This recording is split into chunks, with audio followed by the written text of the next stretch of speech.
Guess what? It's lore time. Thank y'all very much for... Thank you very much for hitting that goal. Time to read a little bit of Knee Deep in the Dead, the first Doom novel. Just noticed your camera feeds and spotted Doomguy. Yeah, I was worried that it would be, that nobody would see it because it's so small. And I was like, well, I can make it bigger, but then you see less Doom. So then I just decided to make the video small. All right. Before the beginning, this is the very beginning of the first Doom novel.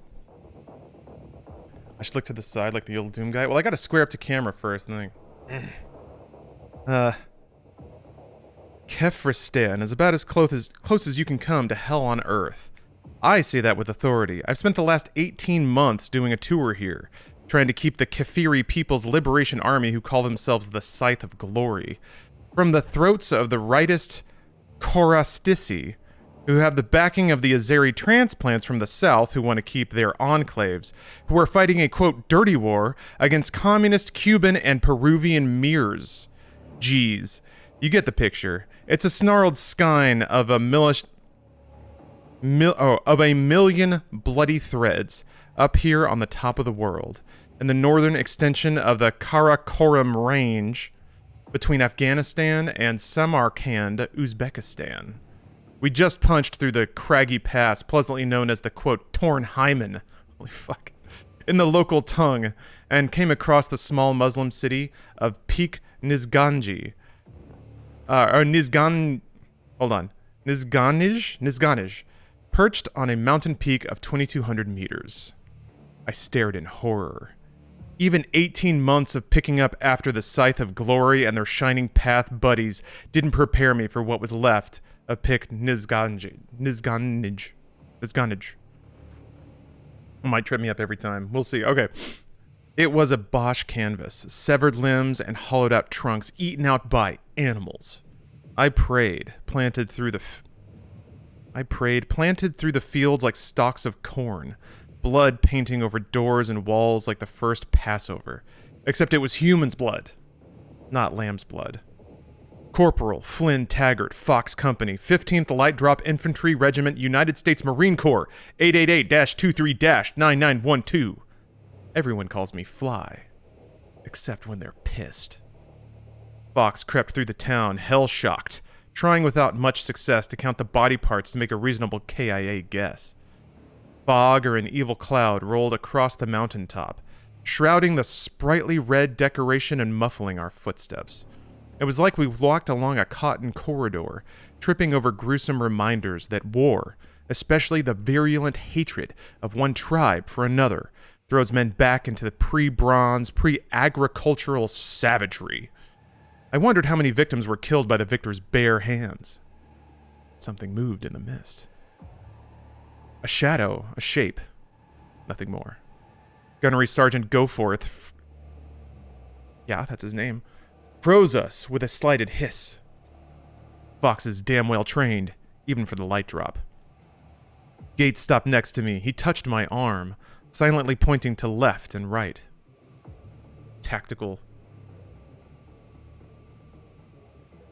Little tactical hand action. I saw it immediately. Whatever the shapes were, they surrounded us from 8 o'clock to 4 o'clock. We might be able to retreat, but we couldn't flank. I watched the gunny. Arlene Sanders was whispering something in his ear. She was our scout, the lightest of the light drop. PFC Sanders could fade into the night, so not even a werewolf could sniff her out.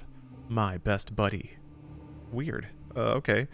Staljegel, hey, thank you. Thank you for the sub. She might have been more.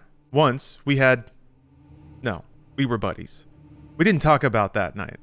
Anyway, she had Dodd, and I don't separate bookends. I don't separate bookends. What a way to describe oneself. Arlene backed away, backed past me, throwing me a wink as she vanished. She would swing in a wide arc, ease around behind the still-moving shades, and report back to the lieutenant and Gunny Goforth via a secured line. I'd find out soon enough. I hadn't moved, and neither had the rest of us. This author actually really likes semicolons, but they're overusing them. You don't have to use them for every, line break. Anyway, I could barely hear Bill breathing next to me and couldn't hear Dodd or Shale at all. If we were lucky, maybe the dinks wouldn't even know we were here. They'd just pad right on by. Then Lieutenant Beelzebub came running up, demanding, "What the hell is going on?" in his normal speaking voice and irritating whine. Oh, I got there later. The lieutenant's name was Weems, actually. I just call him Beelzebub because he's a fat, sweaty heathen always surrounded by a swarm of gnats. They like the taste of his perspiration. The dinks froze as suddenly as we had, no longer moving. They vanished into the swirling gray. We had just lost whatever surprise we had, lost our best chance to get out of this encounter without a shot fired. And all because a buffoon who had been a first lieutenant for 3 years now couldn't figure out it was a Medusa drill. One of them moved, then another. They moved singly here and there, and we no longer had a clue where the mass of them was. Weems began to panic. Another semicolon. We'd all seen it before. "Aren't we going to take them out?" he asked Goforth, who was frantically putting his finger to his lips. "Somebody should take them out." Goforth put his hand to his ear. He was listening to Arlene's report, trying to stifle the lieutenant with his other hand. But Weems saw a ghost to his left, a specter to his right. We were surrounded. In Weems' mind, M-, I use the term loosely, another M-. It's in a positive, it can be commas. I don't know. This author really likes their punctuation. They were Indians. We were the 7th Cavalry, and he was Custer. Oh, dear. "The lieutenant isn't gonna stand for this," snapped the lieutenant. "Go forth, take out those soldiers!" I don't know if that was never... Wait, the lieutenant. I don't know who the lieutenant is. Whatever. The gunny broke his own drill. "Sir, we don't even know who they are. Sanders says they're wearing robes and hoods." "Scythe of glory," said Weems, again raising his voice. "No, sir, just robed men." "Gunny, I gave you an order. Now take down those men!" Arlene flashed past me again. "What the hell's going on?" she hissed. "Weems want us to take him down." "Fly, they're monks." God, Fly. "You gotta stop this crazy son of a bitch." I was the second-ranking non-com. Goforth would listen to me, I thought. I hunched over and jogged to the gunny sergeant. "Gunny, Arlene says they're monks." "Taggart, right?" said Weems, as if bumping into me at an oyster shucking party.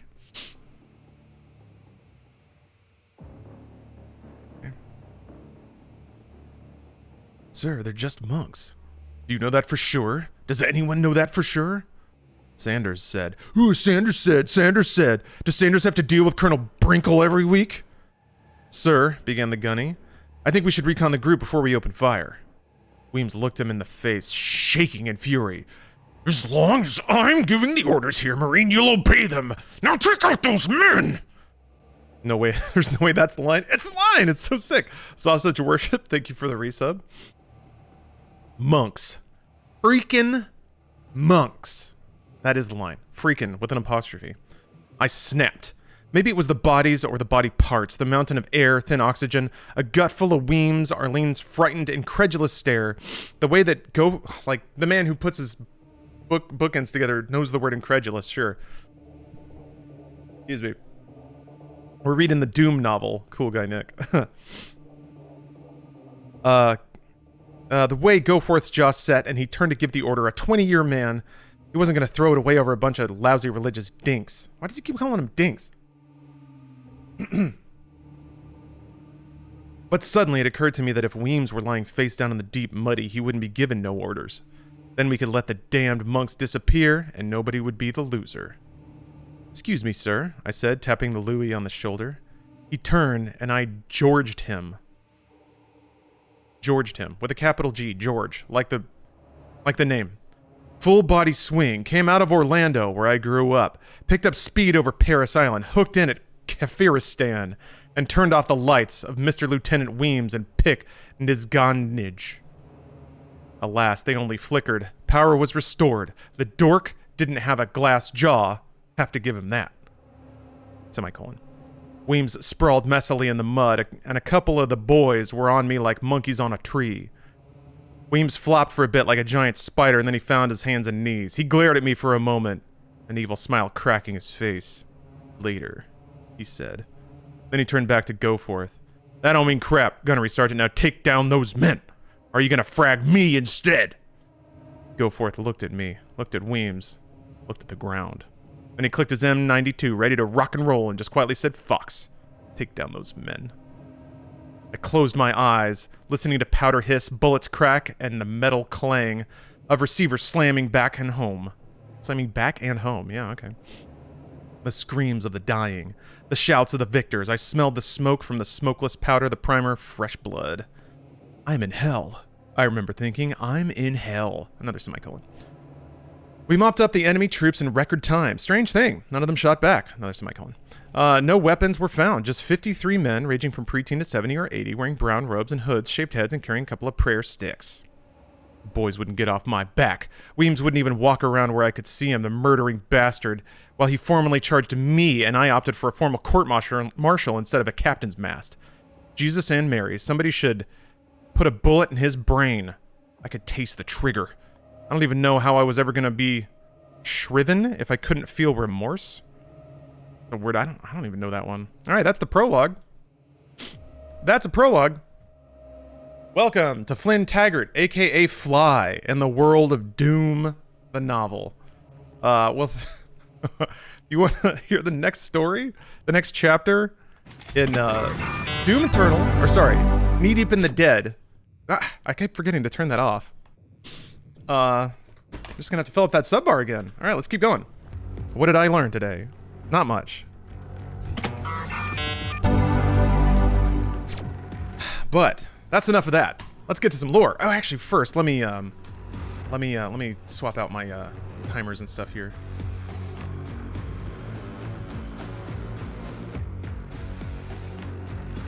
That, and then update this old timer here. Thank you guys very much for the generosity. I really do appreciate it. And I love sharing Doom with people, so. Alright. Chapter 1. From Flynn Taggart, aka Fly. We've learned that he's a good guy. He was in the Middle East somewhere, doing military stuff, and he wanted to save the people, and his stupid commanding officer didn't let him. So he punched his officer, he was court-martialed, and Chapter 1. I didn't miss Earth, but I sure as hell hated Mars. Sitting in a dingy mess hall on Phobos, one of the two tiny Martian moons, seemed like a nice compromise. Ordinarily, the CO, Major Boyd, would have handed me over to the Jaggies for trial. Please, dear God, tell me that's not a slur. But the day after Weems gave the fateful order that brought him a mouthful of fist from yours truly, the 15th received orders to answer a distress call from Phobos.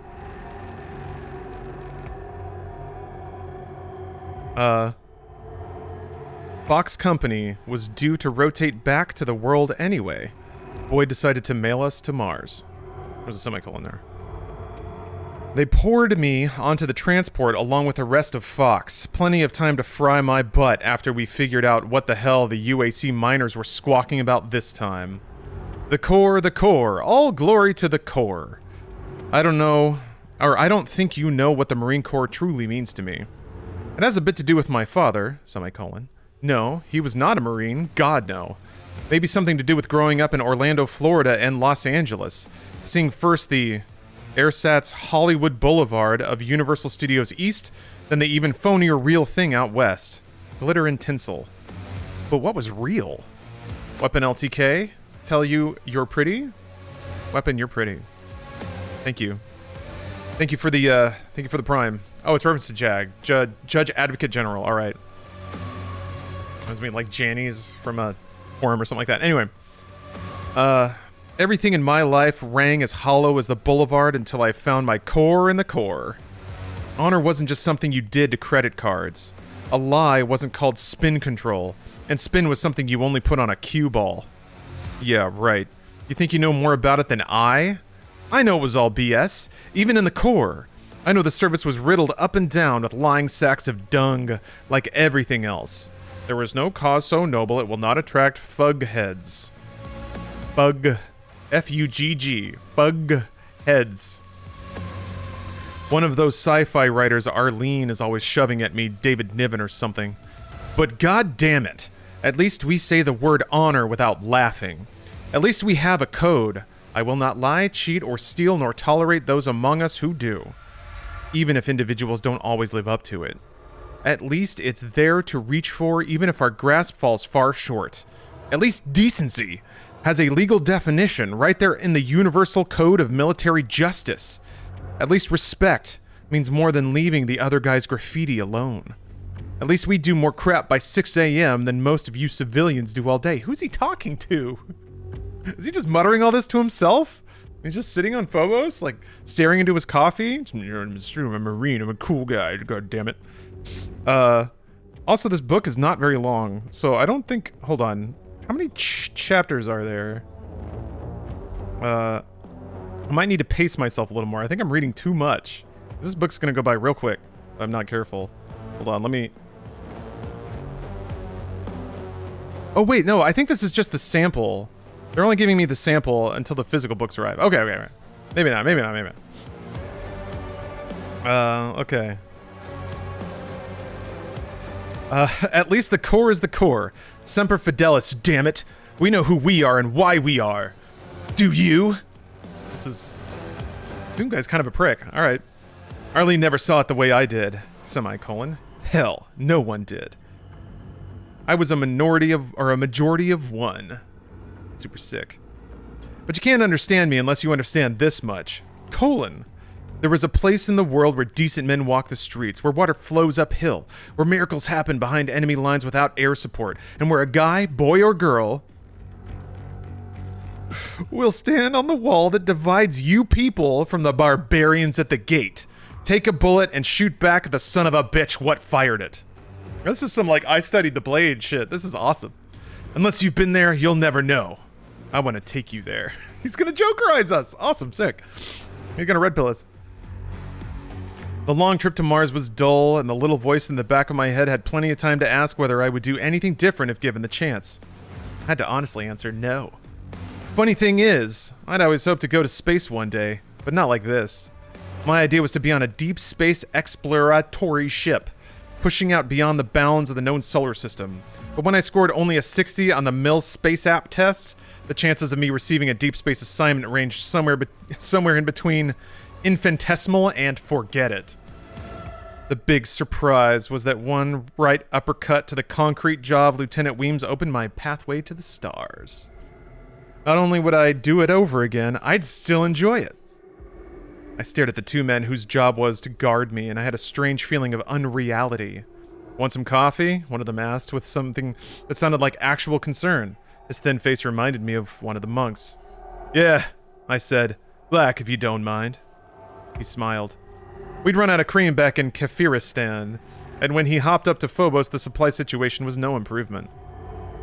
The guard's name was Ron. The other guard's name was Ron, too. I called him Ron, too, but they didn't see the humor in it. What's the point of that entire... Whatever. We didn't talk much. It seemed like a little insulting, only having two Marines protecting such a dangerous type as yours truly, semicolon. But the other men were busy figuring out what had gone wrong on Phobos. That's actually a very improper use of a semicolon. Those aren't two complete sentences. After we upshipped to Mars base, we sat for a solid day trying to find out why the UAC miners on Phobos had sent a distress call and why they didn't answer now. In the Marines, you'd spend an eternity so bored you'd look forward to your own court-martial as a break in the tedium. Then an unexpected danger with huge, jagged edges comes rolling over all the set routines, a reminder that the universe is a dangerous place. The last message we received from Phobos was, quote, "Things coming through the gate." When something that serious hits the fan, boredom is returned to its proper place as a luxury. The court-martial of a corporal was deemed less important than a potential threat to Mars. Not important at all compared to the immediate threat of the profits of the Union Aerospace Corporation. So are these the only Marines in the universe? We can't court-martial him now. There's an invasion on Mars. Send him. Oh my god. With a ringing cry of sounds like they're smoking something up there, Lieutenant Weems boldly led his men into the transport. At first I thought I'd be left behind on Mars base, but either Weems thought I might prove useful to have along or he just didn't want a loose end. I volunteered to go along. Sometimes I'm not very bright. Major Boyd did his best to brief us by video feed under the obvious handicap of complete ignorance. He made the best of it. We were issued pressure suits in case we had to leave the immediate vicinity of the gate. You couldn't stay very long outside the pressure zone, and you get mighty cold, mighty fast. But at least the suits gave you a fighting chance to get to a ship or a zone before you were sucking vacuum. I was pleased to be issued a suit. I was less pleased that Weems didn't issue me a weapon. While I contemplated the lethal uses of common household articles, PFC Ron 2 brought me the promised cup of coffee. It tasted bad enough to be a strategic weapon of deterrence. The expression on the guard suggested that he might have sampled it before passing it on to me, but maybe he was just plain scared of the situation. Couldn't really blame him. A word about these gates on Phobos and Deimos, the two tiny moons of Mars. You probably heard about the gates, even though it's officially a secret. Why is this second hand now? He's like talking to me, the reader. This is weird. They were here when we first landed on Mars. It was a hell of a shock, discovering that someone or something had beaten us by 1,000,000 years to our own closest neighbor. It was long before I joined up, of course. But I can only imagine the panic at the Pentagon when we found ancient and wholly artificial structures on Phobos, despite the complete lack of any form of life on Mars. But vacuum sucks you? That's interesting, isn't it? Oh. They finished episode 1 up there. I gotta hurry up. It was pretty clear they'd been placed there by some alien intelligence, but what? All my adult life, I'd heard speculation. All the usual UFO culprits, Reticulans, Men in Black, Ancient Martians. That was the most popular theory, despite not working at all. There was no native life on Mars, but try to tell that to generations raised on Martian Walkabout, Ratgash of Mars, and Mars Arise. Cool. Me, I figured it was a race of alien anthropologists. They got here and said, not quite ready yet, and left a helipad in case they decided to return, which they might do tomorrow, or 100,000 years from now. Somebody decided to call them gates. Hold on, let me see how much... I can finish out this chapter. I'm probably not going to read as much for the future ones, because I don't want to kill the momentum of the stream. But surrounding them was a zone of about half Earth normal gravitation, on a moon whose normal gravity is just this side of 0. In addition to the big inert gates, there were also small pads scattered here and there. They were instantly transported a person from point A to point B within the area, evidently without harm. Teleports, if you will. I had heard about them but never seen one. Damned if you'd ever get me into one either. This was 2 hours added, so a bit longer is okay. It totally is. Yeah, Scoot. It's fine. When the United Aerospace Corporation bribed enough congressmen for the exclusive contract to mine Phobos and Deimos, they built their facilities around the gates, taking advantage of this artificial gravity, except for those parts of the operation that wanted low gravity, which they built outside the pressure zones. After the big reorganization, the Corps got the task of guarding the gates. Well, it looked as though the big gates weren't quite so inert as we all thought. Once we landed on Phobos, the gunny dropped me and my 2 guards at the abandoned air base depot in the western pressure zone, anti-spinwards, and took the rest of Fox Company onto the UAC facilities, Weems in tow to reestablish contact and secure the situation. All my friends went with Weems, leaving me with the 2 Rons for company. The Phobos facility is built like a gigantic underground cone extending many hundreds of meters into the rock. There are a bunch of levels, I'm not even sure how many. 8? 9? The whole thing is built into the center of the solar system's largest strip mine, which would be terrible for the Phobos ecology, except that Phobos doesn't have an ecology, of course. It's an airless moon of ice and rock. That is a really long sentence. The facility was on the opposite hemisphere from the base. Big deal. The entire moon is only about 25 kilometers in diameter. You can walk from one pole to the other, except most of it is disturbingly close to 0G, outside the pressure zones. We had the radio on in the mess hall, and were periodically picking up messages from Weems Weasels. Got him. We'd about given up hope of hearing anything from the UAC guys who used to be on Phobos. As I sipped the scalding wake-up call, wondering who I could sue if I burned my tongue, I couldn't help but scrutinize the 2 Rons. Neither gave the impression of being on top of the situation. They kept glancing at the closed cafeteria doors, at the radio, at each other. They weren't paying much attention to their prisoner. They were also having the same conversation every 20 minutes or so. It generally started like this. "What do you think's happening?" one would ask the other. I was tired of listening to variations on "I don't know," so I volunteered a theory. Somehow the gates turned on, and whoever built them decided the UAC were trespassing. Maybe they were wiped out. "But who attacked us?" asked Ron 1. Funny, I never thought of the Union Aerospace as part of us. They said monsters were coming through the gate, said Ron 2, with the same sense of surprise he displayed the other half dozen times. They said things, I corrected. Neither had heard me. Things were monsters. I had faith in Arlene and the rest of the guys.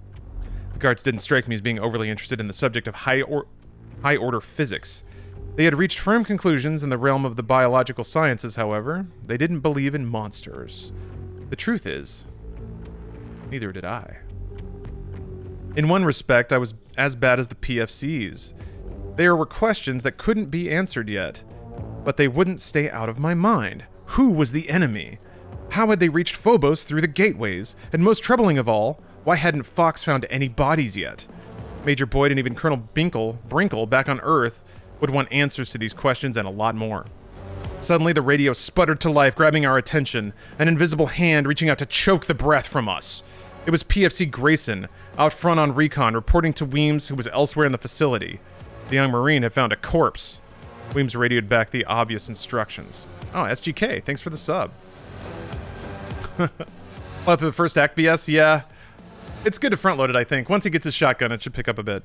ID impossible, sir, reported Grayson, his voice tense. It's in too many pieces. I can positively say that it was a white male. It looks... Jesus, sir, it looks like claw marks. And this body's been chewed. Wild beasts on airless Phobos? Judging by the sickened expressions from Ron and Ron, it was all too evident that neither of these specimens had ever seen combat. I've seen my share. And all at once, the idea of living long enough to attend my own court-martial seemed very appealing. Even 5 years at Leavenworth looked good. The fact that it didn't have a gun crawled around deep inside my gut like a tapeworm. Right then, I decided to remedy the situation. The masticated body parts had been found in the processing plant. We heard Weems over the radio issuing orders to converge on that point when a burst of static interfered with the reception. When Grayson's voice came in again, it was loud and clear. Up until that moment, the universe still made some kind of sense to me. Of all the military scenarios running through my mind, none prepared me for what happened next. Jesus Christ, it's not human, shouted Grayson. Too big, shaped all wrong, humanoid red eyes. While Grayson was providing this fragmentary report, he punctuated his description with bursts from his rifle. Before he could become more coherent, we heard an inarticulate roar of animal pain from whatever he was shooting, and then he shouted, I can't put it down! The next scream we heard was fully human. My whole body went cold. Jesus. Arlene was there. Keep cool. Keep your head. She's a Marine, damn it. Wait, is this really gonna be? He has to save a damsel. Oh man, he has to save a damsel. Doomguy's gotta save his girlfriend that he banged once. One of the Rons looked like he was about to throw up. Okay, I said. This has gone on long enough. We know we're in this together. Give me a gun and let's make some plans. If Arlene were being shot at, goddammit, I intended to shoot back. The honor of the Corps was at stake, not to mention my best buddy's life. The radio was reduced to background noise for the moment as Weems the Weasel tried to control the situation. The nervous looks exchanged between the dynamic duo in the mess hall made me wonder about training that completely destroys initiative. On the brink of death, all the Rons cared about was going by the book, even if that book printed their own obituaries in flaming letters. One finally generated the initiative to say, We can't give you a weapon. I tried again. Staying alive is the objective here. We've all got buddies down there. They don't court-martial the dead. You can't help anyone or defend anything if you're dead. Now give me a piece! If either of them had shown a glimmer of intelligence or guts, I wouldn't have taken the next step. But they insisted on being idiots. Jesus Christ! As Godfather said, there are men who go through life begging to be killed. Is he really gonna murder his guards? Holy fuck. Alright, chapter 1. Complete. Flynn Taggart. Ace Marine. Oh my gosh. The computer fell asleep. Who is being court-martialed for punching his commanding officer, is about to kill his guards so that he can escape and fight demons. Good shit. Alright. Okay. Gonna continue on now. He's gonna kill his men and blame them. Yes! Ron and Ron 2 are about to eat... Well, there's no way he's gonna do it, right? Like, a demon's gonna burst in, and he's gonna be, like, almost about to kill them. I do not have the means to locate And then the Rons will die, and then he'll kill them.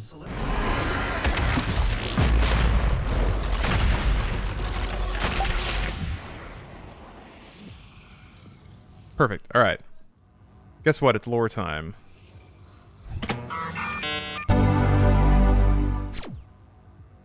Time to learn more about the adventures of Flynn Taggart. Although, let me check and see. Let me see what the delivery here is. Because I have the physical book coming. Just don't know how close it is. Ooh. Arriving today between 3:45 and 6:45 p.m. Out for delivery. Oh. Should be soon. Should be soon. Yeah, I never finished 7 Remake Intergrade. Or Intermission. I could do that maybe over the week stream. I just had so much stuff happening, man. It's been crazy. All right, chapter 2. Shut up, said the first Ron. You're going back to detention, said the other. This was a truly pathetic spectacle. All right, let me catch you all up. Let me catch you all up with where we're at. Doomguy was in Kyrgyzstan. His commander wanted to gun down a bunch of innocent monks. Doomguy said, "Don't do that." Punched him. They did it anyway. So he got court-martialed. And but before he could get court-martialed, something bad happened on Mars. So apparently there were no other Marines in the universe. So they sent Doomguy and his Marine detachment there. But since Flynn Taggart is being court-martialed, he's being kept under guard. But something weird's going on. Gonna play Psychonauts 2? Yeah. I mean, I was a huge fan of Psychonauts. Played it back in the day. Excited for a sequel. I mean, I played the first one. I wanted to finish it before 2 comes out. Maybe I'll be able to.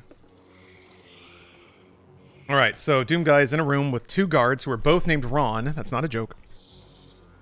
And we pick up where we left off. Suddenly, I had become the threat in their eyes, the Rons, that is, simply because I was forcing them to face an unpleasant situation head on. A number of things happened at once. More screams and gunfire came over the radio, and I thought I heard a woman scream.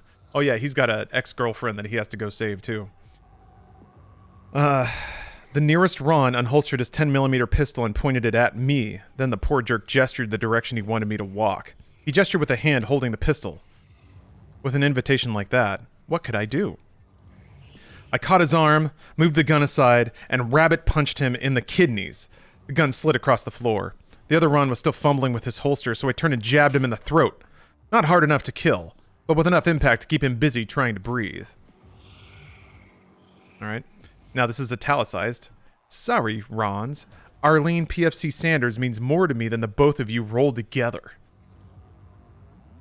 I turned my back to the first one, who surprised me by regaining his feet and making a grab with his good arm. Too bad for him, he was off balance and fell towards me, providing another irresistible target. I flat palmed the back of his head and he was out like a light. Got him. The other Ron was still doubled over, trying to breathe as I collected their weapons. You guys aren't exactly cut out for light drop infantry, I said in as kindly a voice as I could muster. Now I had a problem. They weren't bad guys, but I couldn't trust their goodwill not to come after me. Their fear might be enough to keep them out of my hair, but I couldn't count on that either. Nor did I want to leave them sitting ducks for the hostile forces that were loose on this station. So I helped the one who was still conscious get to his feet and waited for his glazed eyes to clear a little bit. Listen, Ron, we got a situation here. So far as I can tell, we only have these 2 sidearms between the 3 of us. This is not good. The lieutenant should have left us with some weapons, don't you think? It was a rhetorical question, so I kept on. I'm leaving one of these guns with you, unloaded. I let him sink back on the floor and slid the ammo clip across the floor. When you feel well enough to reload, I suggest you barricade the door better than I can lock it from the outside and wait for orders. He looked sick as a dog, but nodded, and I left him to his own devices. I pocketed the remaining ammo clips. I wanted all the edge a few extra rounds could provide until I could find an armory and lay my hands on some real firepower, if the factory had any. As I locked the mess hall doors behind me, I heard the radio sending out useless static crackle. Semicolon. No Weems, no Goforth, no Arlene. Well, at least I heard we were all going to have a party, with Grayson's remains as the guest of honor. I didn't like that particular train of thought, so I derailed it. Time to get serious. After 10 minutes of humping around the compound, I found a land cart, the last one. That was thoughtful of them. Phobos is so small, a diameter of only 22 kilometers, that I almost could hoof it to the factory, particularly in the ultra-low gravity. But I might need to evac the survivors, and in any case, speed counts. Although I'm not claustrophobic, I'd lately had my fill of blank walls. The spaceship was the worst.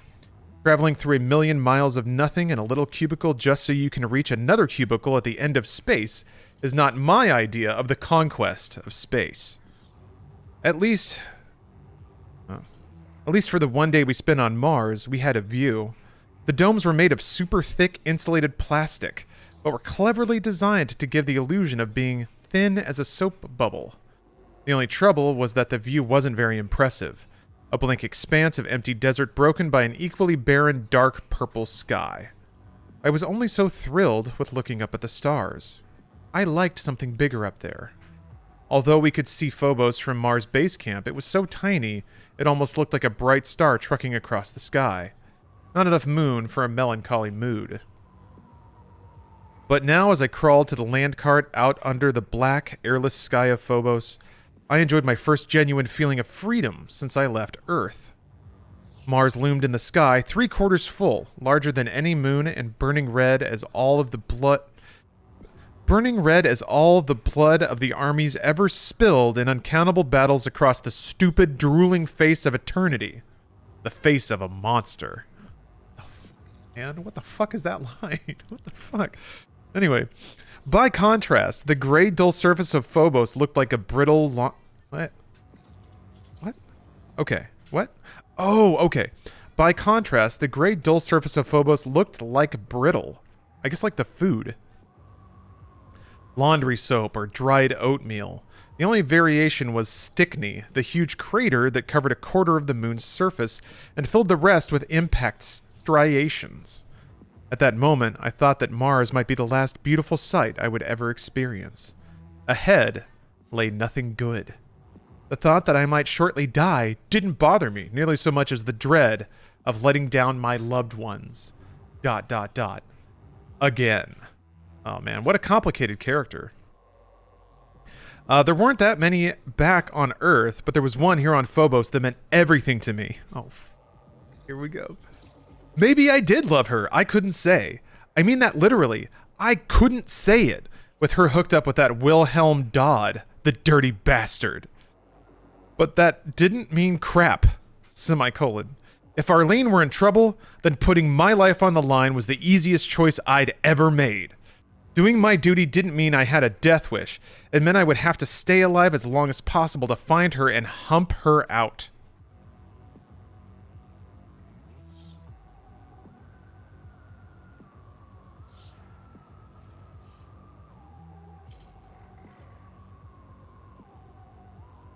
I mean, he means like get her out, I think, but Jesus Christ. All right. And the rest of Fox, too. Flint Taggart's got a lot of humping to do. Holy shit. So with Mars looming gigantic and our sun a shrunken, distant ball of flame quickly setting as I crawled towards the factory, I sped through Phobos daylight, across the Terminator, and into the black of night. My stomach started roiling the moment I left the zone and entered the correct gravitational field of Phobos. Not quite 0G, but close enough for a queasy stomach. I had to watch my speed very carefully here. I wasn't sure what the escape velocity from Phobos was. Probably a lot more than a crawling land cart could make, but I sure as hell didn't want to end up in orbit. The tractor treads didn't work too well out there. I wished I could drive the land cart right inside the refinery, but I had to leave it in the garage on the surface. It sure felt good to get back under even the half-normal gravity in the refinery zone. The silent station lurked below the surface, containing what was left of Fox Company. As I began the long descent, I promised to keep very, very quiet. Early in a career... Wait, what? Ugh, Jesus Christ. Early in a career in the light drop infantry, you learn the absolute essential of lying to yourself. Sure enough, there was noise, and I was the source of it. Even in the low G, my boots squeaked slightly. Each squeak was magnified in my imagination as if giant rodents nibbled at my heels. The rectangle of light beneath me grew in size as there was no turning back. Rectangle of light? Fuck. I thought about using the lift, but there was no telling who I'd find inside. The access tube ladder looked a safer bet. A popular feature of these permanent stations is how there's always light and air so long as the small reactor is working. Imagine my disappointment on climbing down the ladder into the hangar when I noticed the first signs that something was seriously wrong.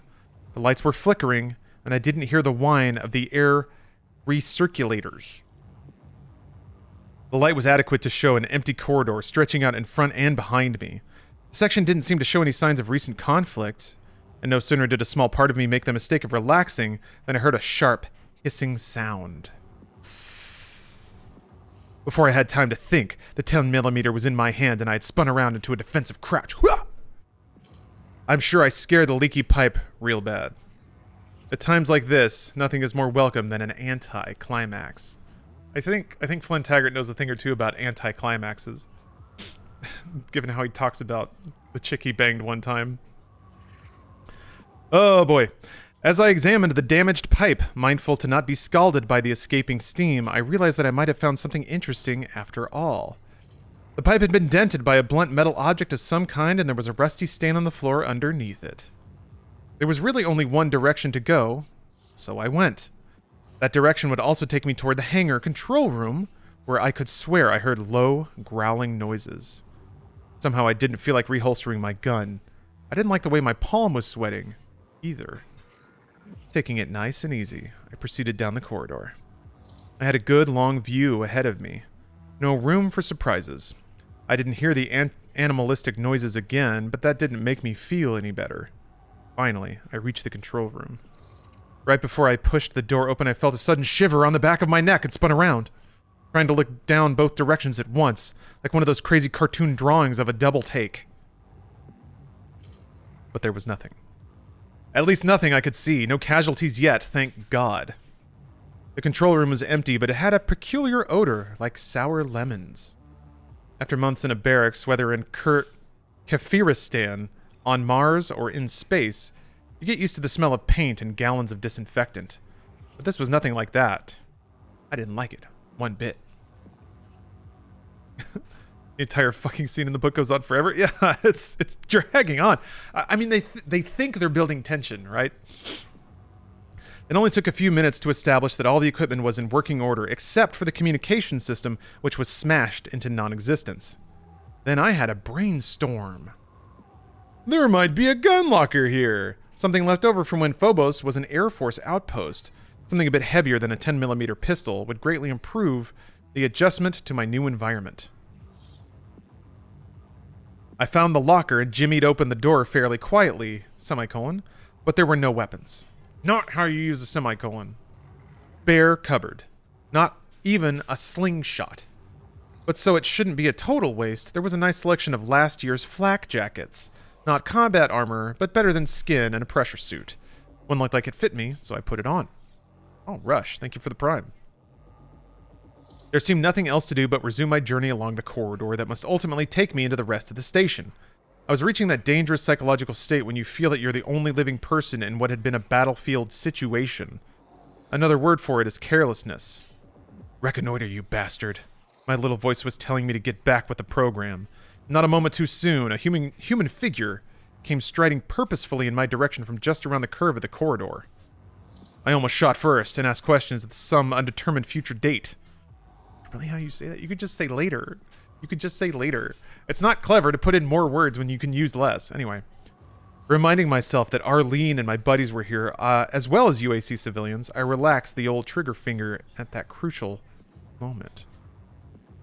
But I kept the gun on the human shape and experienced a sickening moment, not of empathy, but of a reluctant understanding of Lieutenant Weems and the monks. When the fear snake slithers around inside your gut, it's pretty damned easy to just start squeezing off at anything that moves. Sick. That's so sick. The fear snake. Then I recognized the shape as one Corporal William Gates. Bill! I shouted, relief flooding me at contact with a fellow light drop. What the hell's going on? Are you all right? Where's Arlene? The rest of Fox? At no moment was there any doubt that this person approaching was the corporal with whom I'd played poker, drank, and told nasty jokes. We'd been through enough together that I didn't even mind that he was one of the monkeys who jumped on my back when I popped Weems. Bill had a very distinctive face with eyes spaced wide apart and a scar that ran prominent from his prominent chin to his lower lip. He was walking in an erratic manner.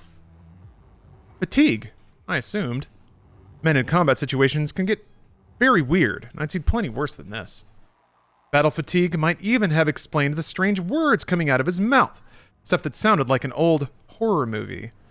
Bill was staring straight ahead, but he didn't seem to recognize me as he chanted, "The gate. The gate is the key. The key is the gate." I didn't like the spittle on his chin either. As much as I wanted to run over to him, I held back. There was something really wrong here. Nothing I could put my finger on yet. But it was like that smell in the room, little hints that something was foobarred on Phobos. That rules. That rules a lot. Bill. I tried again. Bill, it's your cuz. Fly. It says that. It straight up says that. Bill, it's your cuz. Fly. C-U-Z. Fly is fly. This dude is so cool. This time, he noticed me. I could tell because he grinned the most evil grin I'd ever seen in my life. Then he raised his rifle and opened fire. He was walking in an... Wait, hold on. Next page. Even then, I didn't want to believe what was happening. Fortunately, my body reflexes were more realistic. Hoo-ha! Diving behind a pillar. Ooh! I was already preparing to return fire. Ready for it. I had to try one more time. Stop firing, billets! It's Fly, goddammit! Stop shooting! Bullets whizzing by. Pew, pew, pew. And there ends chapter 2. Luckily, Flynn, Fly, McTaggart. No, just Taggart. Flynn, Taggart, McTaggart, whatever. His reflexes kicked in and saved him. God bless. Whew. Oh my gosh. Oh. I'm all flustered now. Gah. You better believe we're doing it. Put on some appropriate music, because let me give you guys an update. We're at chapter 3 now. Yeah. We're at chapter 3. One sub is like 5 more minutes. It's more like, since 50 subs is for an hour, it's more like one sub is about a minute and 12 seconds. Something like that. Somewhere in there. Alright. Doom's really kicking up. It's blowing up now. It's time for action. Put on the fart remix. We'll see. We'll get there eventually. There's plenty of time. Don't worry about it. Our hero, Flynn Fly Taggart, is a Marine who he punched out his commanding officer for gunning down innocent civilians. So he's a pretty good guy, right? He's a pretty good guy. But he got court-martialed for it. Nice guys finished last. Womp womp. He's taken away from Kyrgyzstan, some fictional desert place, and sent to Phobos, where the UAC has suddenly gone quiet. They have to reestablish things. Reestablish contact. He was court-martialed, though, so he was being held by two guards, both named Ron. The rest of Fox Squad went to investigate the base. What came back over the radio? Screams and gunfire. So, our hero Fly Taggart, beats up both of his guards with some sick judo moves, and then leaves them locked in the mess hall, and goes out to rescue his girlfriend Darlene. No, Serene. It is Darlene, isn't it? Let's just wait. Oh, it's got sound effects now. Okay, whatever. Anyway, there's a girl he banged once, but she's dating somebody else, and she doesn't think about him at all anymore. But for some reason, he's gonna risk it all for love, and with one pistol, he's gonna go out and save this woman that he loves so much. They banged once. They banged. But they're not dating now. She moved on. So he's wandering down the hallways. It's very tense. He puts on a flak jacket. He gets some armor. He's got a pistol. And suddenly, his old buddy Bill told some dirty jokes with Bill. Bill's in the hallway, shambling and talking weird. What's that all about? Wait, it's even better apparently. I was looking up details for a different reason and they didn't even bang, they just kissed. Oh my god. So he's straight up like, yeah, she digs me. Oh my god. Holy shit. Doom is the perfect video game because this is like... It's unironically like self-insert fantasy for people who play Doom games. Like, what would make Doom better? Shooting demons? Also, it's for a girl that, like, looked at you once. It's like... she wore a Pokemon shirt and I'm in love with her now. Anyway, Fly Taggart is pretty sick. But Bill is shambling down the hallway and has opened fire on our elite hero who is rolled behind cover. So he's waiting. Bill! Alright, that's where we're at. Bill didn't stop. He came closer. Desperate, feeling like Cain. I got a biblical reference here? Cain. I returned fire. For fucking real? Given the half-dead condition that Bill was in, killing him all the way should have been easy. The first bullet took him in the throat, above his Kevlar armor. That should have done the job, but he kept on coming. I pumped even more rounds at Bill and finally one connected with his head. That dropped him. But even as brains and blood oozed onto the corridor floor, his body continued to flop around the way a chicken does when its head has been removed. Humans don't do that. And they don't have a sour lemon smell either, which was suddenly so overpowering that I could barely breathe. I stared, shaking like a California earthquake. I was looking at a zombie. Also, he put M dashes around at. I was looking long dash at long dash a zombie. Is this the speed our hero is thinking? It's like when writers write like they're watching a movie in their head, and they're like, okay, the line should be like this because the shot would be like this. You know, I'd be, oh, like they're trying to, I think, give you cinematic timing with the way the line is written, but I don't know that that works. Anyway, I was looking at a zombie. Exactly. Nevake or Navak. That's exactly right. Anyway, that was all that kept racing through my head, screaming the word over and over again between my ears. Zombie! Zombie! Zombie! What utter shit. Maybe Arlene. Okay, Arlene. Maybe Arlene could believe in all that crap and bull roar. Semicolon. So wait, I can say shit, but I can't say bullshit. I can say shit, but bull roar is... Malcolm, I appreciate the semicolon. That's how I write sometimes. It's not a good way to write for novels. I believe that it can be done, but if it's done properly, you won't think about it. You know? You won't realize that you're being given stage direction. That's like, you have to use punctuation sparingly. It's not... I mean, theoretically, it does tell you the meter of a sentence, but you can do that with words, too. I don't know. I'm not a novelist. I've just done a lot of writing. So I guess I have weird concepts and convictions about writing. I should be clear about that when I'm critiquing other people's work, I guess. I've never really thought about that. Anyway.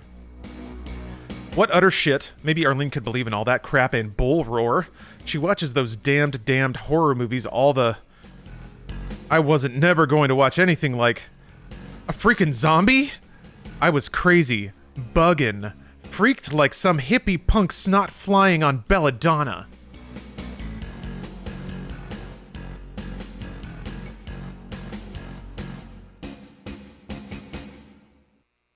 It's not bugging, it's buggin' with an apostrophe. Appropriately apostrophized. There are no goddamn zombies. This is the real world. This is... Gates flopped some more. Then stiffened up so quick, it's like he'd been dead for hours. So he's like, and then... Scared, but drawn toward him like iron filings to a magnet, I crept forward and touched his corpse. Billy Boy was ice cold. This meat was decidedly not fresh. I gagged, then turned aside and vomited. He was blue, his skin tough like leather. Private Gates was a freaking zombie. Walking dead, they'd killed him, then sucked the life out of his body so that just half an hour he was many days dead. Arlene. I knew what I had to do next. I was crying while I did it. I hoped I'd find some magazines to go with my new acquisition, and 10mm M-211 semi-automatic, gas-operated infantry combat weapon. SIG-Cow, we called it. Bitch of a way to get one. Gates had only a single spare mag, and the one in the rifle was dead. Still shaking, I reloaded the rifle. Clack, clack. But he's still he's probably muttering Metallica lyrics to himself. dropping rounds left and right, and crept on, wondering who would come running at the sound of me murdering my dead chum. Leaving Gates's body, I started walking fast, then a little faster. Suddenly, I was running.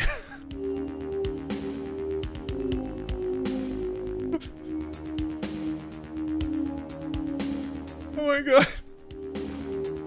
I started walking, and then I walked faster, and before I knew it, I was running. What is... It's good to not think too much about the words you write. Just let it flow. Whatever. Okay. I was running, not in fear, but sick rage. The little voice in my head that usually keeps me on track was screaming about discipline and strategy and keeping my cool. The voice wanted to make a nice practical analysis of the evidence. I had every intention of listening to reason, but my feet and brain stem had other ideas. They were running from the face of a man who used to be a human being, running towards the bastards who reworked him. I've always had good survival instincts. They'd never abandoned me before, not even in the worst firefights in a career that had seen its fair share of combat. But here and now, in a dull gray cavern under the craggy surface of Phobos, my body was betraying me. If I could just stop seeing the slack jaw, the dead eyes, I could control again. The face wouldn't go away. Even the characteristic twitch of the right eye that used to annoy me when Gates was alive unnerved the hell out of me now. I couldn't stand to be winked at by a zombie. That's PTSD? I think he's just offended that he just saw a zombie, a real zombie. He's like pissed off, I think. Yeah, zombie. Putting the word to it helped. At least I was running a little slower and started paying attention to my surroundings. I saw the walls of the corridor instead of a phantom mask of death, and I heard a loud echoing of my footsteps, my labored breathing, and the shuffling noises of other feet. 4 of them were waiting for me around the bend. 4 zombies. They stared at me with dead, dry eyes, and one of the zombies was a woman. Uh-oh. Uh-oh, Fly. How you gonna handle this one, buddy? We're in a real pickle, huh? Oh shit, dude! Fuck! Fuck! No one expected this! I mean, there has been only one woman in the entire book so far. And I mean that. They've been very explicit. Everything has been a man. Only Arlene. And now, woman number 2. Will the Doom novel have 3? I don't know. Let's see if this one gets a name. Alright. I didn't know her. UAC worker. Thank God it wasn't Arlene. Other woman. I didn't even want to think about Arlene with gray flesh and a sour lemon smell, sneering and pumping bullets at me without any recognition. I'd felt a rage I'd never felt before. My blood was on fire and my skin couldn't contain the boiling liquid anger. I think this music might be a little... There we go. I shook from hate so deep that military training could never reach it. I mean, that's just... It's like incel rage. That's what you're experiencing, my friend.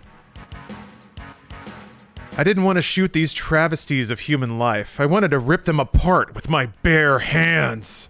They shuffled towards me, fumbling their weapons and pumping shots like their rifles would never run dry. Gross. Gross. What did I do? I staggered directly towards them, raising my own M211 and taking one of the Walking Dead in its shoulder. A useless shot. It was the girl that broke the spell. Some little piece of who she once was must have been left in her brain, a faint echo or resonance of human thought. She didn't charge blindly like the other 3. She turned and fell behind cover to plink at me. To plink. Zombies killed Milady? He's gonna Milady the zombie. I can't fucking wait. Yeah, she's a girl now. Yep. She's rolled back in age. This cute, beautiful zombie. There's something special about that zombie.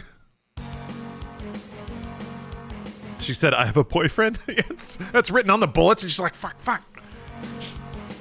She's trying to put her headphones in, or like her earbuds, as fast as she can. Doomguy rounds the corner and all the female zombies just like... like, I'm reading a book. No. All the body language changes, but only in the lady zombies. Oh, man. Jesus Christ. All right. My higher brain functions kicked in. I shook my head.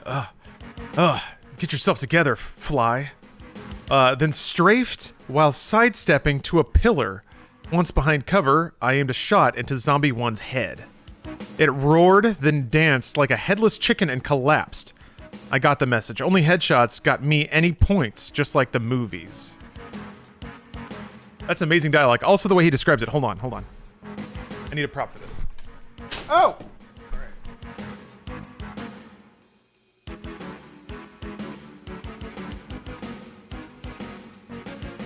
Alright, this is gonna be hard to see.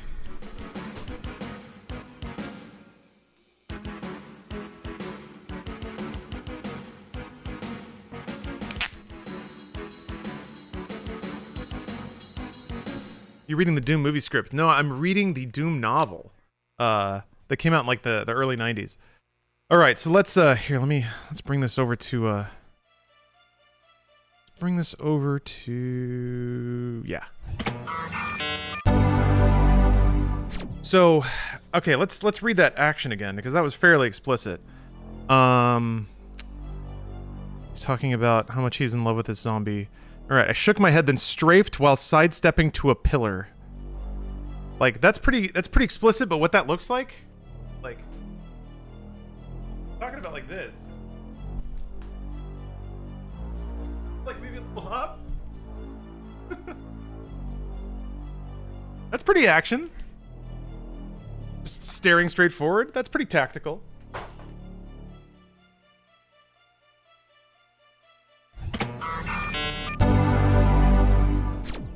Man. Okay. Okay, so headshots kill zombies. Doom guys just learned this. The citrus stench almost overwhelmed me. I snuck a quick glance at the zombie I'd just smoked. Something squirmed inside its brain.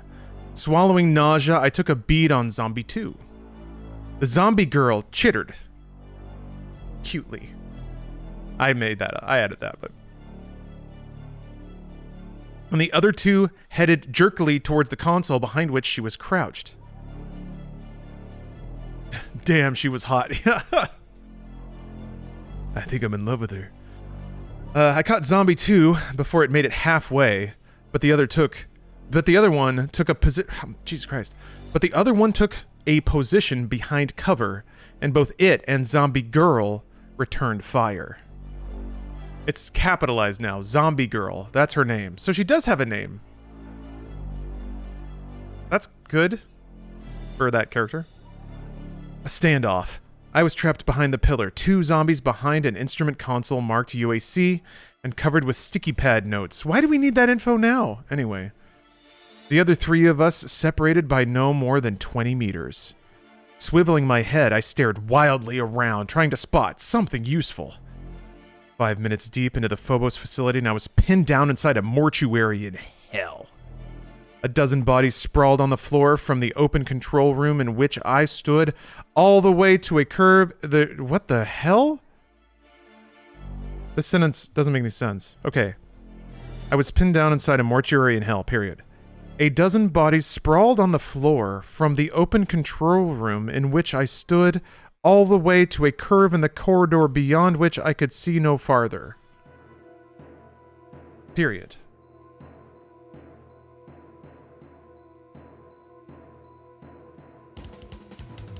Recognizing a few of them didn't do my stomach any good.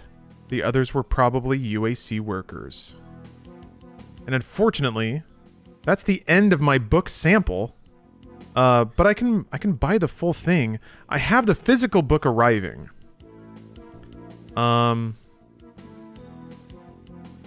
It's on the way. I am in the delivery window for it. And that was the goal, because I also want to like give the book away at the end of the stream. So why not both? Yeah, I mean that's what I've been doing. I've been reading it off Kindle so far. So that'll do it for story time for now. Doomguy's trapped, pinned down. against zombies. What's gonna happen? We'll have to find out next time. We'll have to know the ending. Does Bill get better? Yeah. Does Doomguy get another girlfriend? How many girlfriends can one guy have? Come on, Fly. God, his name is Fly, and he said buggin'. This book is so much better than I thought it could have been. Ah, we are blessed. You guys unlocked it. You guys have asked for it. Oh no! I knocked a G Fuel tub off my desk. So let me see, because the book was on the way, and I have to admit I was desperately believing that it would get here by now. It's about, I guess it's like an hour away. Oh! Wait! I'll be right back. Wait. Oh, baby. Wait, that's not even the right... Hold on a minute. Oh, right here.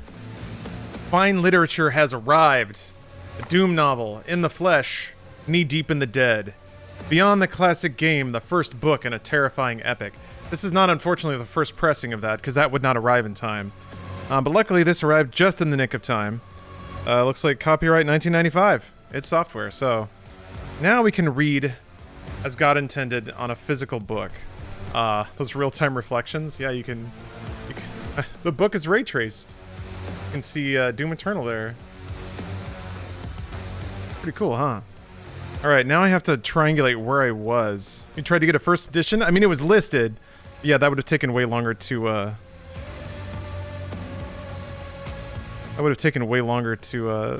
to arrive. Okay, here we go. Chapter 3.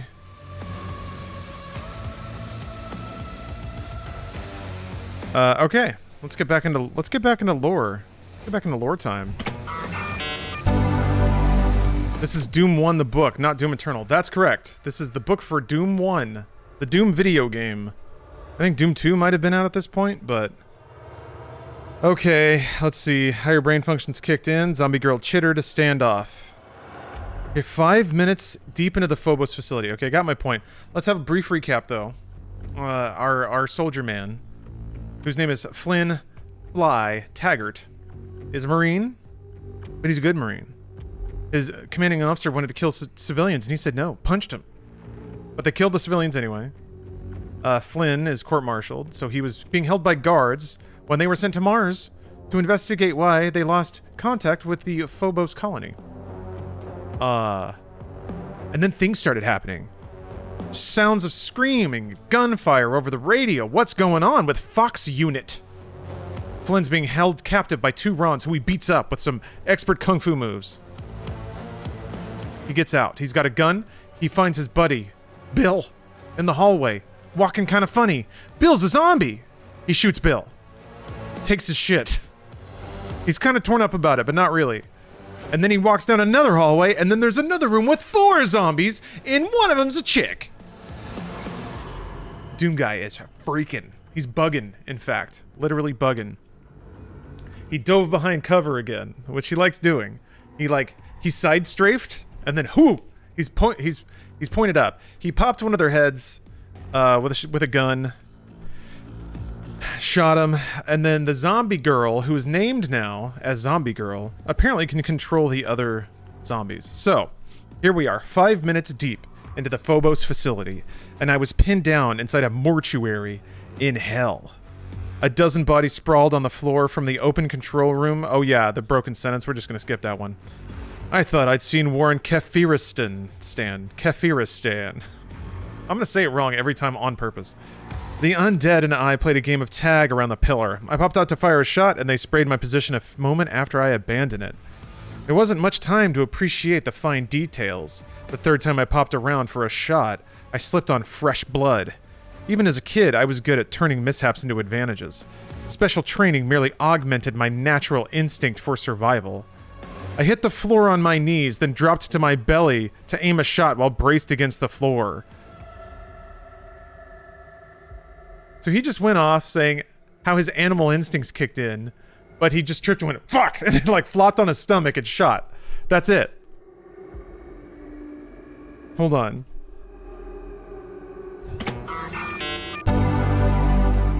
Okay, let's read this again. Alright. Third time. Okay.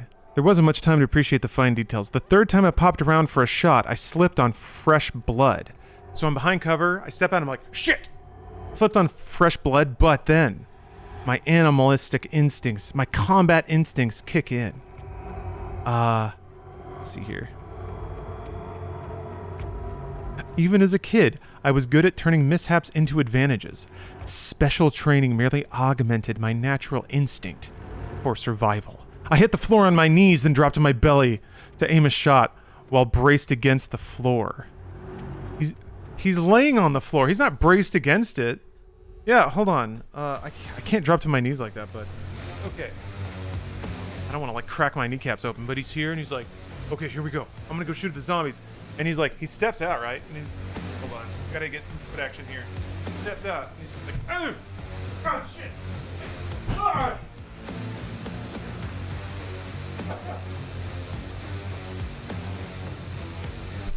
What the hell, man? And he's talking about this like he's some kind of alpha warrior. Braced against the floor with my combat instincts. Oh my gosh. This is... Let's see. The third male zombie rose to fire down on me and I caught it in the throat, knocking it backward. Before it could reacquire its target, yours truly, my next shot took down Zombie 3 in the right eye. The female, she's no longer girl zombie, she's a female. Is that a level up or a level down? I don't know. Nice to see stunt school paid off. Dropping to your knees is rough. You need pads for that. I'm glad we were told that zombie was male. Can't be thinking there's more than one woman. Yeah, we'd all get very confused. The female wasn't wearing a uniform or armor. I realized she must have been once a UAC worker, not a soldier, which might account for her bad aim. Okay, no. It's not that she's a girl. It's because she's a UAC employee. Alright? Before you get all weird. Holy fuck, though.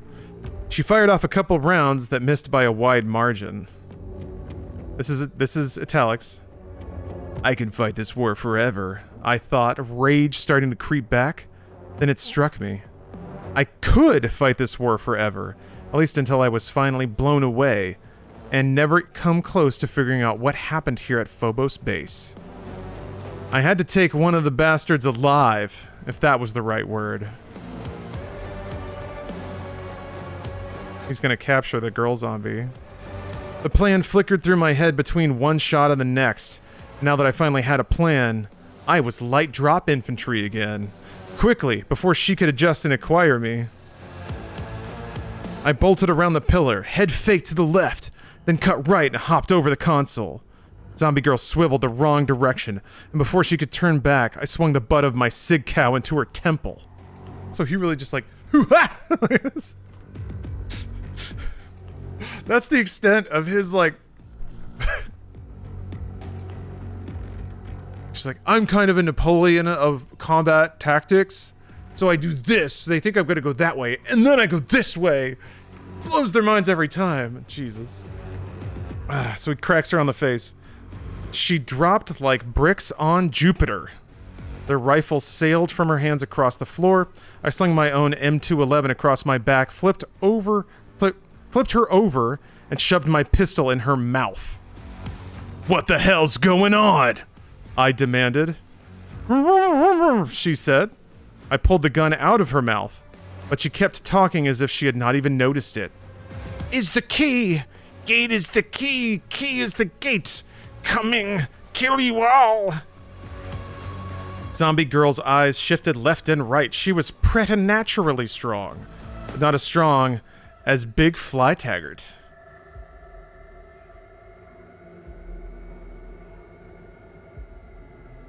I'm gonna savor that line for a little bit. Savor that.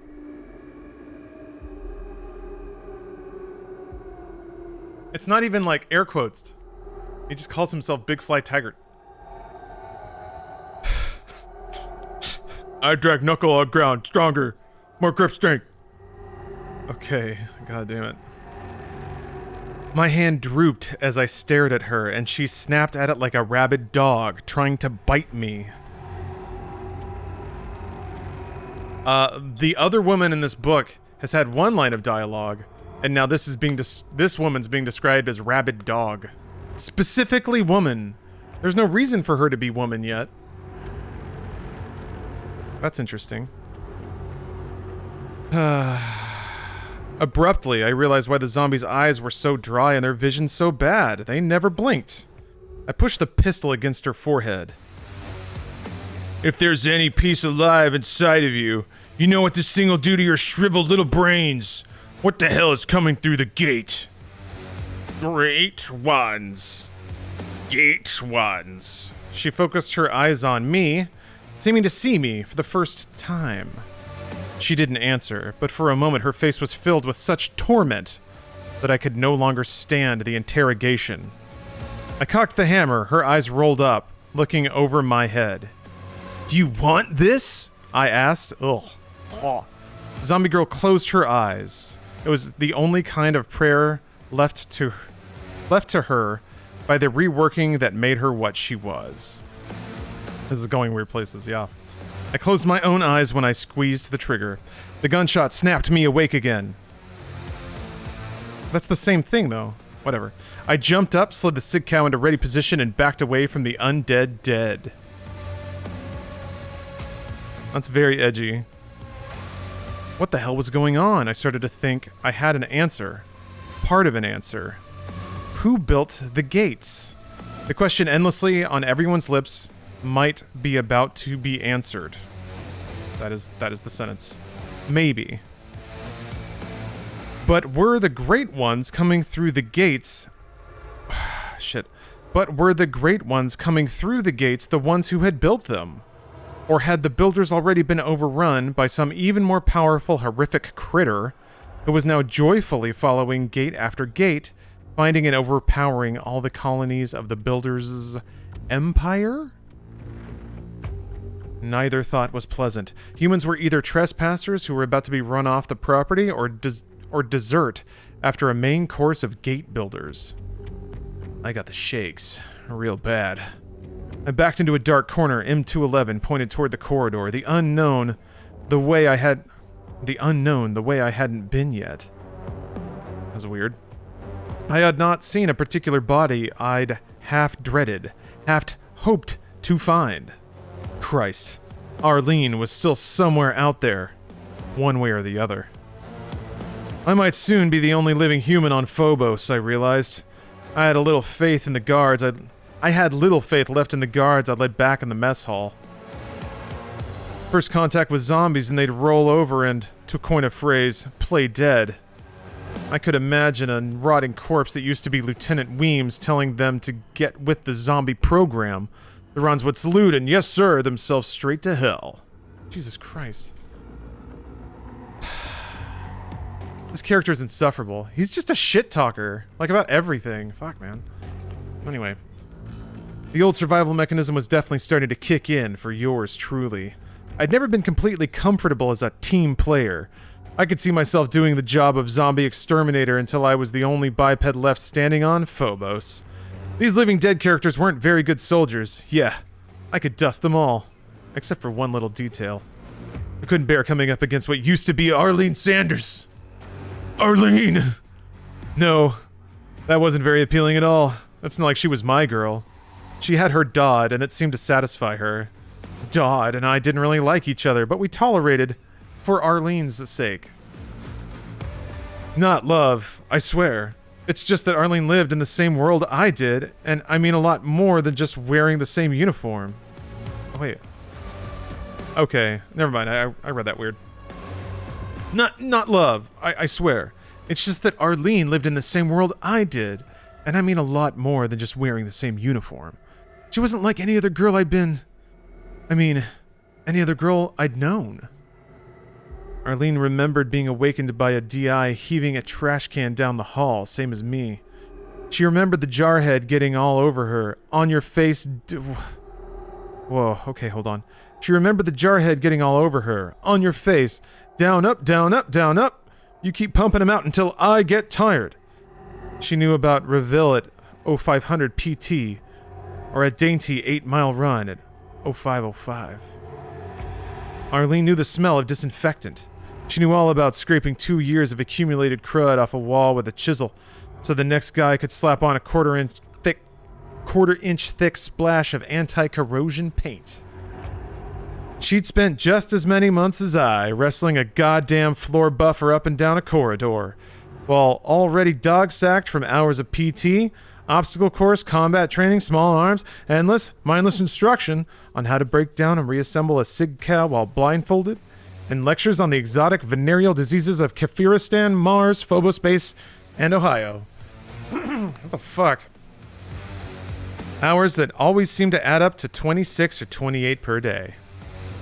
So they were working together. That's it. They were just in the military at the same time. Is so far all this dude is saying. I gotta... This is going real deep into some... Excuse me. This is big time stalker shit. Alright. Sorry. I like a fan on me because it's hot in here, but like... Throat's getting really dry. It triggered an anime flashback. This is an anime lover for sure. Yeah. Alright. Back to him saying what Arlene means to him. This is very important. This is very nice. Alright. Arlene figured a lot about me in record time. She was bright and just as committed to a military career as any other man in the outfit. She'd become my best buddy in the platoon.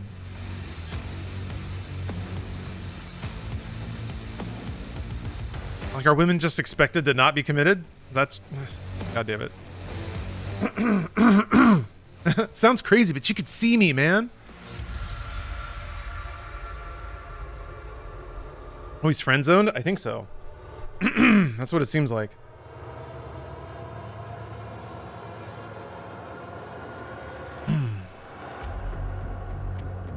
Okay. As I sat there, wiping blood and crud from my face in the eye of an impossible hurricane, it helped me to think about Arlene. Recalling her features drove the monsters from my mind. I played a little game with myself, not letting the horror rise up and engulf the picture I was drawing. Yeah, I'm getting all choked up. I just feel some junk in there, and it won't move. Okay. Oh no. I don't think I've ever seen a better-looking woman than Arlene. Objectively considered, she wasn't drop-dead gorgeous in the conventional sense. To use an older phrase from a braver age, she was right handsome. 5'10" and compactly built. She worked out more than anyone else in the platoon. She had beautiful, well-cut muscles. Once, when for a few days she thought she might be with child, not mine, Gates had said, "She's such a man, I bet she got herself pregnant." He didn't say it loudly.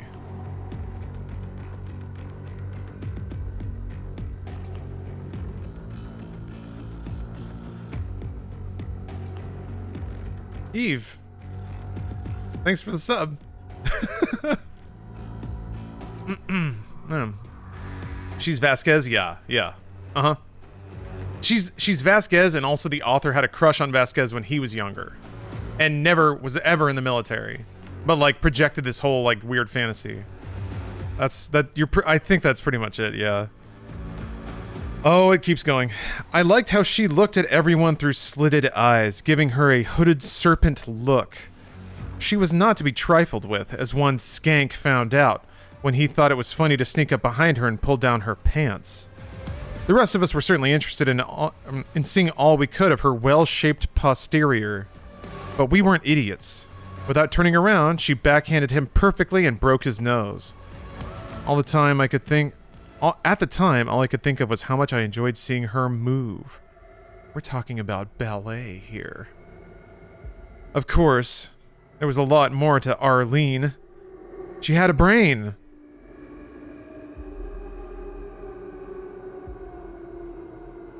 She's smart, too. Oh, it's only getting better. How can you accidentally write this? This is too good. All right. She had a brain. Those are in short supply in the service, even in light drop. And I hated to see one go to waste. I took her to core music concerts, and she dragged me to old sci-fi movies. We got drunk together sometimes. We played poker, too. But my only chance against her was when I was stone cold sober. One night we got so drunk that we fumbled our way into a kiss. It just didn't feel right. We were buddies, not lovers, alright? Arlene and I reached an unspoken agreement, where we didn't talk about that night. As if to prove what a pal she could be to me, she started setting me up with dates. She had girlfriends who were always first-rate in one way or another, and they liked to oblige her by hanging out with her pal. I didn't kick. I just didn't seem able to return a commensurate favor. So he has no friends to... That's weird. That's weird that he doesn't really have any friends for Arlene to date. Isn't that weird? That seems weird. That seems weird to me. Sorry. My computer keeps going into sleep mode because I'm not touching it. I just think that's weird. Huh. That's just how it goes sometimes. Sometimes your friend gets you a lot of dates and just for some reason, you just don't have any friends to hook her up with. It's weird. That's not... I mean, if they're... You know, if I did have friends, I would. Yeah. Yeah, no one's good enough for Arlene. Oh, Autumn's, man, you've nailed it. You fucking nailed it. I thought this is a Doom novel. It says Doom right there. Oh, the real Doom is not getting a date. The real Doom is not holding anyone's hand. The real demons are being alone. Okay. Oh my god. Oh my god, okay. Alright, I gotta catch up. Where the fuck? Alright. Arlene told me once how she wanted to save up some money and go to college someday. I didn't hold that against her. I wished the best for her. That's very gracious of you, Fly. You're not mad that she learned how to read. How supportive. I mean, I'd probably scream at her, but it's not like I'd hit her or something. Good God. God. Arlene would pound this dude's balls so hard they would turn into dust if he tried a single fucking second of anything with her, ever. Holy shit. Okay. I wish the best for her. The best. That thought shot down my reverie in flames. What could be the best for her now, in this place? Death, I guess. Anything would be better than gray flesh, dry, unblinking eyes, and jerking limbs. No, I heard myself talking to no one. She'd never allow herself to be turned into one of those. But what if this reworking took place after death? Swallowing hard, I stood up and decided to get back to business. I needed ammo. A wild shot had destroyed the magazine and receiver of one of the SIG cows. The only thing a zombie could use it for now would be as a war club, so I left it on the floor. No one had a select fire weapon, which was too bad. I sure missed the luxury of launching 3 or 4 rounds at a time towards a zombie's head. Much better chance of a bullseye. On the other hand, if they had had one of the 2 select fire M220 dog choppers that a squad carried, I might not be alive to pick through the weaponry. Okay. I think I understand what that was saying.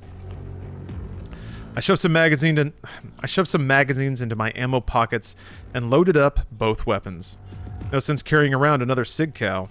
I really wanted to get my hands on the riot gun that Dartier... That's a person, I guess. Dartier usually carried, though, except it would probably mean ripping it out of her twitching fingers after blowing a hole in her pretty blonde head. Oh, so there's 2 women's? Well, that's nice. There's 3 women now. I did not know there'd be 3. Battleroid, holy crap! Dude, with the 50 subs, you're just buying through to the next chapter, huh? Okay. That'll do it. All right. Thank you very much for the 50 subs. That's outrageous generosity. I'm very flattered that me reading this book is worth that to you, but thank you very, very much. I followed the trail of corpses around 2 bends of the corridor, taking as much ammo as I could carry without rattling like a medieval knight. We were all supposed to carry head talks so we could communicate, but I didn't find any, which was pretty suspicious. No ELFs or mill data buses either. Nothing whatsoever that might be used to communicate what the hell was going on. and I always made time to check the faces. So long as one particular face wasn't there, I knew I could stand it. Stand the pain, the doom of not getting to smooch. Well, that is the end of the chapter, but Battleroyd has just dropped a stack of cash. Let me flip forward a little bit. Oh, the next one's actually really short. Yeah. Throat's settling out a little bit. Car Crash 13, thank you very much for the Prime. Let me take this time to remind you all that this stream is sponsored by G Fuel. While the sub alerts are ticking up, I'll cram in my other thing, but 30% off this weekend. G Fuel's cheap, it's delicious, it gives you energy, or it keeps you hydrated, or both. It can save you money on energy drinks or Pedialyte or Gatorade. I honestly use it as a hangover aid. I get really dehydrated when I drink now, and my body doesn't react as well to being mega dehydrated as it used to. The good news is that like chugging one scoop of G Fuel, even in like a short glass, really does like hyperhydrate me. So if you're tired of the headaches and the upset stomachs, I mean, it won't take it all away. You know, you're still poisoning yourself, so you're gonna have to deal with that. But Mustache Party, thanks for the Prime. Anyway, that's the plug. They've been sponsors of me for a while now and been great business partners, so I use it myself. I drink it. I have some right here, actually. This is how I'm going to get through the 24 hours. That's the idea. That's why it's a 24-hour stream. If you're really congested, hot toddies are recommended. I don't want a hot drink. I mean, that would probably help, yeah, but it's hot in here. Maybe when the sun goes down.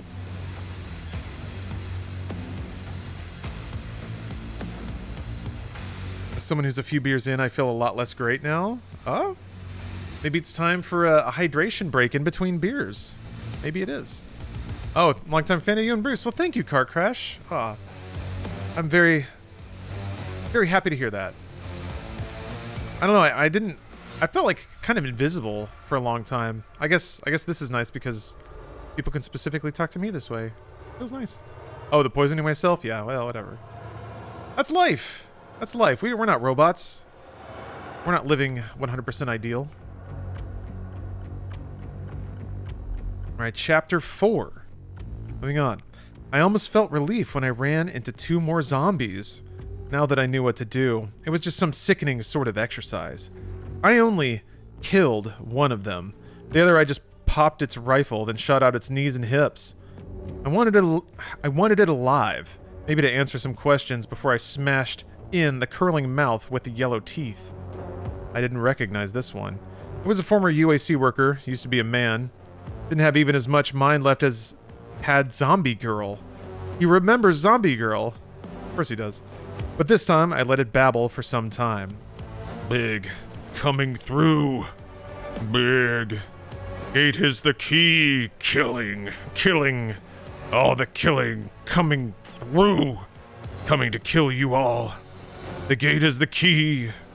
The key. Hell and damns is the key coming through the gate. Wait the Phobos. Fear. Fear. Fear. Coming to Phobos. Coming from Phobos. Crossing the Styx. Pick up Styx. Styx is the key. I waited until it started repeating itself. After a moment, a chill crept down my neck. The thing was repeating itself exactly, like a tape loop. Suddenly more scared than I had been in hours, I put it out of its misery and mine. I backed up into a dark alcove, praying nobody had light amp glasses or an infrared sensor.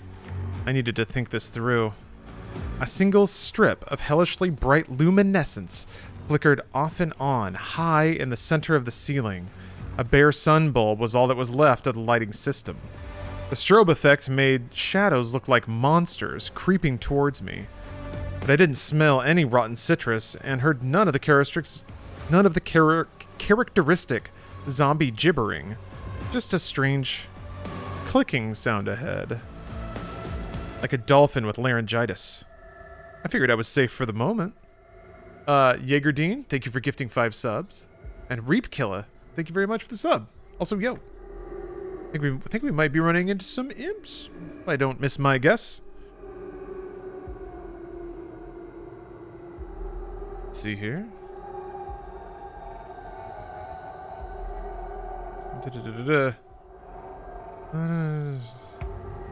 Okay, figured I was safe here for the moment. Phobos was pretty obvious. They were here at Phobos base. They came to Phobos. But what did the thing mean saying they were coming from Phobos? I started feeling nauseated. My skin began to creep up and down my bones. If the zombie didn't distinguish between yesterday, today, and tomorrow, then maybe it was telling me that Phobos was not the final target of the invasion. They were going to cross the river Styx, the river of the dead in Greek mythology. And what was on the other side? Well, hell, I supposed. Hades. But wait, if you were starting from hell, then crossing the Styx took you to... Oh, I swallowed the nausea back down. Sweat dripped down my forehead, stinging my eyes. The target was Earth. Terra mostly firma. Home sweet hovel. I accepted the fact that I was a dead man. After 4 years of Catholic school run by Father Bartolomeo?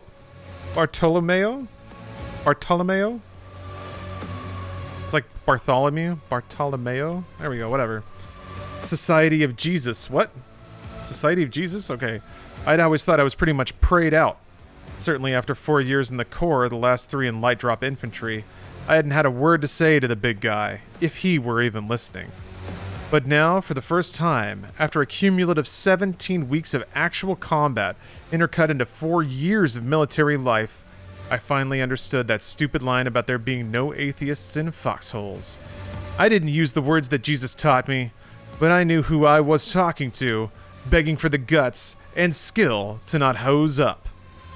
Suicide mission was a weak term for what I was doing. I'm as afraid to die as the next jarhead, but goddammit, I don't want to be damned as a walking dead. I told the big guy what I'd done wrong in the last, 7 years and promised him a lifetime of penance if he'd just forgive me and send me into battle shriven. It was a hollow offer. I knew that lifetime was probably measured in hours. Thank God it's the thought that counts. The Theology of Doomguy. Taking a breath, I swung my rifle around, finger outside the trigger guard, and stepped out of the alcove. I continued around a corner toward the clicking noise. Suddenly I saw what looked like a working radio. Hurrying over, too quickly for caution's sake, I saw that only the front part of the mechanism remained. The back was ripped out in a way that showed clear sabotage. Up to that moment, it had seemed possible that the radios were destroyed accidentally, casualties of battle.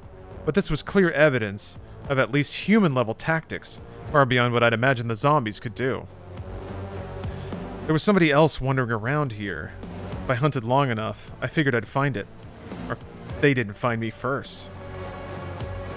Turning a corner in the corridor, I saw more evidence of some kind of strategy. On the wall, a map to the installation had been burned beyond recognition, while the space around it was only slightly singed. Whether that other something or somebody was, it knew that more of us would be coming after it. It didn't want us to be able to find our way. Ahead was a hatchway. The door was open. The light directly over it was broken, but a steady green glow emanated from beyond the narrow opening. The glow did not come from any electrical source I could think of.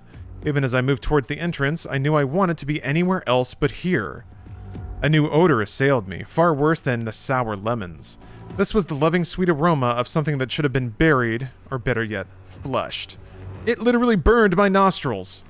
I fumbled for the mask that accompanied the combat armor. Jesus, I thought, what I wouldn't give for a working environment suit. My hands shook as it pulled over my mouth and nose, wondering what horrible toxic fumes I was breathing. The surge of air from the suit augmented the bad air, but it did little good. The molecules of the toxin were evidently smaller than the oxygen molecules and didn't react to any of the filters. I could still smell them right through the mask. Oy. Every warning klaxon in my body was screaming. My skin tingled, and the proverbial hair on the back of my proverbial neck. Wait. Why did you say proverbial twice? Also, that's literal. It's literal hair on the back of your literal neck. There is no proverb about hair standing up on your neck.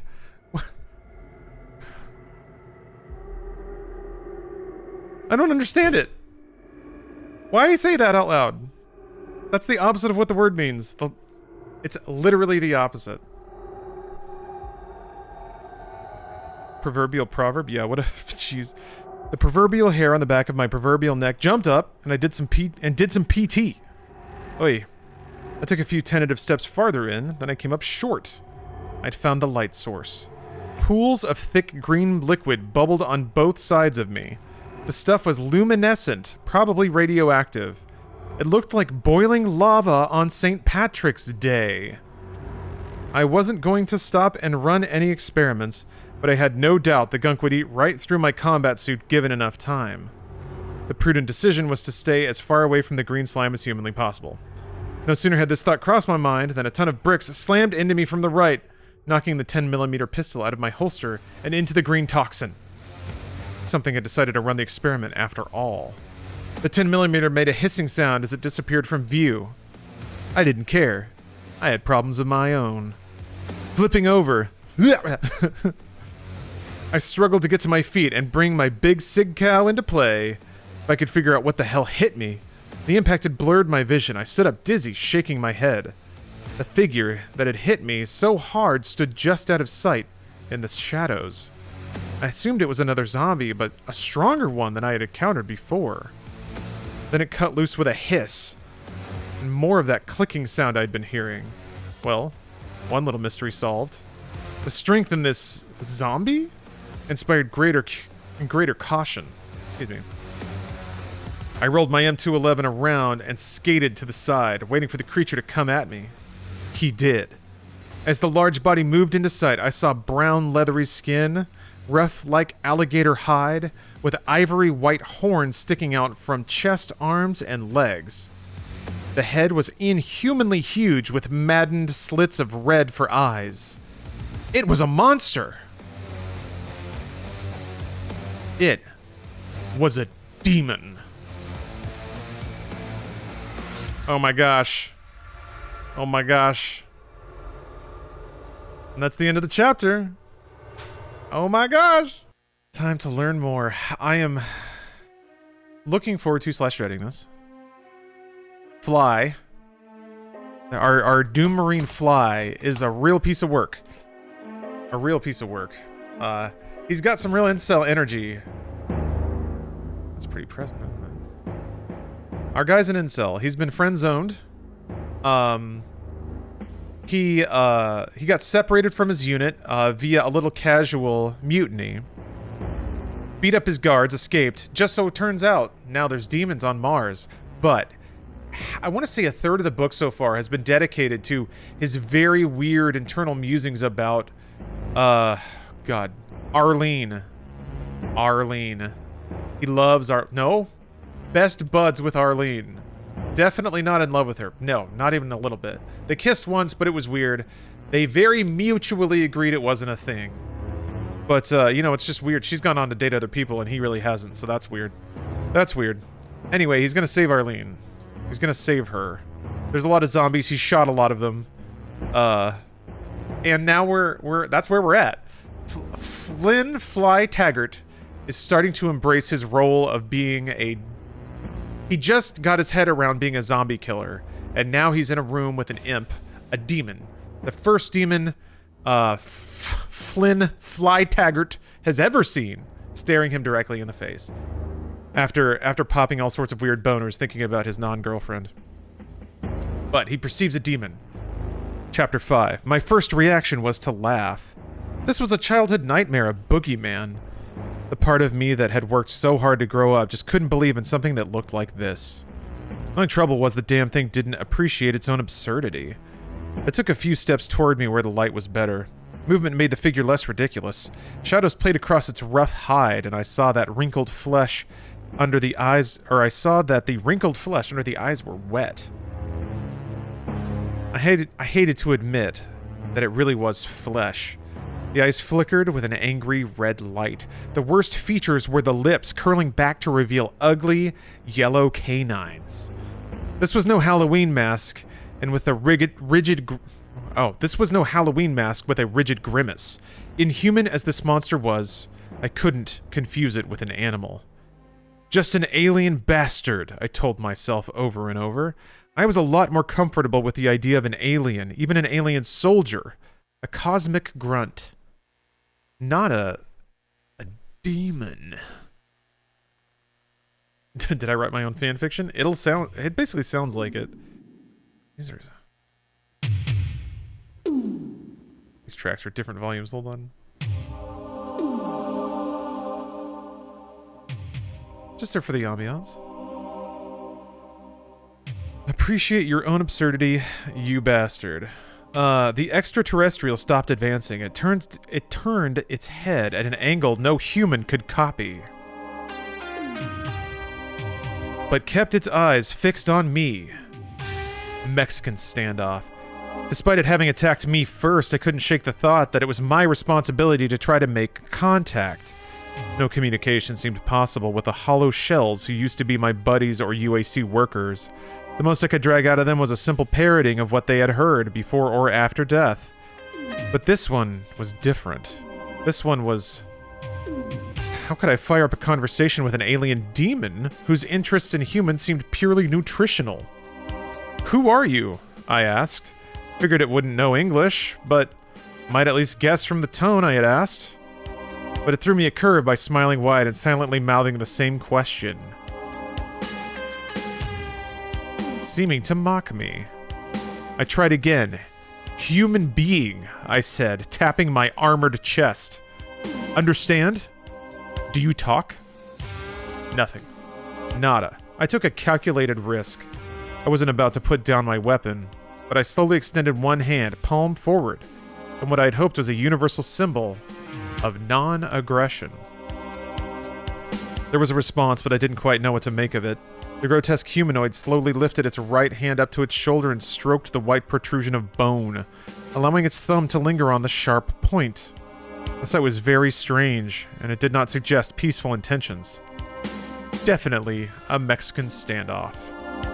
I suddenly got nervous about leaving my hand exposed. The sharp teeth suggested a healthy appetite. I became acutely aware of my environment. The bubbling green sludge behind me blurbed louder. Burbled louder, and for the first time, I thought I heard the monster breathing. The breathing stopped. Pure instinct took over. Soldiers sometimes take a sharp breath just before attacking. Some hold their breath as the floodgates open, releasing enough adrenaline to turn coward into hero.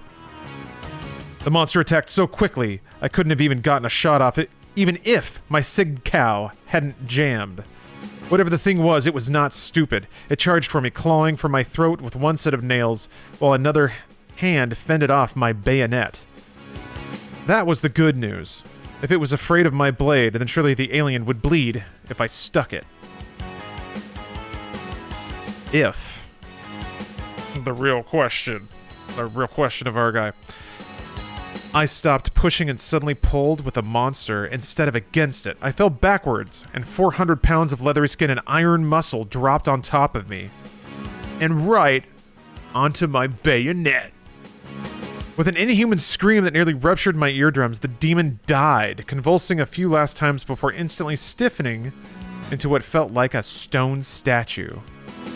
I was mighty damn glad to learn that demons did bleed, at least on Phobos. I was relieved for some reason that the blood was red. I was less pleased to feel the stone weight of the monster crushing me into the floor. Jesus and Mary, did I just turn off the Phobos gravity generator? Jesus and Mary, did I wish I could turn off the Phobos gravity generator just for a moment? I want to be offended that Doomguy did try to be diplomatic. I want to be offended at that. Weemba130, thanks for the resub. Oh, man.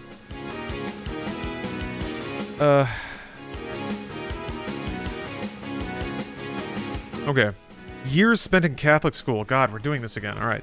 Years spent in Catholic school came back to me. I remembered an old penguin, Sister Beatrice, who was obsessed with the biblical injunction to avoid unclean things. Unclean things! My stomach heaved, shaking the body off me with more strength than I'd ever experienced before. I almost vomited on the very spot where blood pulsed out of the alien's belly wound. Man, he should have. Dude, if Doomguy stabbed a demon and then barfed into the cut, that would be sick. Oh, man. Do it, Doomguy, do it. Jumping too quickly to my feet, I slipped on the slick red goo. This dude slips all the time. This is the second time he's tripped on blood. Right next to one of the bubbling pits of green sludge. Heat poured from the boiling green liquid waste. I didn't want that stuff any closer to my face than it was already. I had a feeling the luminescence was not harmless phosphorus, and this didn't seem the time to run any tests.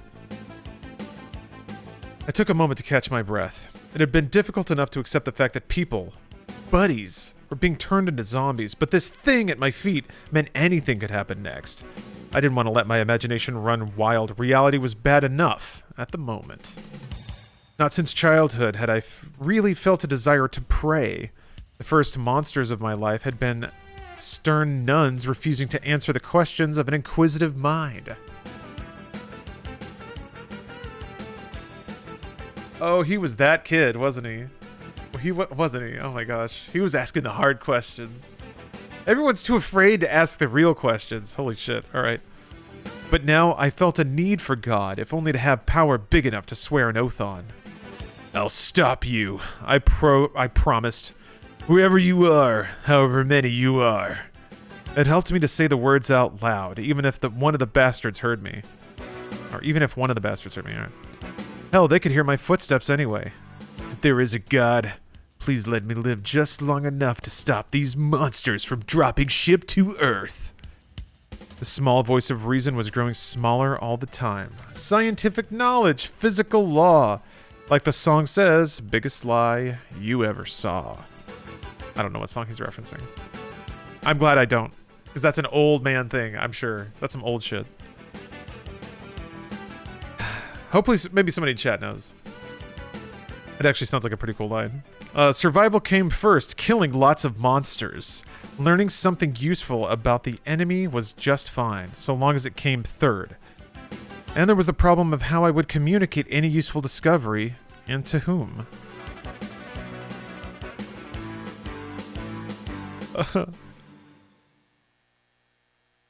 Ahead were the remains of yet another smashed radio. A human hand still touched the controls. The hand was not attached to an arm. The best explanation was that the body probably lay dissolving at the bottom of the pool of green slime. Yes, of course. Making my way out of this section seemed the most important move for all three goals, if only to get away from the hot green liquid. The monster had thrown me off. I couldn't help imagining the creature from the Black Lagoon, or Green Lagoon, waiting at the bottom of every toxic pool. If I could meet one two-legged nightmare, I could meet more. And I don't just mean more like the ones I'd already fought. There could be worse things. Anything. What were the laws for monsters? Thoughts of horrors crawling around on the bottom of radioactive sludge pools gave way to even more unlikely scenarios. How about creatures that could exist outside the domes, in airless space? And if they did need to breathe, maybe those aliens didn't bleed either. That's deep. That's real deep. I made myself stop. If I kept this up, I wouldn't need to be picked off by the enemy. I'd be saving them the trouble.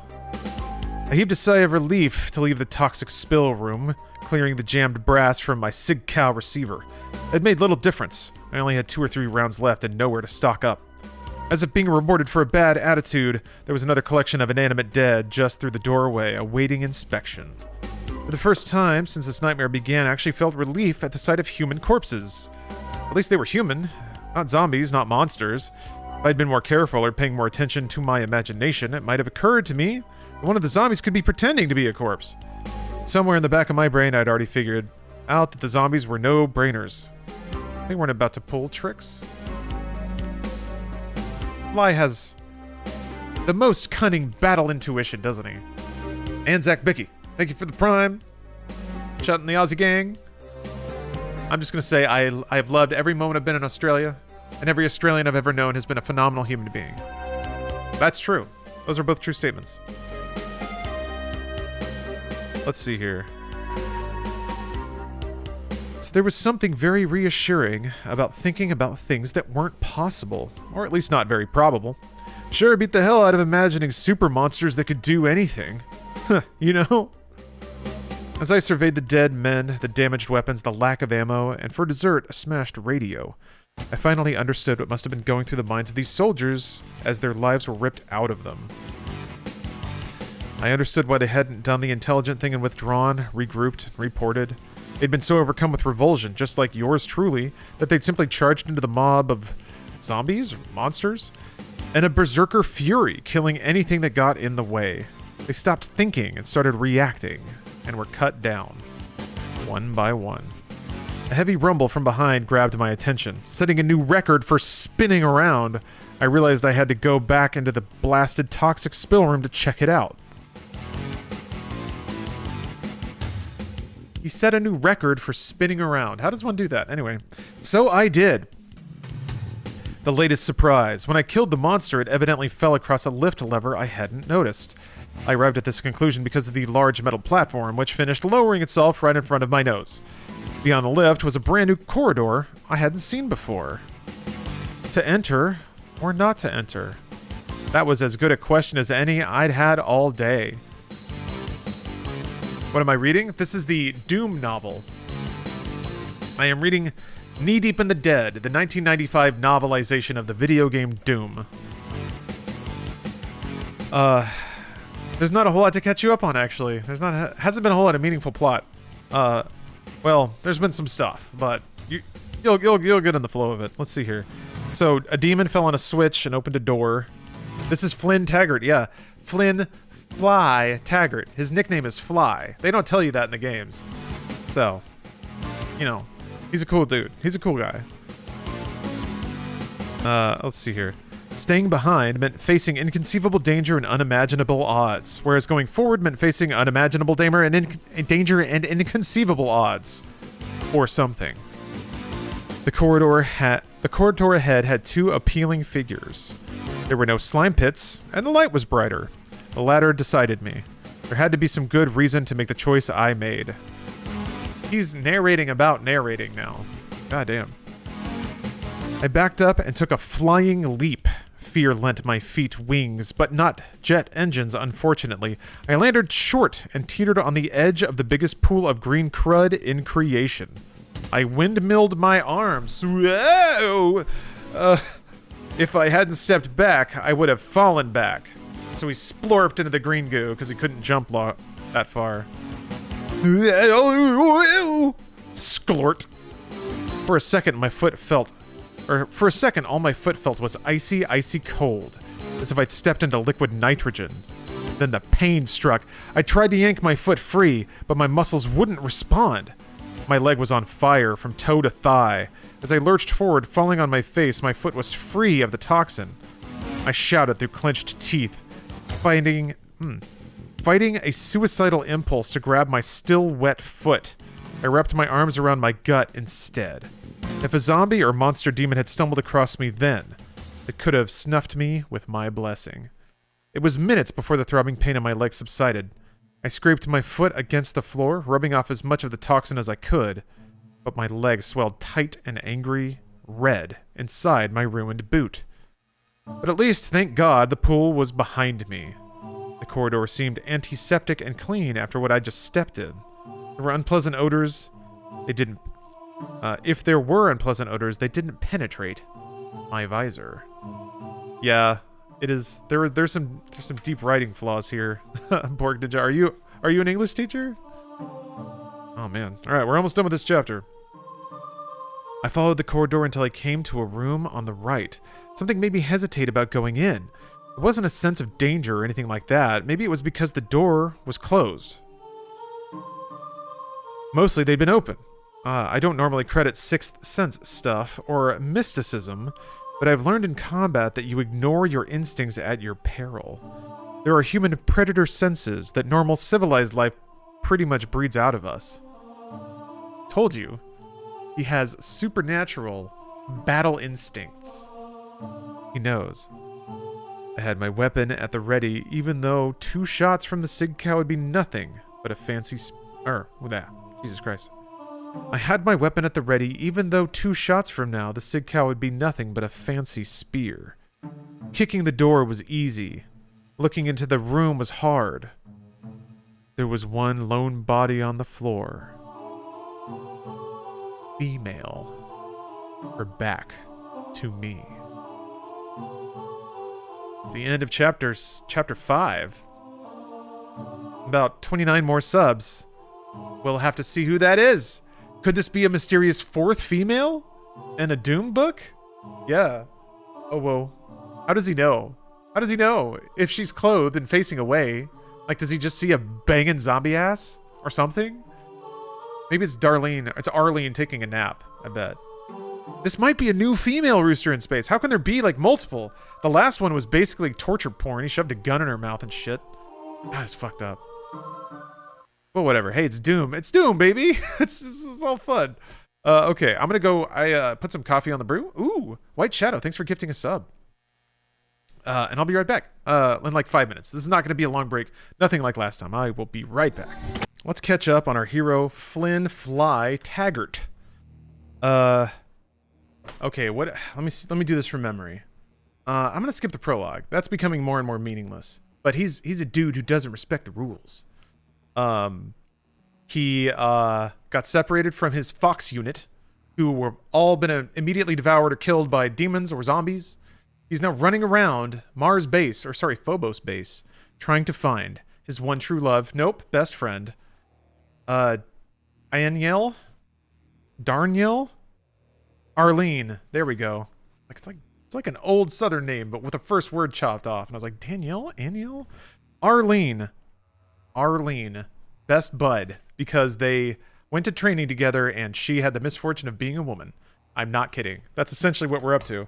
So, Flynn Fly Taggart, the Doom Marine, is very much a forever alone, incel-y kind of guy. He's rolling around. He just kind of mentally processed the fact that there's demons here. That's basically what the last chapter was. It's a rolling dialogue of him asking himself a bunch of annoyingly quirky questions about demon culture. Who cares? He did shoot some demons. He tried to do a jump. I'm going to guess it was like 4 feet, maybe 3. He couldn't make it. His foot fell in goo, and he was in piercing pain for a little bit, and then he just got up and started walking it off. So, then he kicked in a door. His battle instinct said there's something about this door. This is an important door. I'm going to boot it open and see what's inside. And you know what was inside? Here's a quote. There was one lone body on the floor. Female. Her back to me. Oh my god, is this Arlene? Holy shit. Holy shit. Fuck shit. This is going to really throw Doomguy over the edge. Oh my god. He's on his last thread already, so this is getting serious. Chapter 6. For a cold gut second, I thought she might be Arlene. The impression lasted only a few seconds. Then I saw it was Tij Dude Dardier. Dardier? We'd fought together pretty closely in Kafiristan. And you get so you recognize a buddy from behind, especially females in a crack fighting unit. Females. There's a lot of that. There's a lot of females here.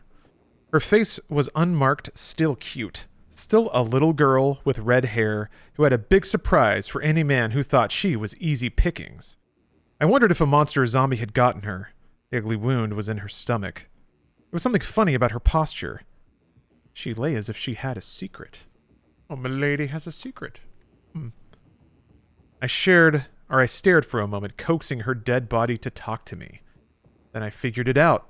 Dudette was lying on top of something, shielding it from dry zombie eyes. He called her Dudette. Oh, man. I touched her gently, then gingerly slipped over her corpse. Dude Dardier was lying on top of the plump action... Wait. Is Dude a title? I guess so. I mean, Dude is Tij's nickname. Ugh. Dude Dardier was lying on top of the pump-action riot gun I'd been wishing for earlier. Her death day present for yours truly. I felt like a ghoul, but my feelings were a luxury. With a shotgun in my arsenal, my survival rating took a big leap up the charts. I checked the bore and found no obstructions. There were plenty of shells in the bandolier around her body. I thank Dudette for being a Marine to the end. Semper Fi, Mac. Back in the corridor, I found the remains of a map on the wall. The bad guys evidently followed a plan, proven by destroyed radio gear and vandalized wall maps. But this time there was just enough left of the map to figure out the basic direction toward the lift, which I prayed was still working. Being properly armed did wonders for my psychology. I decided maybe I would do well to generate a tactical plan. There is no north or south on Phobos, but I oriented myself along the facility's major axis. Getting to the nuclear plant was the next logical move. It had the largest concentration of equipment, and perhaps even an untrained engineer like me could jerry-rig some gear into a working radio. I found the lift without further molestation. Naturally, it was broken, shot to hell. The hydraulics leaked away from numerous gunshot holes. But the manual escape hatch still worked. Placing myself back into a narrow, confined space was about as appealing as it sounded. And my damned imagination started bugging me again at precisely the moment duty called. You talking about needing to piss? No. My imagination was not very patriotic. It needed 6 weeks of boot camp. What? I don't understand that. I don't think I want to. It sounds creepy. There was a dim light in the shaft. Very, very dim. Every square foot of the base was supposed to be constantly lit, bright as day, except for the barracks. Someone in charge must have been mugged by a flashlight when he was a kid and wanted nothing more to do with them. Maybe I shouldn't have complained. Light was light. As I climbed down the long shaft, it occurred to me to think about something cheerful. A silver lining that must exist somewhere in these storm clouds. There had to be something. And there was. I hadn't found Arlene's body yet. So long as I don't know what happened to her, there was hope. I figured the nuclear plant must be at least 6 stories down. Just keep climbing, that was all I could do. Climb. Hope. Watch out for demons. Real simple. I preferred thinking about Arlene. Oh my god. Oh my god, dude. You gotta let it go. Okay, and then there's a gap here. Gap. I remember the day she... Oh, fuck me. We're gonna talk more about Arlene. Are you fucking kidding me? Dude, this is like a whole aside about Arlene. There's like a line break. Just so they know. They're warning us. It's Arlene time. Ugh. Doomguy's a simp. This dude's like an alpha simp. Any other simp next to Doomguy in this book? It's like, no, you're well adjusted. This guy's in it. Oh, he's in love, Lawrence. You're right. I shouldn't be making fun of Fly Taggart. Shit. All right, here we go. I remember the day she showed up from Paris Island to join the real Corps, the fighting Corps. I looked up from monkeying with a sticky belt advance on a 60 caliber auto-stabilized and saw a brutal babe in camis, spats, webbing, and sporting a newly shaved high and tight. Catching her eye told me all I had to know. She knew what she was doing, all right. The Corps is protective of its haircut, flat on the top and shaved on the sides. We're talking a sign of distinction, a challenge thrown at every other service. God help the Navy, Army, or Space Force puke who shows up on one of our bases in a high and tight. What happens afterward is why God made Captain's Mast. I don't know what that... I don't like that. Again, I don't want to understand that. She even has the Vasquez haircut. Yeah, she's just Vasquez. The author was straight up in love with Vasquez when he was younger, and that's what's in this book now. But Arlene was no innocent. She wore her cut high and proud, and wore a single red private stripe. Lieutenant Weems, pre-punch... Doomguy punched him earlier. Lieutenant Weems, pre-punch, took one look at Arlene Sanders, a long, hard look, and curled his lip. He watched her hand her packet to PFC Dodd, who stared at her like she had 2 heads. So far as I know, that was the first time they ever met. They who were destined for, well, not love, exactly. Extreme lust-like. After about a year of ignoring him with all her might, and then another 6 months of despising him, she shamefacedly confessed to me that she'd spent the night in his flat. All in all, not the best foot forward on this first day for the first woman in Fox company. Of course, the opinion of Lieutenant Weems was already a debased currency at this time, but the opinion of the other men mattered, and no one could express that company opinion with more eloquence than Gunny Sergeant Goforth, the company's grand old man. Hell, he was in his late 30s, an 18-year Marine, the last 10 in light drop. Goforth looked like Aldo Ray in those old John Wayne movies. He was heavyset, muscular, but not fat. He shaved his head. But would probably be bald anyway. Goforth was a Frank's tank with legs. A few freckles, a few freckles mixed in along with rolled homogeneous armor. What the fuck? The gunny made a big deal of sauntering over to Arlene and let loose with his thick Georgian drawl. Hooey, where'd the lady get the party do? Oh wait, the purdy do. Holy shit. It's actually spelled out. She looked him in the eye, that was all. Not a bad answer, really, but I thought that under the circumstances a few words of reason might be in order. I volunteered myself for the task, partly because I liked a woman with guts, partly because I respected the men in the Corps and felt their position could be expressed in a more thoughtful manner than Gunny Goforth was likely to manage. I, as an intellectual, decided to step in and be an interpreter for the men of the Marines who sometimes have a bad reputation. Sure, dude. You're gonna make this situation better, I promise. Oh boy.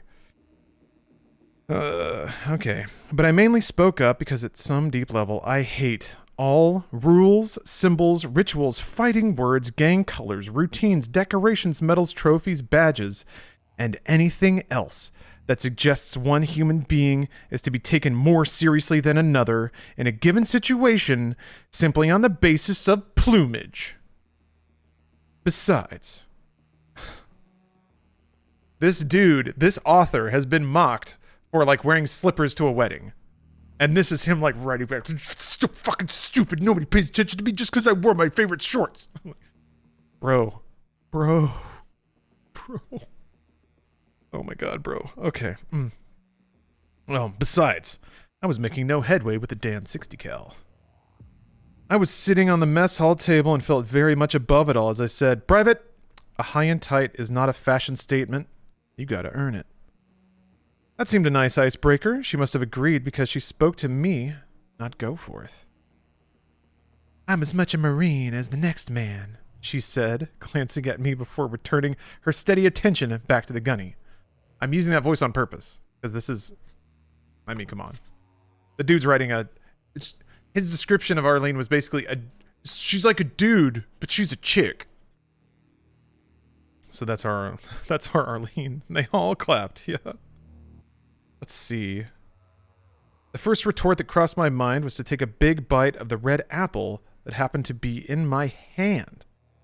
The longer it took to chew and swallow the piece of apple, the more profound would be my clever rejoinder, it seemed to me. And so I did.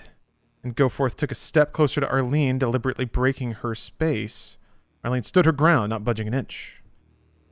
In between bites of the apple, I thought I would essay another arbitration. You know, I essayed, high and tight is not mil-spec for ladies. It's not regulation for men, either, she shot back. There was no arguing with that. There was plenty of apple left to crunch. Gunny Goforth didn't have an apple. Any Marine who wears that do, he said, sure as hell is gonna earn it, missy.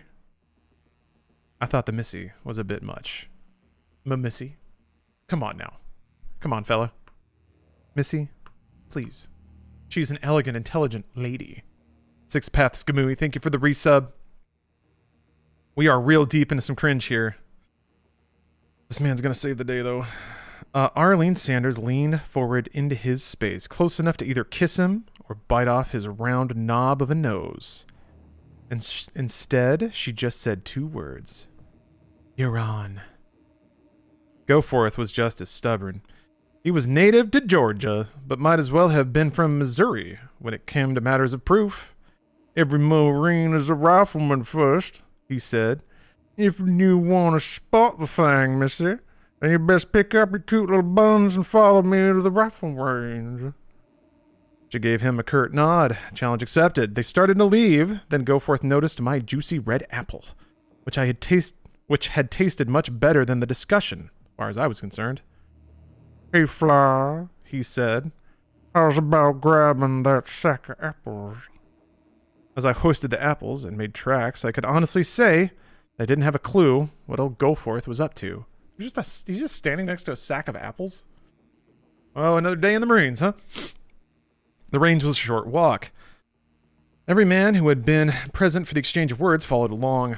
No one wanted to miss entertainment this high a caliber. So, no pun intended. Actually, that's a pretty good pun. I'll give it up for that. That's a pretty good one.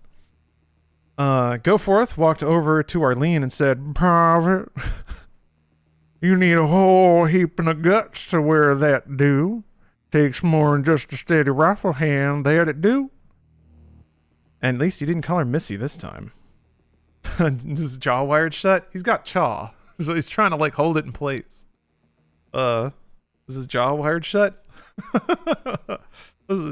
People in the South, all right, they don't articulation it's too much effort. It's a lazy sort of atmosphere. Gotta just let it roll. Let it roll. Okay, let's see here. Holding up his hand, palm toward me, he shouted, Fly, toss me one of them apples. Y'all watch a history lesson. Now that I finally had the idea, I was none too happy, but Arlene just smiled. A thin, little smile. I think she guessed what the gun was scheming. I slapped the apple into the gunnery sergeant's paw. He casually tossed and caught it a few times. Then asked Arlene, You like history, little lady? He was laying on the accent so thick, I could barely understand him. See? I told you. Let's see here. Let me guess, she said with a thick grin. You like William Tell. Goforth looked crestfallen that she had outguessed him, stealing some wind from his sails. But if verbal teasing wouldn't do the job, he was more than ready to push this thing on to the real thing. I could see it in his face. There was no humor left. This dude is gonna try to shoot at her because she's woman and has a haircut. Sick. Anyway, when I had first joined Fox Company, Goforth went out of his way to make me feel welcome. About the worst thing he did was to tag me with the nickname Fly. He didn't bag on me the way he was doing to Arlene. He gestured to Dodd to bring over the artillery, and Dodd brought a 3099 bolt-action sniper rifle, top of the line. Goforth flashed Arlene a big soapy grin, but she held her ground. Made me wonder, not just about the gun, but the other guys who leered and chuckled unpleasantly. Plenty of men are solid guys, decent fathers and husbands, but revert to wolfman when confronted by physical prowess in a woman. This is him all reminiscing, yeah. He's crawling down a shaft right now and thinking about a story where he was really turned on by Arlene. He's not like those other guys. Dude, oh my god. As Goforth lived up to his name and went forward with the William Tell bit, I was getting panicky, but I kept it to myself. I'm a nice guy. I'm just going to say nothing while she's getting abused, though. She was going to play this one out to the bitter end. And I get to tell myself I'm a good guy for mentally supporting her from across the room and saying nothing. Oh, man. I figured that from the way she planted her feet, put her arms behind her, and said, "Go for it." Wait, what? I figured that? Okay. I figured that from the way she planted her feet, because she's going to do it to the bitter end. Got it. Abruptly, everyone stopped laughing. Gunny Goforth noticed, but wasn't about to back down with 8 guys watching. With an almost delicate concern, he carefully placed the apple on her head. Then he took the 3099 and slowly backed away from her. He aimed just as carefully and said in a voice that had lost all the sarcasm, "Last chance, honey." I thought honey sounded better than Missy. Arlene didn't move, but I could see that she was trembling ever so slightly beneath her bravado. I sure as hell didn't blame her. Goforth took a deep breath and said, "All right, darling." I suggest in the strongest terms that you don't flinch none. I was the one who jumped when he squeezed off a shot, and damned if the apple didn't split perfectly down the middle, each half falling on either side of her head. Everyone let out a breath, and a ragged cheer erupted. "Way to go, Gunny!" said one man. "Fox Company Ichiban!" said another. Holy shit. It's a multicultural crew, you see. It's a multicultural crew. We'd forgotten one item. We'd forgotten that Arlene had put her skull on the line. The drama wasn't over until she said it was. As Goforth basked in his moment of glory, the boys all praising him, Arlene walked toward him. Her hands were behind her back, and she was smiling sweetly. I saw what she was carrying before the gun did. She held an apple up until he saw it, and then she tossed it to him. Silence again. Nobody moved. And just as smoothly as you please, Arlene Sanders picked up the $30.99 from the table, staring expectantly at Goforth and cocking one of her eyebrows. I never doubted what Goforth would do. His basic sense of fair play could be counted on, and he had guts. He wasn't about to lose his men's respect, not Goforth. So in the words of the old-time baseball player, it was déjà vu all over again. Please repeat that line? Wait, which one? There's just too many. He put the apple on his head, his eyes, icy eyes, boring into Arlene's. She watched him just as intently. No lovers were ever more focused on one another. She cocked and raised the rifle, which wasn't even fitted with a scope, just iron sights. I like how it's cooler now that she's doing it. Or no, wait, this is a different gun, I think. Anyway, a few of the men backed farther away from the cone of fire surrounding the gunnery sergeant. That pissed me off, so I deliberately took a few steps closer to the duel. Something about this girl inspired confidence. That she was no more likely to blow away a spectator than the gunnery sergeant. Maybe she'll notice if I scooch forward a little bit. Goforth had his own concerns. If you have to miss, he said so softly that it didn't even sound like him. Please to make it high. He smiled with an effort. The request seemed reasonable enough. Arlene said nothing. She lifted the rifle, nice and slow. She didn't make us wait. She pounded out a shot. Bang! And the apple was blown off Goforth's head. Corporal Stout ran over and picked it up. It was still mostly in one piece, but there was a gratifying furrow, a little high off the center. After a long moment, during which no one said a word, Goforth walked up to Arlene Sanders. Putting his hands on his hips, he made a big show of inspecting her high and tight, while we all held our breath. Goforth bent down, examined her right side, left side, back, front, then looked her evenly in the eye, winked and nodded. It's you, Private, he said, and I was pretty damn sure he wouldn't be calling her Missy again. She didn't miss, you see. Some of the boys took to calling her Will, though. Wow. All right, and thus ends Chapter 6. A whole chapter. The only thing that got shot was a freaking apple. Yep. But man, was Arlene cool or what? I told you she was cool. She's so cool. Like, she doesn't get bossed around by the boys. Like, she could be around the boys and they respect her, you know? So she's like, you know, like, she's not like other girls. She like does boy stuff. It's cool. It's cool and I love her. I mean, we're best friends. I don't know why I said that. Sometimes, you know, I just get, you know, we're good friends. That's all I mean. Like a friend. I love her like a friend. It's fine. Okay, here we go. Any advice on video game burnout? Don't worry about it. Unless you need to play games, don't worry about it. Do something else. Read a book. I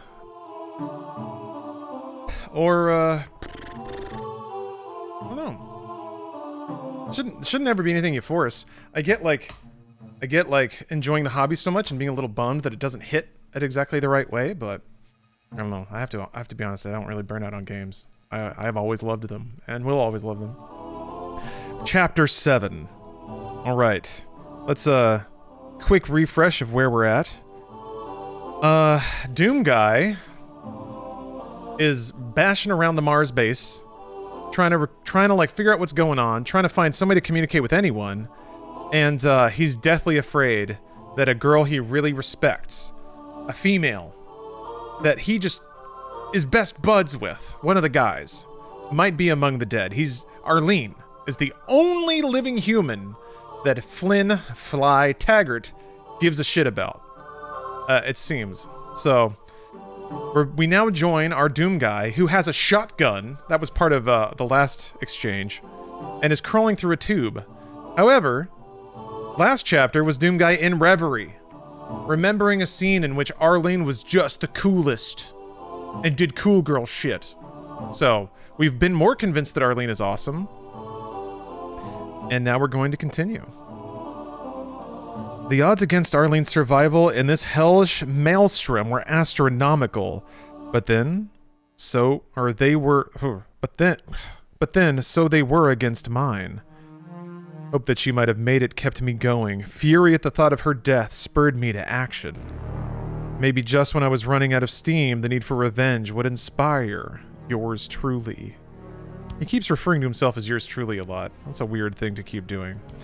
As if to test my newfound resolve, Phobos threw some more at me.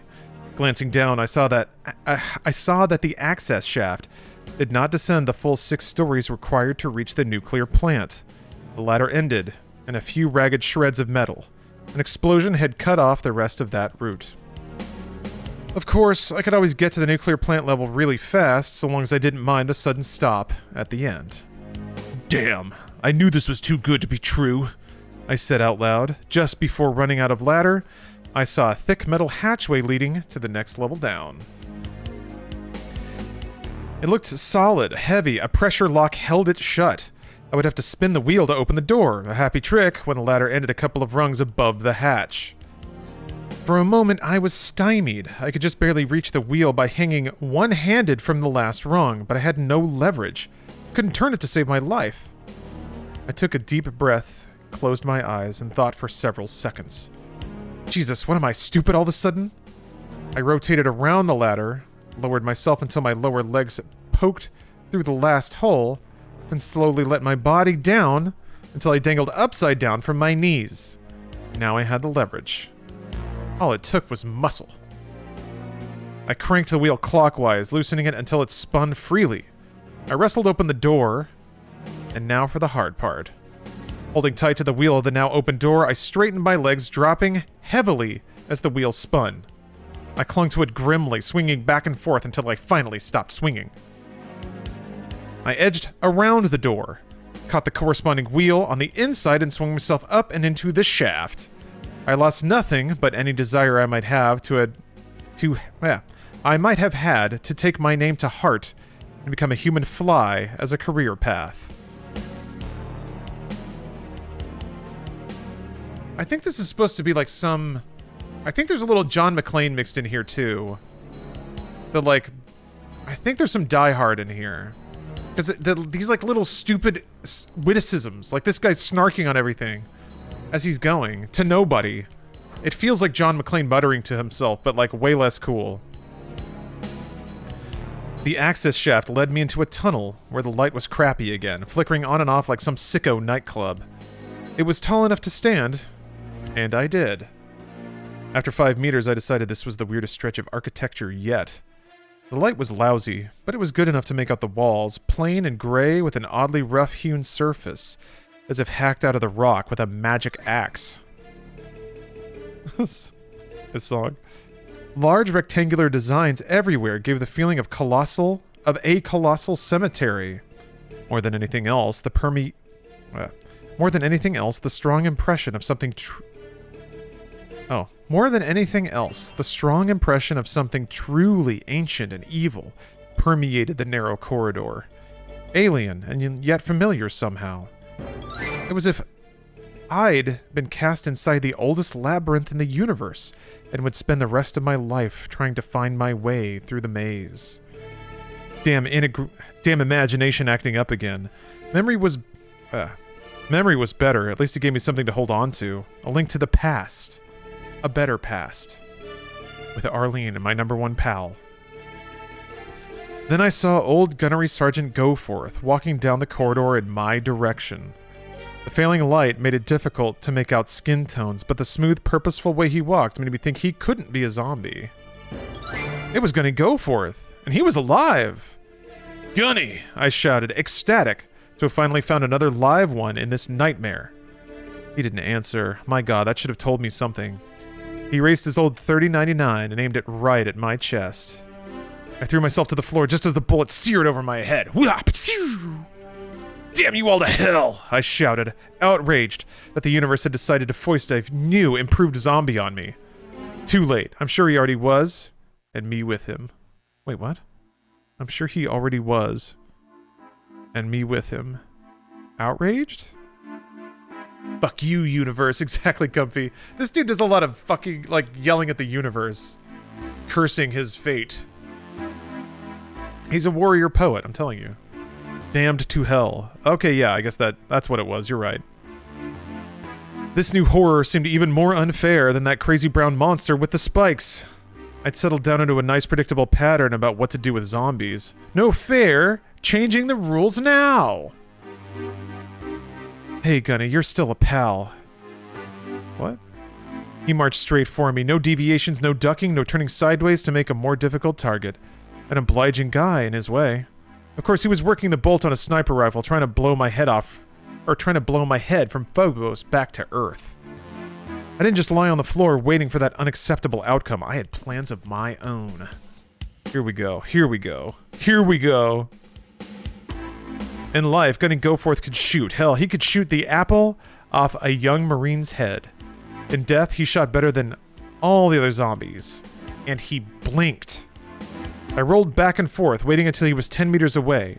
Then I shouldered the riot gun and squeezed. It was the biggest mess I'd made on this godforsaken rock of a moon so far. The splatter was sort of an artistic statement. But it must have gotten something in my eye. I kept blinking, but it wouldn't go away.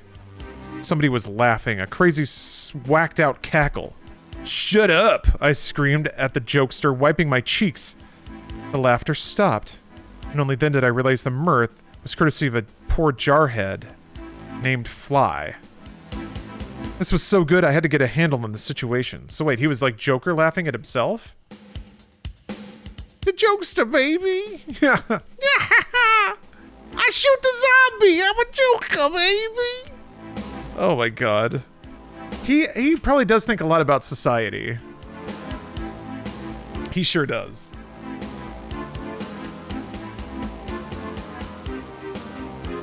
Oh boy. This was no good. I had to get a handle on the situation. Running multiplication tables in my head helped me chill while I scavenged Goforth's pack for ammo. So wait, his master plan was to shoot him with the shotgun. I mean, that is very Doom. I can't keep questioning this, but he's like, I got a plan, and he just like rolls over, bang. Oh, I killed him with my gun. My gun was bigger. I killed him. Got him. Got him. My breathing slowed to something sane. My heartbeat took a licking but kept on ticking. In fact, I was so calm I barely blinked when a whirring metallic skull sailed past my head. This time, I was sure my imagination was off on a wild toot. What?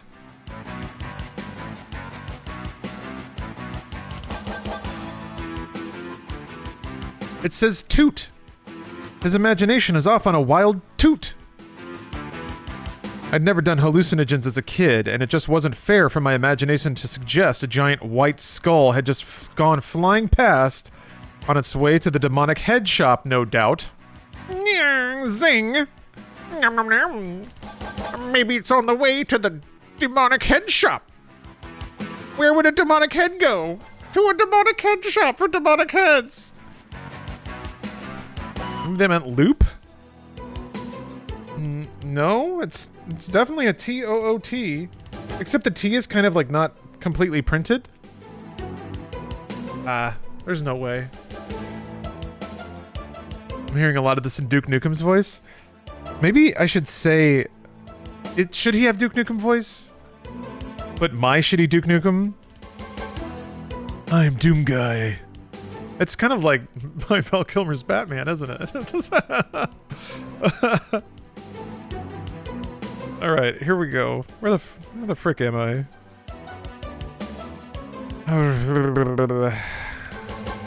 Okay. So I made a deal with my imagination. If it didn't throw any more Halloween books at me, or Halloween balloons at me, I'd give it a break when it wanted to go traipsing down memory lane. I can be fair. I ran like a madman up the corridor, jogging a couple of times. Whatever it was, I'd lost it for now.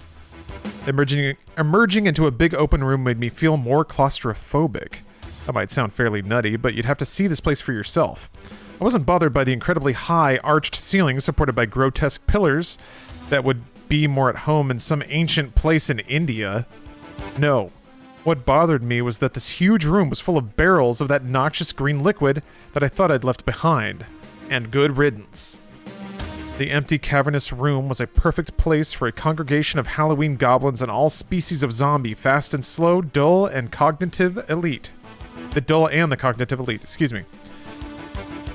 So they had a lot of Halloween goblins and zombies. They're not calling them imps. I guess those are the goblins. No sooner had this unpleasant thought crossed my cranium than the floodgates opened and they started pouring into the room from all directions. I shrank back into the shadows, trying to look dead and mindless. It worked for a few moments. None of the zombies seemed to notice me. There really wasn't time for a sanity check, but I ran a quick one anyway. I'd read about a mental health condition or a philosophy, I forget which, called solipsism. You think of something and it happens.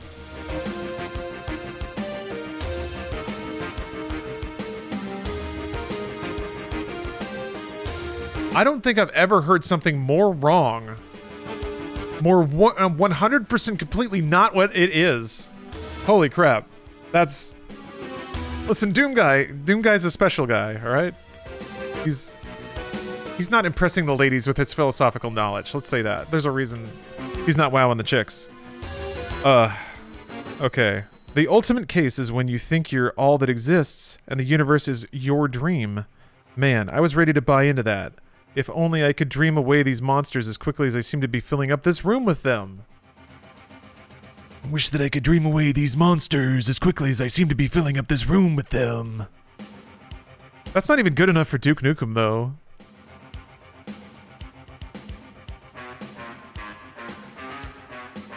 Christ. Well, what can I lose? I closed my eyes and concentrated real hard, wishing away the boogeyman. While I was thus occupied, I was blown off my feet by an explosion and searing heat right over my head. Opening my eyes to... Doomguy was cowering in the corner with his eyes closed, and then he got exploded. Rad. Opening my eyes to excruciating pain, I discovered I wasn't alone on the floor. Whatever had blown me down got the nearest few zombies as well. I decided that solipsism was a load of crap. And when I looked up, my old friend was back. The crusty brown monster with ivory white spikes, and he brought his buddies. They watched me stagger to my feet, and they laughed.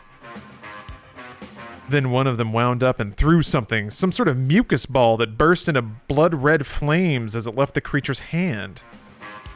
I dived across a burned zombie, and the flaming phlegm spun me buttocks over boots. I looked for a weapon, a glint of metal, a tube, something, but no. These demons were actually producing the fire with their bare hands, and their aim was deadly. The monsters hissed, pointing directly at yours truly. Then the zombies noticed me for the first time and began shooting. They weren't too particular about innocent zombies getting in the way either, and whenever one zombie would shoot another, or a demon would pelt a bunch with a flaming mucus ball, the monster victims would turn on their monster allies, completely forgetting about me. Hey, somebody played the video game. That's nice. Oh, Pop-Tart, you going to bed? Alright. Thank you very much for watching. It's always a delight to have you around. Hope you have a good night. And sleep well. I might be here when you wake up. Alright. When I ran screaming from one side of the room to the other, I filed that little datum somewhere in the back of my brain for future use. This is Doomguy. Hands over his head, just... You had a long day? Yeah.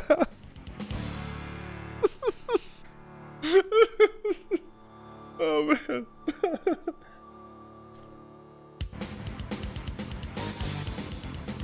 Okay.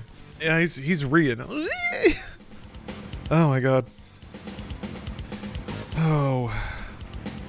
I looked for a weapon, a glint of metal, a tube, something, but no. These demons were actually... Oh, wait. The monstrous hiss putting yours truly... Oh, wait, hold on. Okay, here we go.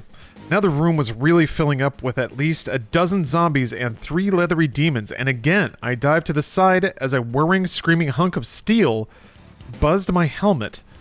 This time, there was no mistake. It was a goddamned flying skull with flaming rocket exhaust spewing out the back.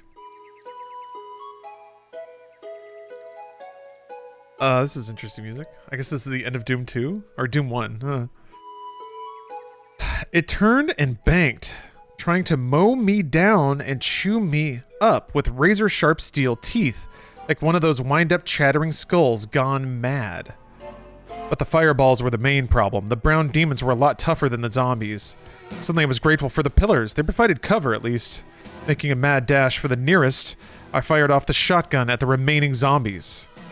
Catching my breath, I risked running to the next pillar. This time a fireball almost fried me. There was just no way I could get to the demons from here without being toasted, and the shotgun range was too short to pop them where I crouched. While I dithered, I heard a whirring behind me, then a harsh iron screech. Sure enough, the flying skull had sailed around the pillars and spotted me again. I can take care of you, at least, you FX reject. I whipped the riot gun around and fired from the hip, not even taking time to aim. Oh, wait. I whipped around the riot gun and fired from the hip, not even taking time to aim. It was the best mistake of my life. The little bugger skittered out of the way. I tried to track as I fired, and I popped one of the toxic barrels instead. It exploded with a terrific concussion, kicking me in the body armor like a mule, and tearing off tearing off a chuck of my Kevlar vest. The skull vanished in a spray of metal gears and exploding JP5. What the hell is JP5? You sound up exactly like Xavier Renegade Angel? What would you say are the characteristics that would make a voice more like Duke Nukem and less like Xavier? Or is that working? Is that good enough for Doomguy? I guess it's probably like... I'm probably putting emphasis on weird things. That seems to be like what dominates Xavier's thing. I'm leaning into it a little hard. It's like a little too percussive. A little too like warbly. Any chance a reading portion of the stream get edited down to a standalone YouTube vid? Maybe? I still need to edit together all the Batman Forever stuff. So, yeah, maybe. I can't convince myself it's gonna be popular. But why not? Why not? Why not? Why not? All I have to do is like set ins and outs and make a Premiere. Like I just gotta export a big ass video in Premiere. That's not that hard. Sub goal? Sure. Sure. Hey, if we get to 24 hours, I will upload a YouTube video of just this video read. Or just this book read by itself. I may not finish the book though. We'll see. We'll see how it goes. Batman Forever stuff? Oh, I read the novelization of Batman Forever. But the audio wasn't great, and I was pretty nervous. So I just kind of been sitting on it because I think I'm a little self-conscious, but I need to just put it up. Why not? People asked about it because I think people missed it. Alright. Almost immediately, my bruised eardrums were assaulted by another explosion, and then another, and a fourth. 5 or 6 more barrels touched off in rapid succession. All I could think was, thank God, I was on the other side of the pillar. An acrid cloud of blue smoke swirled around the walls and floor, residue from the explosive oxidation of the toxic goo. Gasping, I peeked around the pillar at a scene of astonishing carnage. Zombies and demons alike had been torn to shreds, and strips of gray flesh, their parts mingling in a hellish mulligatawny? Mulligatawny. What the hell word is that? I gotta look that up.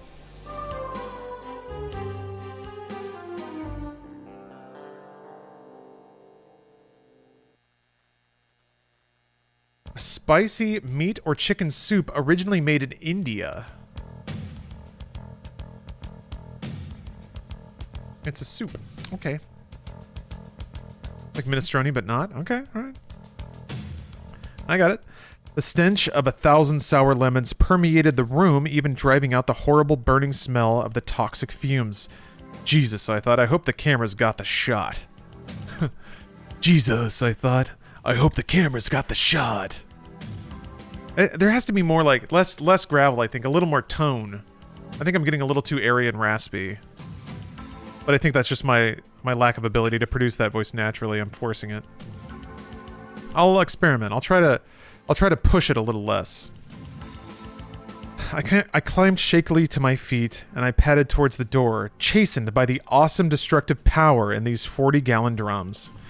At the edge of the room, I found the only other survivor.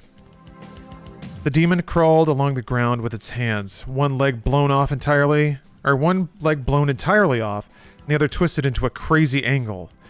It leaked yellow pus, globules that burst into flame as soon as they dripped off the monster's body. I leveled my shotgun at his head. Hold on. You lose your voice if you keep the Duke up? Well, just talking for 24 hours by itself is a lot of strain. So yeah, throwing force, like I can feel it. I am kind of forcing my throat. I really need to not do that. Alright. Die, you dumb animal. That's actually a lot closer to like early Duke. Yeah, I think that's trying to do gravel without forcing the voice. That's how he does it, I guess. Die, you dumb animal, I said with a smile. Animal, repeated the demon. Not. What? I paused, startled. I didn't know they could talk. You're right, I prodded. At least animals will kill you clean or leave you alone. It twisted its head all the way around to stare up at me while lying belly down on the floor. My stomach turned at the sight. You are animals when we fix planet. I guess there's a demon talking, alright. That's perfect for his incel ass? Yeah. Nerd trying to sound cool, right? That's basically it. I curled my lip. I know, that's kind of what I associate with Duke Nukem, if I'm being real. Very early Duke Nukem, anyway. I curled my lip, but my heart leaped. Which planet was that? Mars? Or did the aliens' plan include Earth? We'll mow you down as fast as you bubble up out of the sewers, you piece of filth. The alien monster laughed, opening its mouth wide enough to swallow a man's head. We throw rocks. Big rocks. I don't know why that voice is the demon voice. I would probably do a lot more snarling if I were really going for it. The image was ludicrous, but I got a premonitory shudder. Premonitory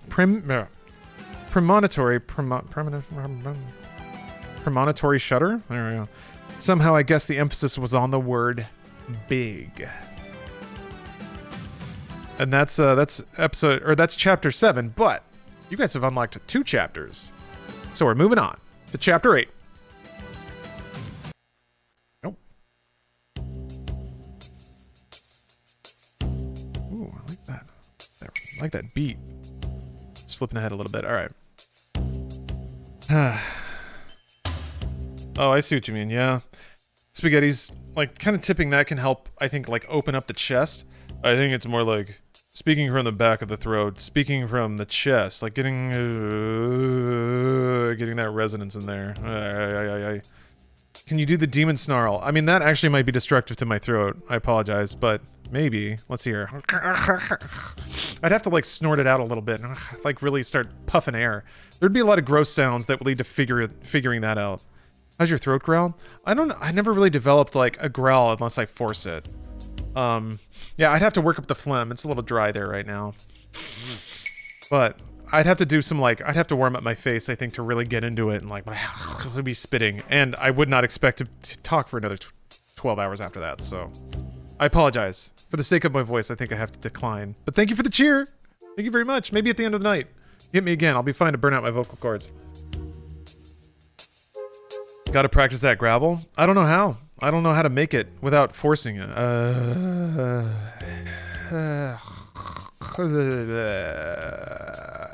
Like I guess fry is the closest I can get to gravel, where it doesn't feel like I'm like shredding to make the sound. Smoked cigarettes for 30 years, easy. Yeah. I wondered about that. If you're a voice actor, do you sometimes damage your vocal cords on purpose to develop it in a certain way? Smoke 3 joints in rapid succession? Jeez. The noises alone are worth it? Okay. Because that's what it would be. It's just far more gross and far more like nasal and snurty and snorty. Oh, Clam. You got gifted a sub? Nice. Yeah, there's been a lot of generosity in chat, and I'm very appreciative. All right. Chapter 8. Despite my better judgment, I was too intrigued for the moment by the sound of pure evil pleading its case. Why haven't the others spoken to me? Can you all talk? It opened its mouth wide, exposing gums full of squirming cilia and teeth that rolled and shifted in position. No, somebody said read it like Lenny from Mice and Men. Oh, Clam, thanks for gifting a sub. It's all same. Like humans, not same. The alien crawled on a bit farther. Literally, yeah, it's farther. I don't think it was trying to escape. It knew that was impossible. I began to worry that it was leading me towards something. Ahead of me was a greenish stone wall covered in boss relief. The hideous demonic face. Somehow I doubted that was an original furnishing in the Phobos base of the Union Aerospace Corporation. How aren't we the same? That's my Lenny? No, that's not my Lenny. I declined. Because I feel like that would be culturally insensitive. I'll stick with voices picked out of the ether. It's a good suggestion, though. Some fear. It gasped. Its face showed no sign of distress, but I knew from the Sorry, the ice maker. But I knew from the shudder that racked its body that it was very near death. Others strong. You strong. Good lord. Was this alien thing admitting to a... Good lord. Was this alien thing admitting a grudging respect for Fly Taggart? Few strong like you strong. Most good for slaves. Human slaves. A thought buried deep behind my ears thrust itself forward. I wasn't too fatigued to pick up that slip of the tongue, even a tongue as thick and brutish as this one. Few strong.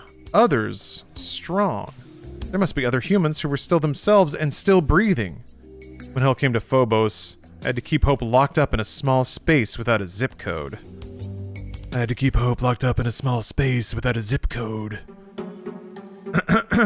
I'm losing the flow in some of those words. It betrays my lack of confidence, and that's not good. Because I think the core of it is the read for a character like that has to be dumbly confident, but the confidence has to read. If any words crack, it doesn't quite work, I don't think. Let's see here. Still funny? Okay, good. I'm glad it's working. Where are we? I kept a poker face. The monster might be smart enough to spot my eagerness at the possibility that one of the living might be Arlene. Any human survivor would change the Phobos situation dramatically. Food and water were minor problems, but I could only operate so long without sleep. With no one to stand guard, giving into exhaustion was suicide, but I couldn't keep going forever. And if I couldn't rest, all the ammo in the solar system would not save me. I'm touched by your concern for my survival, I said. Deal. He unexpectedly offered, ignoring the sarcasm. You live, you work, you help. All I had to do was work with the alien invaders and give them help them conquer the human race, and they might graciously allow me to live as a slave. Jesus, how tempting, I thought. I decided that I liked the ones who grunt better. What do these creeps want from me? I've got a great idea. Why don't you tell me what the hell you're after?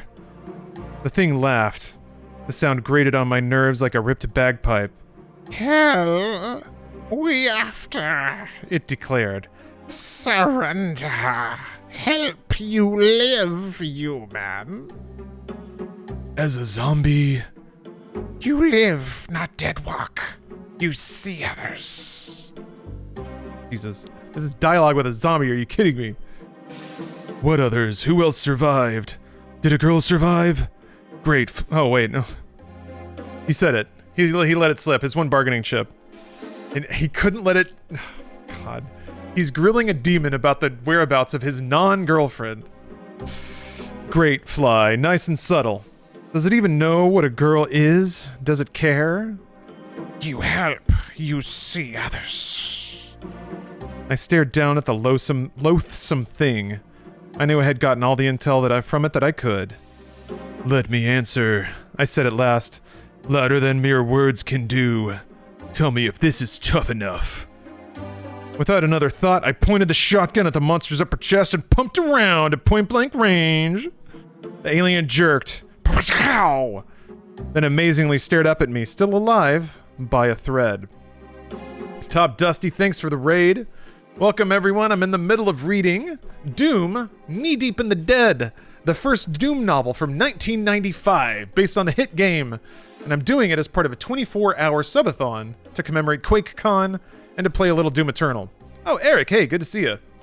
It's getting real intense. I just grilled down a demon because Doomguy, in this novel, is a forever alone incel, not even making that up. He is infatuated with a girl who just happened to be a girl around him. That's basically all the data we've got about why she's so special. And he's sick to death that she might be dead, and the zombie outbreak on Phobos, so he's bashing around trying to find her, but he's the only living human that he gives a shit about. Man of Awesome, thanks for gifting a sub. That cut out pretty quick.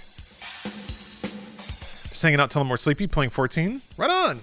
Well, allow me to provide the background noise in a very troubling narrative. Let's see here. Okay, so I blasted this super zombie. The alien grimaced, facial muscles finally growing rigid. Then for a moment it relaxed. We could eat anybody once, it declared. Then it stopped moving. Even the silly in its mouth stood up straight and froze. The demon was dead. After catching my breath, I started getting angry. It was one thing to fight a human enemy, but battling malignant demons? Every time I killed one of these humanoid things, I felt like doing 100 more. That might be the only good to come of this latest encounter. Give no quarter and kill, kill, kill. Kind of reassuring to learn that all that Marine training hadn't been a waste of time. Oh man, he's a trained murderer, just ready to get let off the chain. Of course, the rational portion of my brain still made plans. I wanted to climb down and out of this hangar and reach my next objective, the nuclear plant. The plant was the most dangerous item to fall into enemy hands. Better it should be my hands. Making one last circuit of zombie bodies, I scavenged for blessed ammunition. I'd have killed for a decent backpack. Come to think of it, that's probably how I would have to get one. I was running out of pockets for the ammo. So, how to get to the hangar? My playmates found their way in, all I had to do was reverse the process. First thing was to hug the wall and make a nice slow circuit of the big, ugly room. Man of Awesome. Thanks for the sub, and gifting a sub yourself. Appreciate that. The damned monsters bothered me a lot less than the architecture changing on me. I'd never been in Phobos base before, but I'd talked to guys down on Mars who knew these installations. There was no way this place hadn't undergone a change as bug-nut crazy as the demonic characters themselves. So wait, demons invading actually changed the layout of the base? Alright. And what made that more upsetting than the monsters was the idea that the floor you walked on, the wall you brushed against, the damn place could turn on you and become something else. Like a cartoon world that suddenly turns everything into rubber. Except you. Alright. If this kept up, yours truly was going to place his imagination on short rations. I leaned up against the wall, and suddenly it was like those on old And suddenly it was like those old Abbott and Costello movies in back Earthside. Okay. Let me take that one again. Sorry. I leaned against the wall, and suddenly it was like those old Abbott and Costello movies back Earthside. The wall had a hidden door. I even tripped going through the blasted thing. In my mind, a laugh track played and played and played.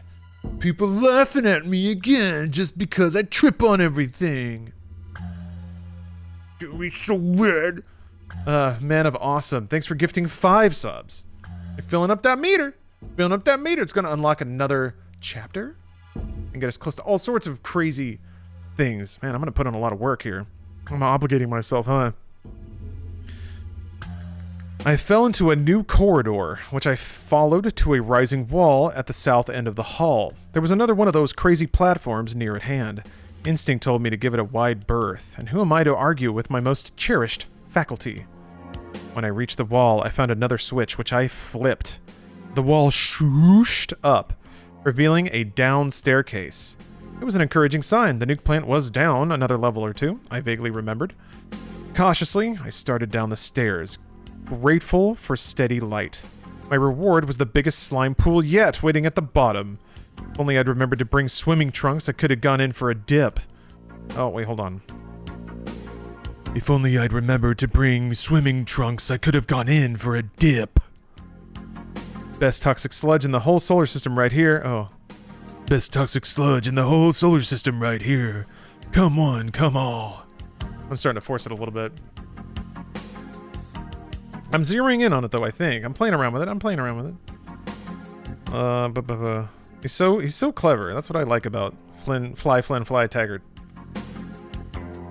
Skirting the pool, pressed against the wall, I finally ran out of hangar. Along the narrow corridor, past the toxin, I found the shredded body of another one of those brown leather spiky demons.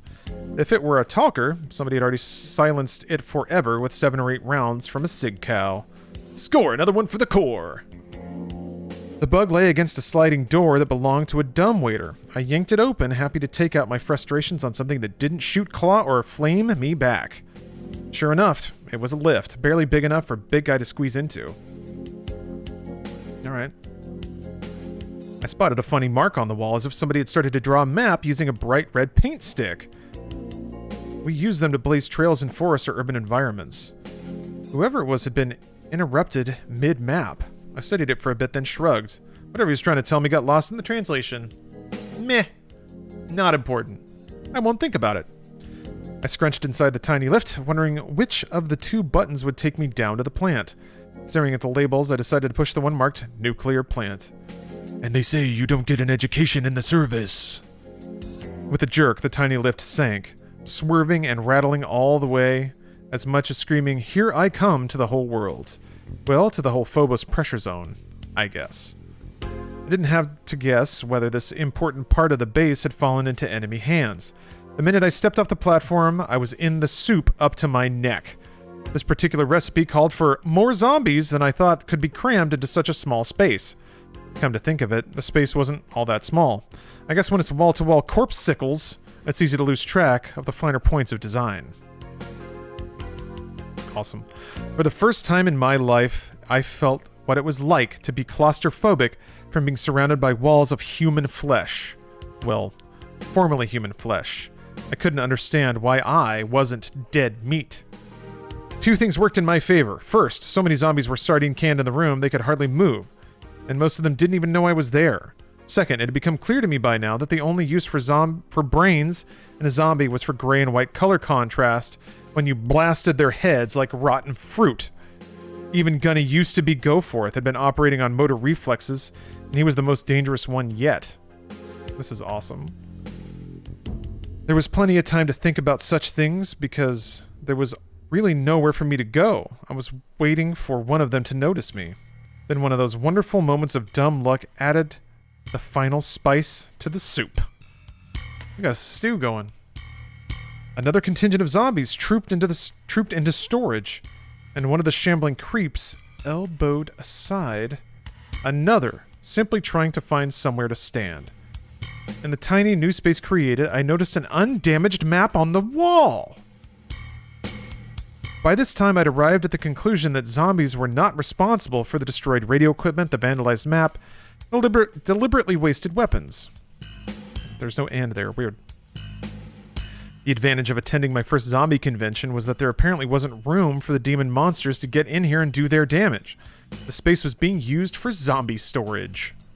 Yeah, the suit metaphor is interesting. I love that they keep going back to it. It just gets better the more I hear it, so I just hope they keep nailing that. Keep throwing it back. It only gets more clever. Take a little sip here.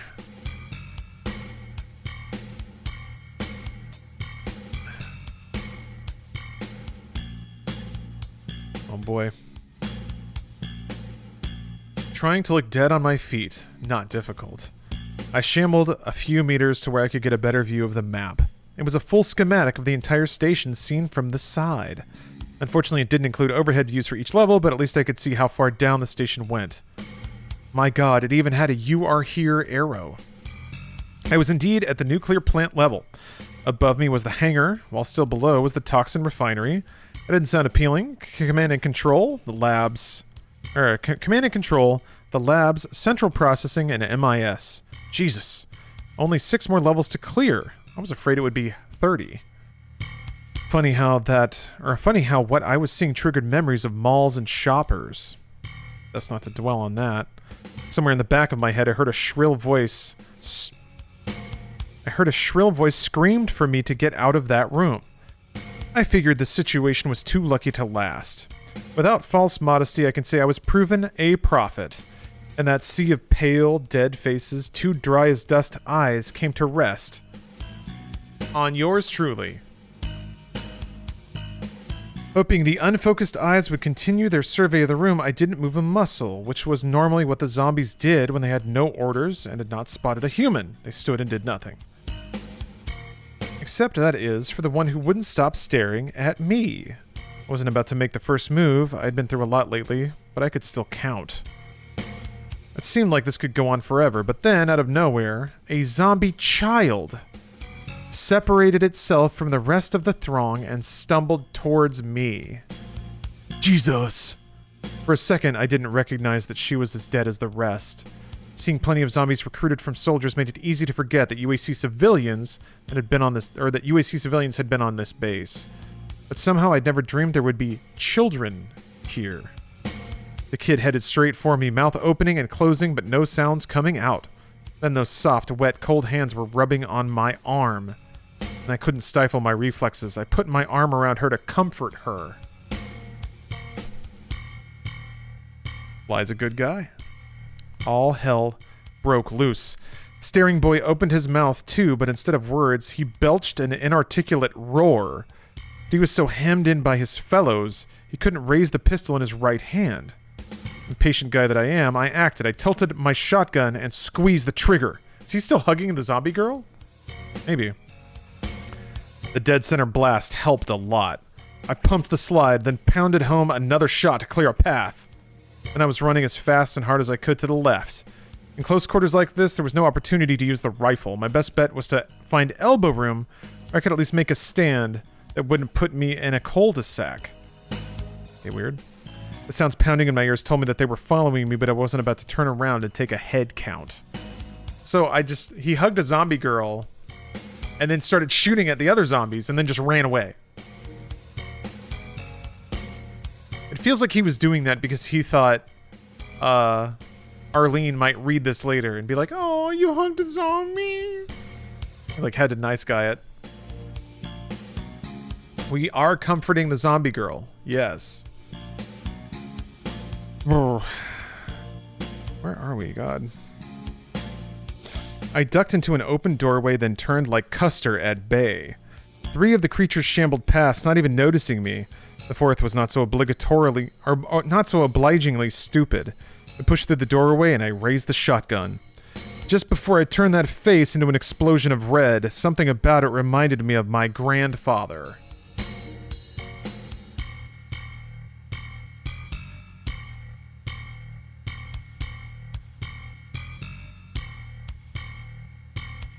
Oh, fucking Christ. Okay. I wish that it hadn't happened. I was doing alright until then. The trouble was that every time I made careful calculations about what I could do in terms of stamina, willpower, and even strategy, the old emotions got completely away from me. I thought I was a better Marine than this. Then again, they never trained us for non-stop horror show. Man of Awesome, thanks for gifting another sub. Appreciate you. I needed a break. I needed to lie down for 5 minutes because my lower back was killing me, and there was a muscle spasm on my right shoulder blade. A nice, cold drink of water would have gone a long way towards cooling the fire in my brain. But seeing old Granddad's face on the umpteenth zombie... Wait. How many zombies has he seen his granddad's face in? This is a lot to catch up on late in the game here. Umpteenth zombie, for some reason, was the last straw, breaking the latest camel's back. I couldn't shoot.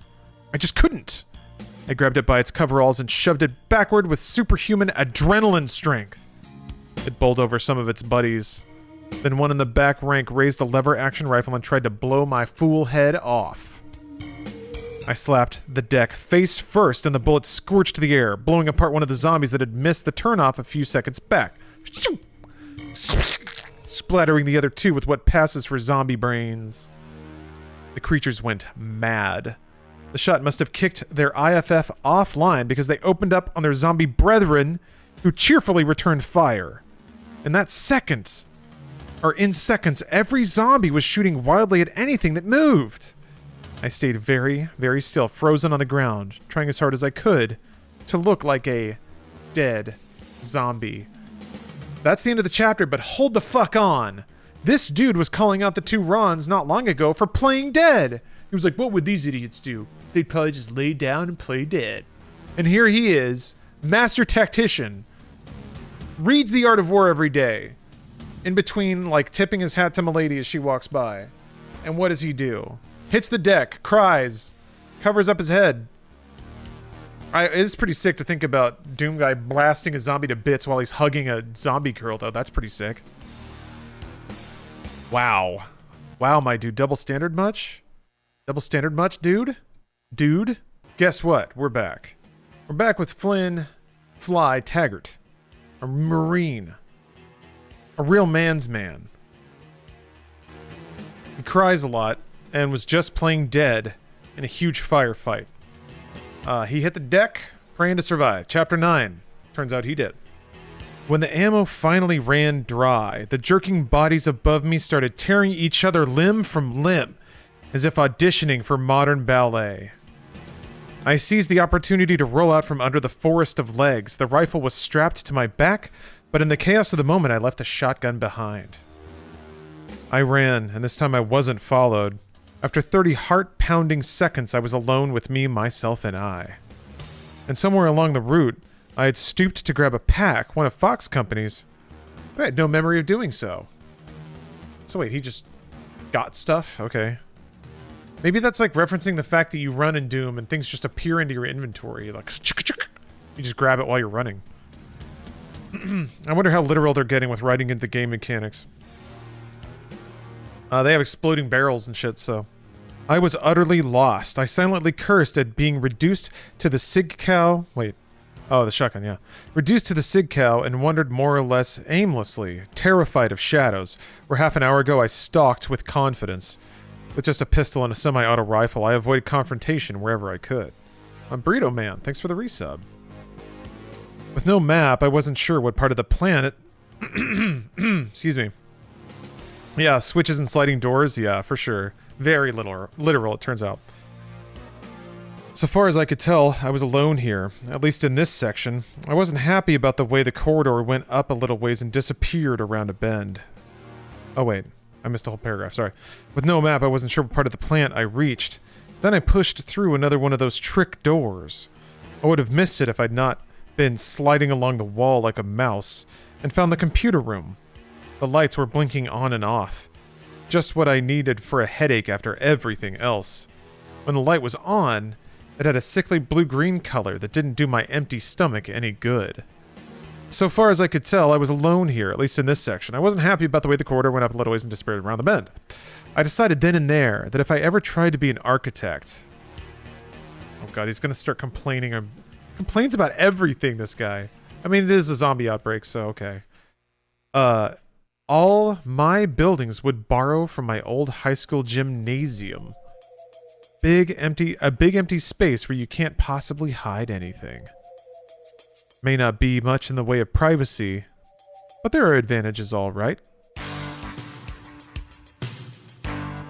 He's always snarking. He's like, yeah, it's a gymnasium. The demons can't hide in the gymnasium. Oh boy. Placing my back firmly against a wall, I took inventory of the contents of my new pack. Why did he wait this long to do it? Whatever. First thing that jumped out at me was ammo for the missing shotgun. I was going to have to replace that as soon as possible. Dude, Dardier would have wanted it that way. This is the dead lady on the shotgun. She would have wanted me to have another shotgun, I think. I had some 10mm rounds for the sig cow that also fit the pistol, a bit of water or other liquid, chewing gum, and a small little metal object that appeared to be a shiny flashlight battery. I had no idea what the last was. The UAC logo was printed on the side, not the globe and eagle of the core emblem. We got some cells. First order of business was checking the liquid. I was worried it might be vodka or gin or rubbing alcohol or something other than what I wanted it most to be. But at long last, I was in for a bit of good luck. It was water. While I took a first grateful sip, repressing the desire to finish it off with one gulp, I picked up the battery-like object with my other hand. Then I realized what it was. I'd heard about but never even seen a rocket this small. Rage Phase, thanks for the sub. Hello, and welcome to Lore Time. I'm reading the first Doom novel here from 1995. I laughed out loud. LOL. Wait a minute. Fuck, I missed it again. Okay, so, correction. I had seen one in a UAC weapons demo video where they were trying to sell it to the Pentagon. We didn't buy it. I wish we had. Yeah, these were special little babies, all right. But no one from Fox Company had been carrying any rocket launchers. This kind of ordnance was for desert fighting. Where'd this rocket come from? You know, the desert, where people shoot mini rockets. I then laughed out loud. LOL!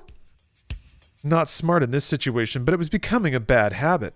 If evil demons could be lurking anywhere, and the walls and floors were metamorphosizing into Halloween decorations, why couldn't there be a state-of-the-art tack rocket and a forgotten backpack? Maybe I'd find a tomahawk next. Oh, excuse me. I got my Duke Nukem voice. Maybe I'll find a tomahawk next. At least I'd stopped laughing. The rational part of my brain was trying to figure out where I might find a rocket launcher. Made sense. I was trying real hard to listen to the little voice that made sense. Only trouble was that a much louder voice was roaring from somewhere lower in the brain and wanted me to find the rocket launcher too, but for a less defensible reason. Do we know what level Fly's on so far? He got to the nuclear reactor, but he just sort of lost all direction. He was like, I need to get to the nuclear reactor so that it doesn't fall into enemy hands. And then he got here and just sort of freaked out, dropped his shotgun, and now he's just sort of wandering aimlessly. Straight up, that's what's happening. He's just like, what the fuck? I don't know anymore. He's trying to, like, his grand goal is to rescue Arlene, but he has zero agenda. And now he's laughing, yeah. There was a rocket in a backpack, and it made him laugh. He's digging through the back. Just laughing at every random object. Maybe he's cracking up. Maybe he's like actually losing his mind. Okay, rocket launcher, yeah. I guess I'd been more upset by the room full of zombies than I'd realized. Or maybe I'd been this freaked out all along, and I was only now realizing it. My god, did I really want to find that missing launcher just so I could eat a rocket? Oh, come on. Right, trigger warning. Suicide isn't in my nature. I'm an extrovert type. I'm more likely to frag someone, say a certain butthead lieutenant, than to snuff. Yours truly. He loves saying yours truly. That's sort of a job requirement for the Marines. The battlefield doesn't cure depression. But the tax sit here on Phobos was a lot worse than a battlefield. Having to go through the same crap over and over is just a part of life. I know guys who have been married. But what had happened on Phobos was so far beyond normal repetition that it turned me totally cold and numb. If I could just find one living person, that thing had implied that someone still lived. Jesus, if there's such a thing as the soul, then mine had been beaten black and blue. Yeah, that's right, he is lonely.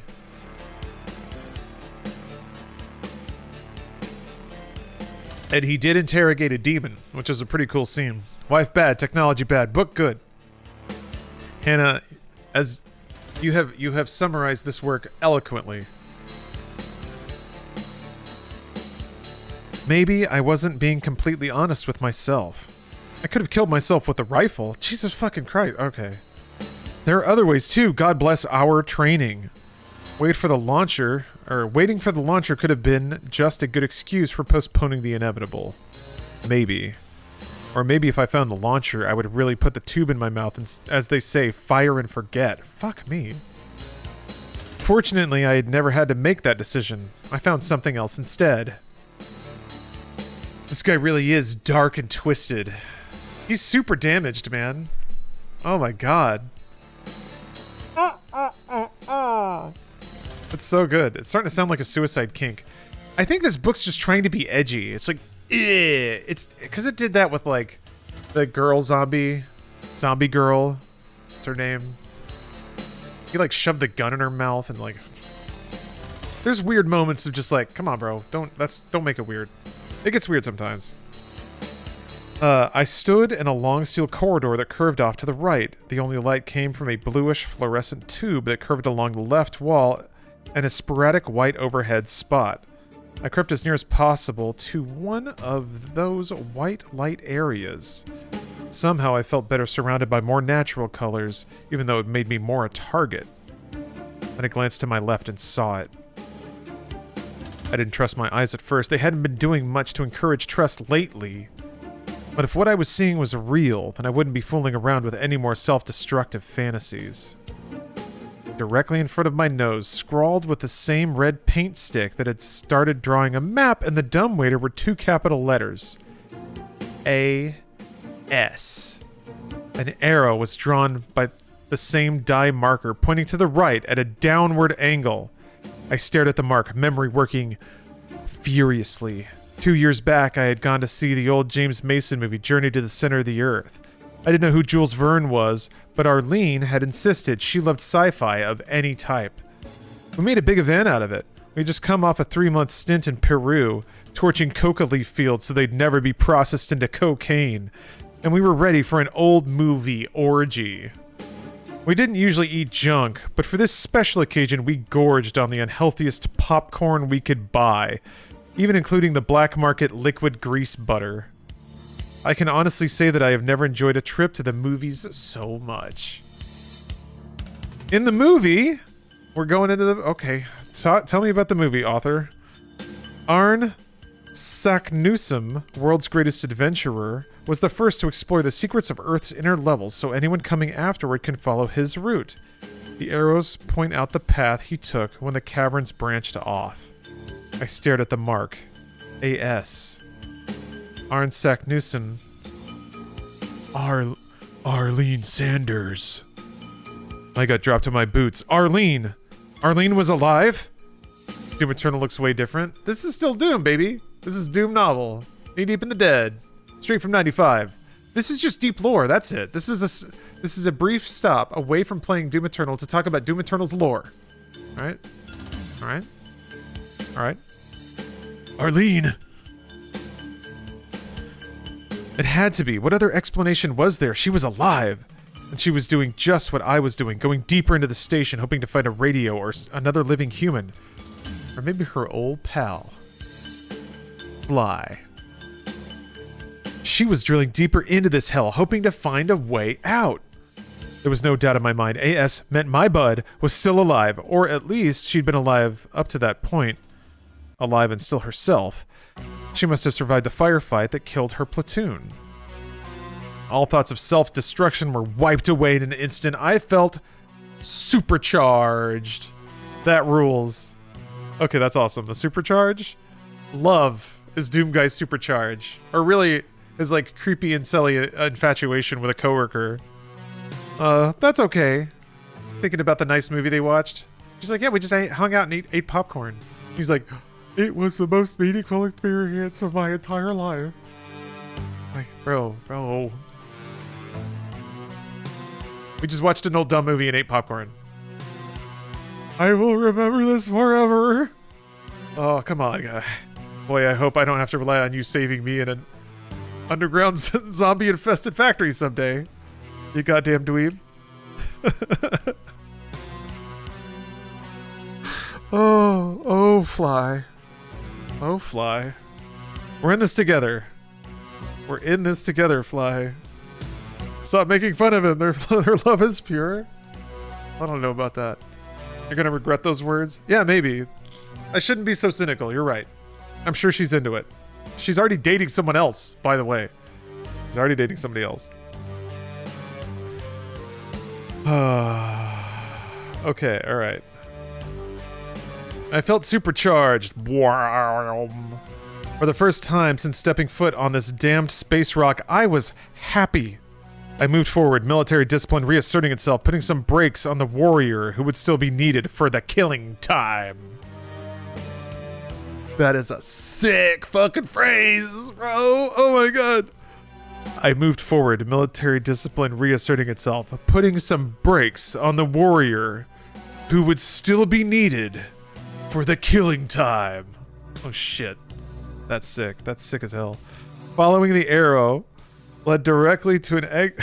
Shit. I can't stop thinking about that sentence. The killing time. Is it time for the killing time?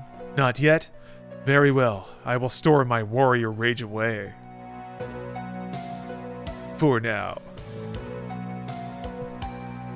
Holy shit. So good. It's so good. Following the arrow led directly to an exit to a patio. I took it. As always when entering a new locale, I braced for a potential zombie attack or another encounter with the monsters. Now I had a new objective, to find Arlene, and for that I had to find a new shotgun. Neither waited for me on the patio. Something brand new was there instead. This one took the cake, and it was nobody's birthday. Picture a perfectly round sphere floating in the air. No strings attached here. A blue sphere, as pure a blue as a perfect spring day back home. With one extra touch, there was a face on this ball. I didn't have very long to appreciate how butt ugly the mug was, because no sooner had I registered all this in the brain department than the sphere rushed me and smashed into my head before I could even twitch, bursting all over yours truly.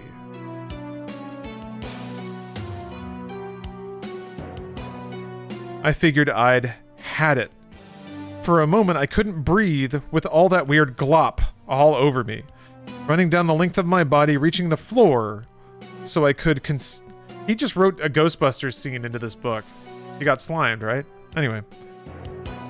Running down the length of my body, reaching the floor, so I could conveniently take a header, which I did. My first thought was poison. I could still breathe, though, once my mouth and nose cleared. With the first swallow, I felt something cold and invigorating rush through my body. Taking a deep breath, the air seemed cleaner and tasted better. Suddenly, I felt great. If this turned out to be a strange symptom of the alien poison, I could recommend it.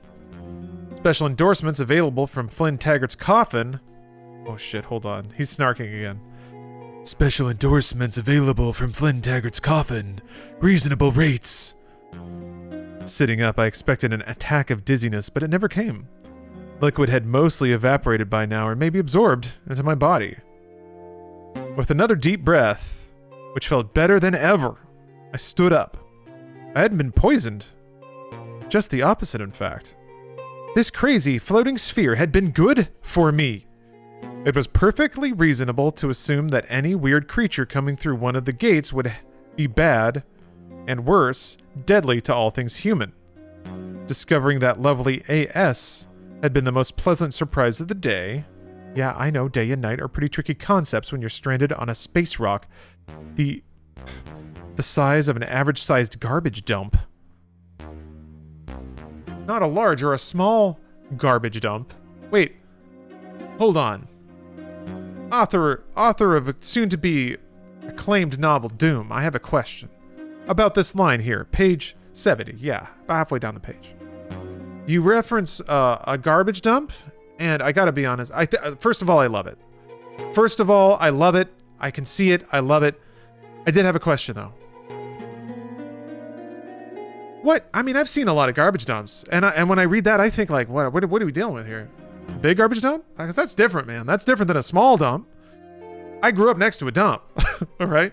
They can be big and they can be small, and that's a world of difference. So when we're talking about, the size of Phobos, we want to make sure that we're pretty accurate here. That's important, right? It's on the moon. We don't want people to get the wrong idea. So how about we just, we revise the line there? And he's like, what the line?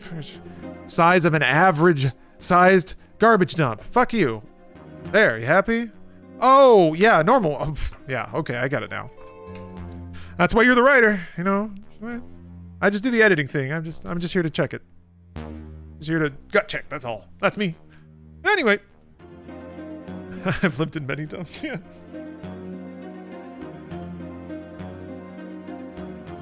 Oh man, this track is called Waiting for Romero to Play. Oh, we are in deep QuakeCon territory now, aren't we? All right. Okay, but the second piece of good news was how this blue sphere had just made me feel. Like $1 billion. Now that I was feeling like a new man, I was more dedicated than ever to the proposition of finding Arlene and exiting the nuclear plant. Easier said, Arlene's arrow pointed me to the blue sphere. But was that all?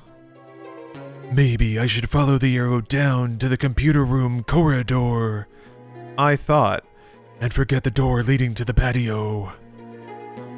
Then again, maybe she didn't even see the hidden door, and I just stumbled through it, misreading her arrow.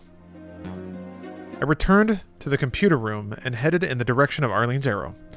After 20 minutes of winding through the maze, I ended up right back at the arrow again.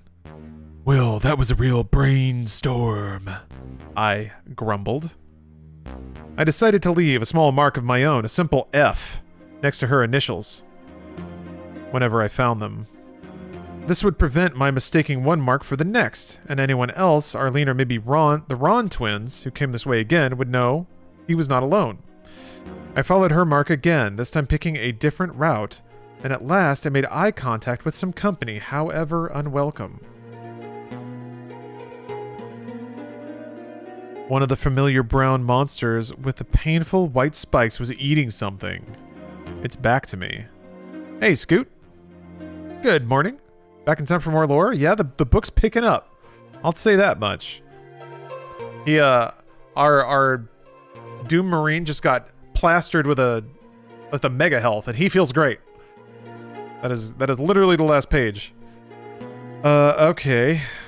Up to now, I'd been spared seeing them eat. He's just stumbled across some imps eating something in a hallway.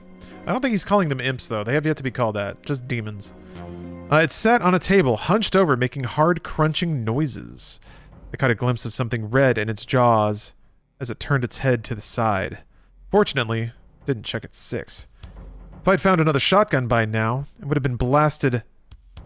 I would have blasted the blasphemy from behind. But sometimes frustration is the father of fortune.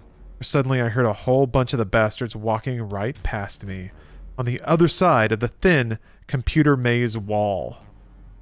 If I had followed my gut instincts and shot the demonic son of a bitch, I would have been ambushed. Shaking from a retroactive adrenaline rush, I silently told myself that my objectives were to find Arlene and get the hell out of here. Off Phobos and find a radio somewhere. The italics I'm trying to... No, that was the wrong use of italics. Anyway. He's still after Arlene. Yep. Still after Arlene. He found her initials carved on the wall, so he's using this as validation that she is alive and still kicking. And now he's going to rescue her. Except he's done an awful lot of crying and like 90s comedy riffing. Like, what's the deal with blank? He keeps doing that shit. What's the deal with shotguns anyway? What kind of idiot called him a shotgun? Just because it's a gun that shoots shots, you could call it shotgun? I'm just like, ugh. He's gonna say something like that eventually. I know it. I just know it. And I'm gonna roll my eyes. Fly is a bit of an insufferable guy to be around. Just always nitpicking.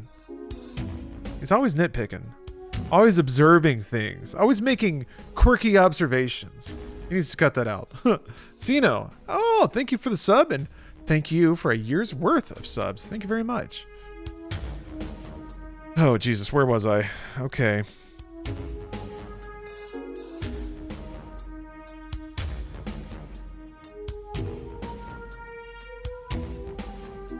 Okay, to find a radio somewhere. We gotta find Arlene, we gotta get off Phobos. Then a thought hit me like a ton of slag. Arlene wouldn't bother taking time in this hellhole to scribble her mark unless she had a damned good reason. Not just to point out the sphere. If she knew it was there, she'd have used it herself like a good soldier. The only logical conclusion was that the arrow was pointed the way out of the nuclear power plant, the way Arlene Sanders had already gone. Like Arnsak Newson, she marked her own trail for all who followed. So why hadn't I found it? Same way Arlene missed the patio door. There had to be another hidden door nearby that I had missed. Third time's the charm. Lucas, thank you for the sub. Is Arlene still okay? Or whatever she was earlier. She's still around, and Flynn's still trying to find her. There's been some misadventures, but nothing ultimately meaningful. Flynn continues to prove that he's a boner. Like, he's just a big old boner. All the time. All the time. Third time's the charm. The damned door couldn't have been more than 5 feet from the one I had found. One good push and it was open, leading to a beautiful piece of straight, well-lit corridor that reached its end with a clean, massive metal door that had printed on it the welcome letters, Exit. Ah, another video game reference. Obviously a holdover from the plant's mundane days as a hangout for humans. Yeah, he's a flaccid boner, a gloppy boner, yep. Feeling bold and unstoppable. I walked right up to that door and discovered that it required a computer key card before it would bless the lonely traveler with an open sesame. Great. Now I could be miserable again. Door's locked. Chapter's over. Chapter 9 concluded. But he's up. We're up health. We're up ammo. Things are looking pretty good for Doomguy. Or Flynn Fly Taggart. I dare say things are looking up. Things are looking up for our guy. No, not girlfriend. His bud. Best friend buddy pal. Doing just fine. Luckily, I have G Fuel. 30% off. Use the code SIRLAR at gfuel.com. By my side. Keep me energized and ready. Play video games, and read about Doomguy. So last we heard, great news. Fantastic news. Arlene. Flynn Fly Taggart's lady of her dreams, his dream, best friend. Like, kind of like best friend love kind of thing. Totally normal. Not at all sexual, not weird. She's alive. As evidenced by her scrawling her initials on the walls and leaving signs. We're trying to catch up with her desperately. So that we can, I don't know, hold hands and talk about stuff. Watch movies together. Eat some popcorn. Henrik, thank you very much for the sub. Informal Variant, thank you for the prime. Thank you guys. Conky Dong, thanks for the prime.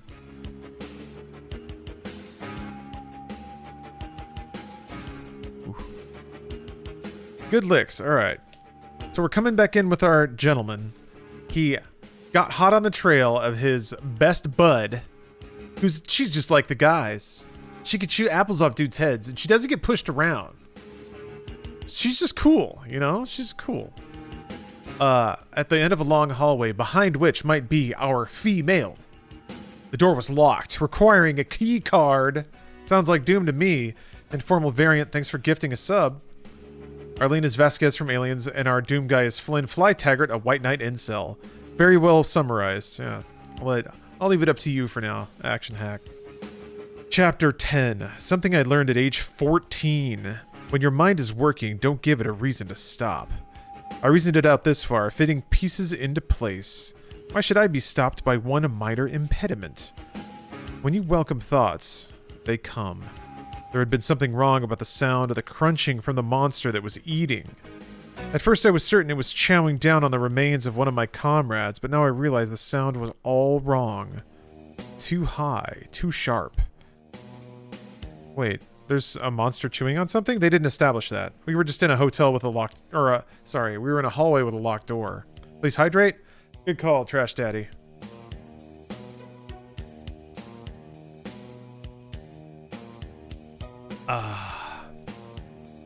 Okay. I want to keep hearing this Flynn Taggart's 14-year-old wisdom. Let's see here. And when I saw the color code on the exit door bright red, I acted on my hunch. I didn't want to run into any more of those monsters, so I took it nice and easy getting back to the one having its happy meal. With that troop trooping around somewhere, silence was definitely golden. My main concern was that he might be gone. I needn't have worried. What is going on? I guess there's more demons around. Now I know why God invented bayonets. The thing died gurgling without a scream, a roar, or a gunshot to call monsters from the vasty deep. The vasty deep. I missed my chance to find out if I had another intellectual demon. So, no interrogating this time. Doomguy's done with words. Flipping it on its back, I saw something red in its mouth. A clear, red, plastic computer key card on which it had been chewing.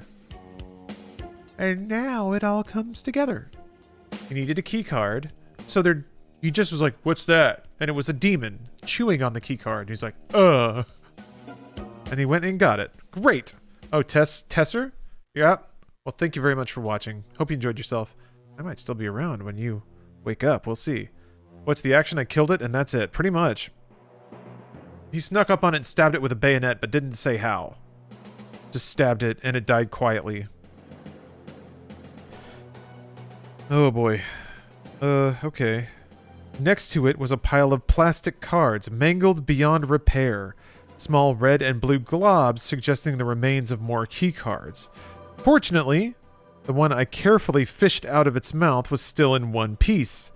The red card worked. The exit door slid open, revealing an access ladder. I climbed down as quietly as I could, but I still hadn't found a new shotgun. He's been harping on this for a while. Oh, we got a hype train going. Well. To ensure that we read future lore, now might be a good time to give some subs if you're sitting on any. Not that you have to. You want those emotes, want those hype train. I mean, hype train emotes are usually not very good, right? Anyway. We got another shaft and another ladder. Please, dear God, I hope he doesn't reminisce. I pray he doesn't reminisce about Arlene again. I kind of am perversely curious about another episode like that, but I'm not sure I'm ready for it. Scoot Joseph! Snapping me out of my reverie. 8 subs. Thank you very much. Queer Faye! Oh, thank you for the 5 subs. Jaegerdine with the 5 subs? Gosh, you guys. Oh, no. You're going to push it all the way through again, aren't you? Is this going to be another back-to-back chapter? Shaft sounds like a place where Vasquez would die. Uh-oh. She's going to, like, hold a grenade to her chest, and it's going to be awesome. And she's going to be totally cool. Like one of the dudes. Jeez. Well, thank you all very much. Thank you all, Scoot, Queer, Faye, and Jaegerdine. Thank you all very, very much. Was it always Scoot? No, I think it changed. I think it changed recently. Step Forth. Thank you very much for the, thank you for the sub. Step Forth. It's kind of like Go Forth. A character that has exited this novel. Little knee-deep in the dead trivia for you there. I should put that in on IMDb. Okay. Still doesn't have a shotgun. Very mad about that. The Toxin Refinery. Okay, new level. The Toxin Refinery. Such a lovely name. The dump was another step down, in more ways than one. At first it seemed as though I'd enter a zone of peace and tranquility.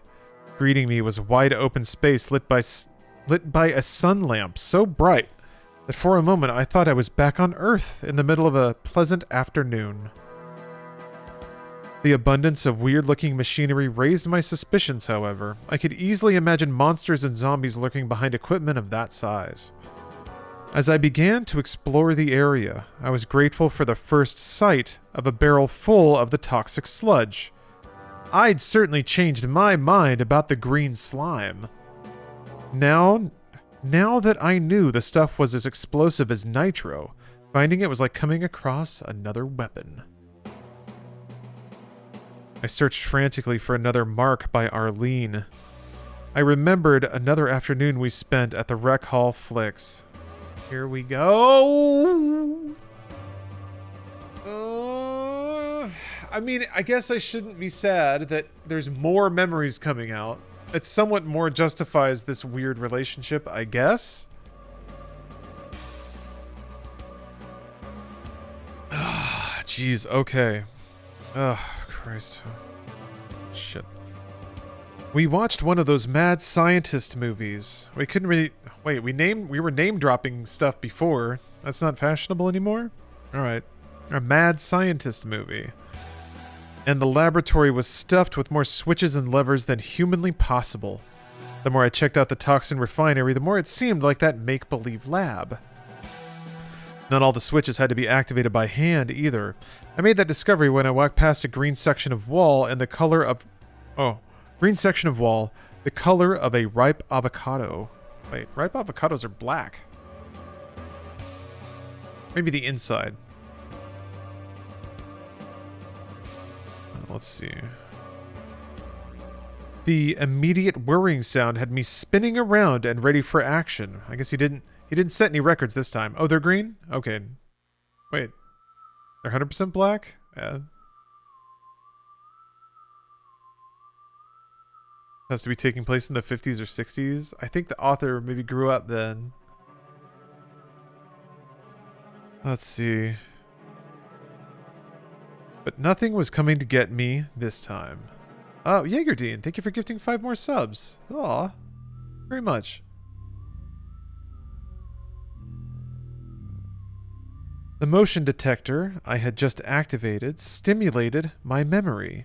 CNET used to show us training videos, and I remembered that Union Aerospace used movable architecture to transport the liquid metals extracted from Phobos ore. We are name-dropping CNET? Cool. As I watched the corridor behind me slowly shift out of sight, it sure beat the hell out of coming into a room and finding stone and metal that had grown scales or pulsing veins. No horror faces here. The bad part was that as the physical layout changed, the corridors would realign. The route was no longer the route, or the route in was no longer the route out. With so many hidden triggers, I never knew when I was going to shift everything all over again. Stepping on a landmine would be a lot worse, but the situation was still unpredictable enough to be a major pain in the ass. I tried avoiding the sensor eyes, but they were too well hidden. Once a motion detector activated, I couldn't undo it. I had to love it or lump it. So he's whining about the puzzle, or the maze shifting around, I guess. Thank you all for the hype train, you guys. Pushed it all the way to level 5.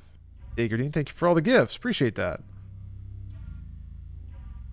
Oh, yeah. Who receives gift subs? It's always a weird. There's definitely a rhythm to it. People have explained it to me before. Anyway, I'm getting distracted. When I tossed out the old rebellious baggage, I thought my superstitions had gone with it. Well, Phobos might not drag me back to where the nuns wanted me, but it did reintroduce me to every superstition I ever had as a kid. So the first thought that leapt to mind when something cold brushed by my face was, ghosts! Peripheral vision warned me something was definitely there, but when I turned to face it, all I saw was a blur. I was still debating when something big and fast knocked me on my ass. I couldn't see it, but I figured any ghost that can knock you down is a ghost you can return the favor to. Jesus and Mary, did I miss that shotgun now? The wide blast dispersion was tailor-made for shooting something you can't see. But if the rifle was all I had, the rifle was what I'd use. I was a Marine, damn it, and every Marine is a rifleman first. Scrambling back from where I'd been attacked, I readied my SIG cow, aiming at nothing in particular, and waited for the first blurring of vision that meant either I was having a stroke or I'd found a new kind of monster. Man, I was having a snark. It's just so snarked. He's all snarked out. He's like, he's like DreamWorks facing the whole time. It's so ridiculous, gosh. The wall in front of me went a little watery, like something insubstantial was in front of it. Without staring and losing it, I fired 4 quick taps. Blap, blap, blap, blap. I expected to draw blood. Didn't expect an explosion. The ghost screamed and seemed to collapse. I wasn't sure. Then something hot and heavy pounded me from behind, and I finally tigged what had really happened. What? More damned fireballers! The first shot had missed me and killed my ghost. Okay. So imps were throwing fireballs at him and they missed and blew up the... What even would that be? Lost soul? No, they talked about the skulls. There's not really a ghost, really. Summoner, maybe? Spirit? I guess, yeah, there's spirits in Doom Eternal. There we go. This guy's a Marine, right? Yes. Yes, he is. He's very proud about being a Marine. Very proud. An Invisipinky? Oh, maybe. Yeah, Spectre? Yeah, I guess it did hit him. Yeah, you're right. That's exactly what it is. Like, bashed into him. Yeah, you're 100% right. Okay. So imps killed the Spectre. Got it. They said the skulls had engines and exhausts. I mean, I think you can kind of see some pipes and stuff coming out of the Lost Souls in Doom 1. That's probably... I don't quite remember specifically what they looked like, but I think it was something like that. I whirled around, diving sideways, 2 spikies, 2 zombies, 1 big barrel of sludge. Ignoring the monsters, I concentrated fire on the stationary barrel. It took a couple of rounds and then exploded spectacularly. I wondered if my intellectual demon could spell kaboom. I approached cautiously and examined the remains. At least the alien's blood was red, and the internal organs bore a strong resemblance to human plumbing. Just beyond the primary gore site, I noticed another tangle of human arms and legs. Catching my breath, I went closer. It was a relief when I saw the bits and pieces were from zombies. For a moment, I'd been worried. It might be the only thing I care about in this world. Cringe? At least he's Doomguying now. Like, he actually shot a barrel and blew up some demons. Alright. His body count's going up. I'm appreciating this. That's so good. It was Christmas when I saw the riot gun clutched in one severed hand. But it was Valentine's Day. Hearts and flowers when I spotted the missing rocket launcher. The shotgun was a little fancier than the last riot gun, a mere old-fashioned model. It took the same 12 gauge, but also had a muzzle device so you could adjust the pattern spread for close work or far. I allowed myself to feel real gratitude for the zombies who were turning out to be my best pals. If not for them, I wouldn't have a single functional weapon. Even when the aliens deliberately destroyed radios, maps, and anything else decorative or useful, they had to keep their zombies armed. We don't come equipped with claws or armor plate. At least not we guys. Oh shit, Doomguy! Oh shit, dog! Look at that shit, dude! Fuck yeah, dude! Chicks, am I right? Damn! That's awesome. Doomguy, he's just dooming out. He's just being a dude. Being a dude and shooting some demons. Holy shit. Oh shit, my man. Oh shit. Looking around, I was disappointed. There was no one else to shoot. Fuck yeah. This dude's... Okay, he's back to rad. He's like... He threw on the shades. He's kicked it into overdrive. He said 2 very cool things back to back. Then... as if receiving a good grade for a job well done, I spotted a glimmer of another AS on a distant wall. The initials of his best bud, the female soldier. Best bud. I ran to look. It was. Arlene had come through again. Once again, the arrow showed me where to go. And I wasn't complaining. It seemed like she had an uncanny knack for shadowing the demons until she found the way down. Clipping the rocket launcher to my webbing gave me an odd feeling. I had thought to use it to frag myself, but Arlene and her magic markers changed that plan.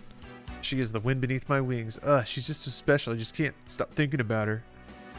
So he's stalking her? No, he's trying to meet up with her to help her survive, help her escape. We're gonna escape together. It's fine. Just don't. It's fine. It's not weird.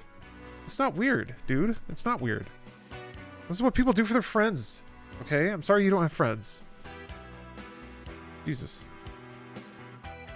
I was joking, by the way. I feel like I want to make totally clear. Sometimes I like leaning into a gag. Oh, hey, welcome back, PJ. What have I missed in the lore department? Oh, dear. Gosh. Flynn is a real piece of work. He's done a lot of hiding so far, and a lot of accidental surviving. He tripped and fell into some goo. He, hugged a zombie kid, prompting them to, like, all sort of start killing each other.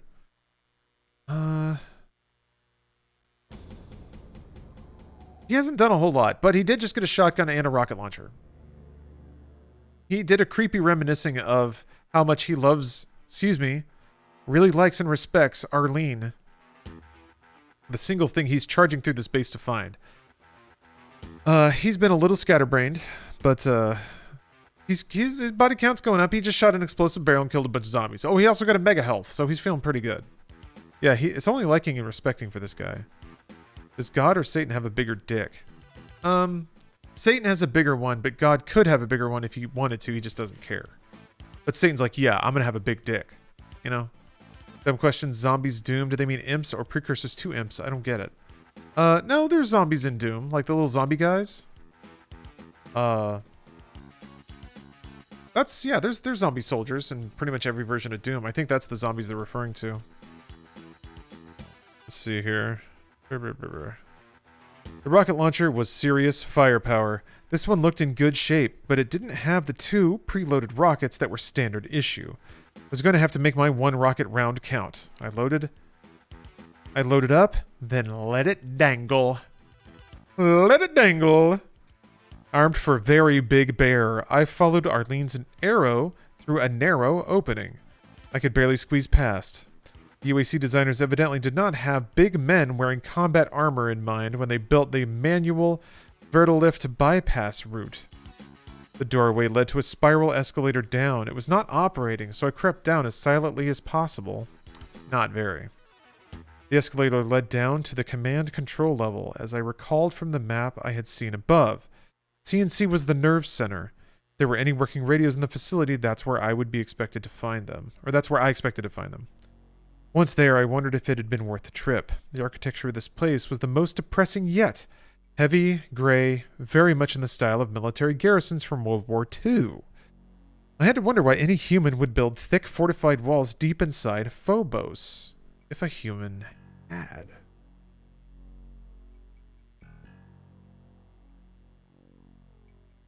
Maybe we inherited this too. Making my way down the longest corridors I had seen yet, I was struck by the grotesque combination of black moments from human history with the inhuman qualities of the invader. What? This is a weird sentence. A heavy whiff of diesel fumes had me coughing so badly I had to stop and catch my breath.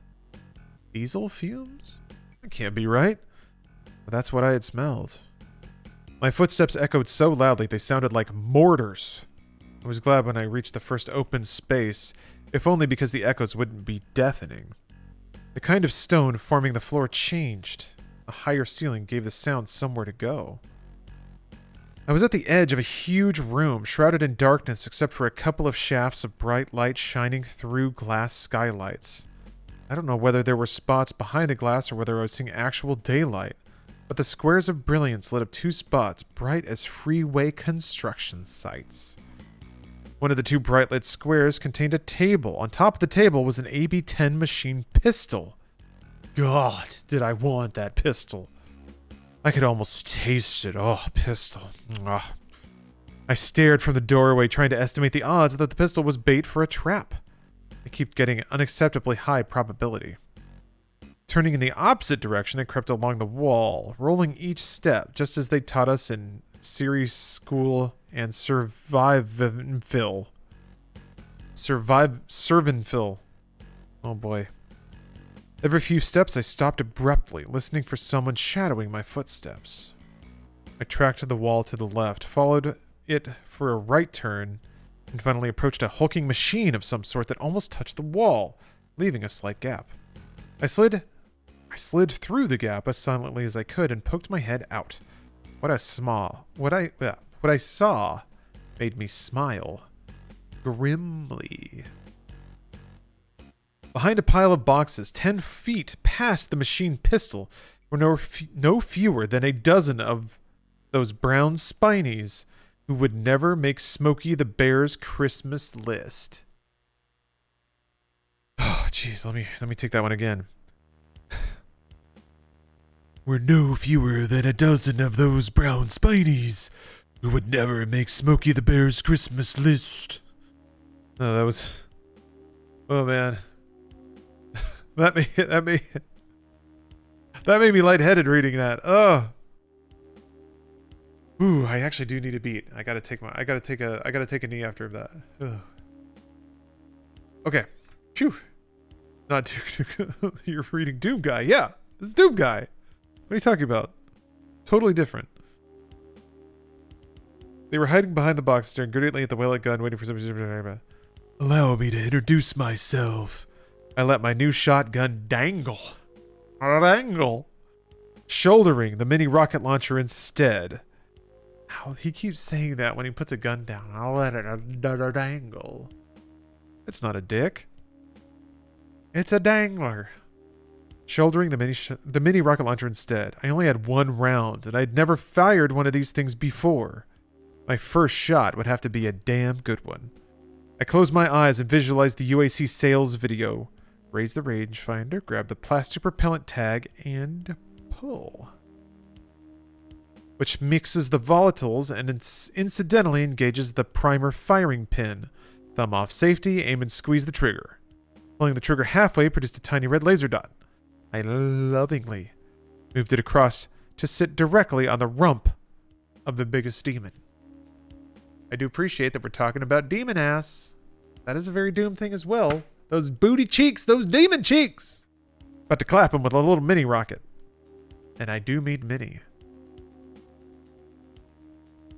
Fly, fly, fly, the small guy.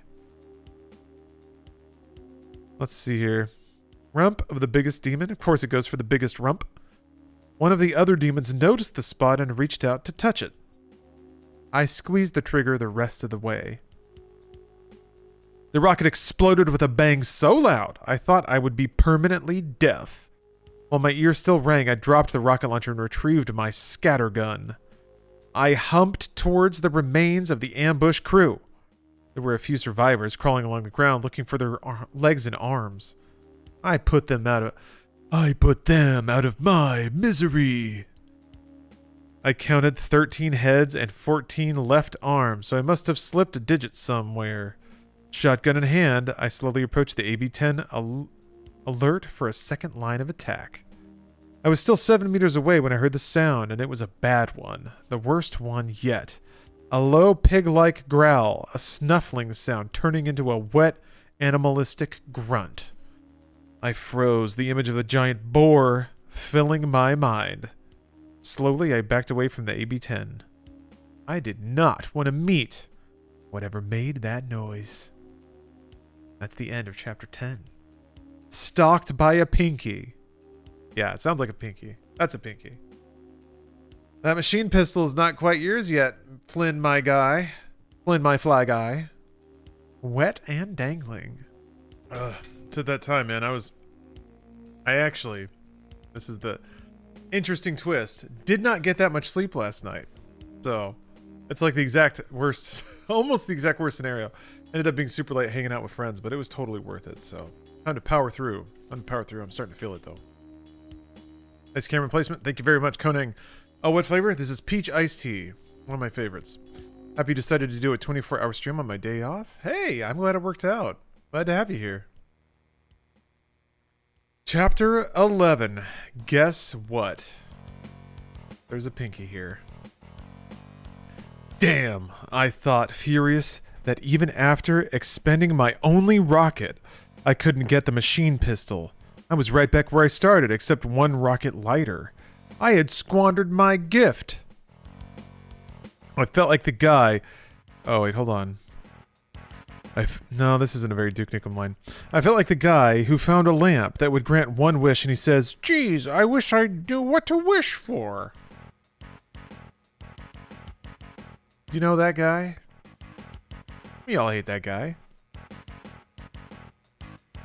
I work at Amazon, so it's lit and not important. There you go. G. Williker. Yeah, that's a pretty big G. Williker observation there. God. I moved on, warier than before. The simplicity of the layout of the big blocks of stone.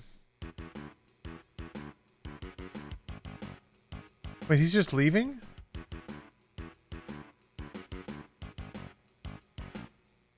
He's just leaving. He just left. He heard the pinky and he just left. That's it. He's just like, nah, no thanks. And left. I didn't know you could do that. Weird. Okay. I moved on, warier than before. The simplicity of the layout of the big blocks of stone made secret doors less likely here, although I would pause occasionally and try pushing against anything that looked remotely promising. This person did watch somebody play Doom, just along the walls. The fact that the alien monsters had set up a trap worried me. As I went deeper into the base, it seemed like they were getting smarter. I was becoming concerned that I hadn't found any more messages from Arlene. Was I still following her trail, or did I take a wrong turn? Through a doorway arch, I found another room with a light blue motif. The UAC logo was repeated regularly over and over in the floor. Evidently, I was back in original human architecture. The room contained a number of kiosks, 4 that I could see. As I neared the center kiosk, I must have triggered another one of those motion detector switches. All the doors began to rise as one. A filth of aliens tumbled out. It's a monster closet! Sick. A filth of aliens tumbled out, and this time I had no rocket and no convenient barrels of toxin. I fired a quick shell, dropping one. Then the rest fell on me like ravenous in-laws. Hold on a second.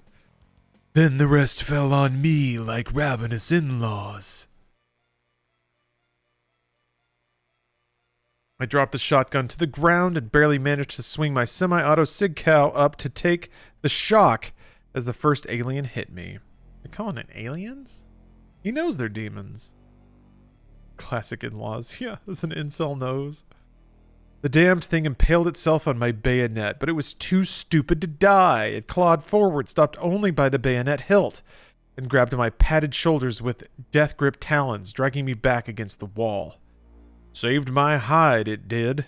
The alien's broad back shielded me as its brethren flung their fiery mucus wads. The fireballs burst, spraying flaming red liquid that dribbled down my dance partner's legs to pool on the ground, lighting the room with a hellish red glaze. I fired 9 or 10 times, finally blowing a hole clean through the alien, a gory loophole through which I turned on the rest. Awesome. He's using an impaled imp as a body shield. That's pretty sick. I guess they refused to believe the fire wads weren't frying me, but they stubbornly kept throwing them, ignoring the burning pool around the feet of the first dead monster. I got lucky. 2 of the aliens jostled, then turned on each other, fang and claw. The weakened survivor fell to a single shot from my sig cow. Abruptly, I realized I was alone with 200 kilos of alien bruschette on my bayonet. What a life. Straight up is the line. What a life. Evidently, I had not met all my playmates yet. I decided I liked it that way. The room had a central kiosk, which I entered. There was a blue security card in there. I grabbed it on the chance I'd find a use for it. Then it was back to the search for signs of Arlene. This book feels so goddamn 90s. It's straight out, smack dab in the middle. Couldn't get more 90s than 95. I'd say that's awfully 90s.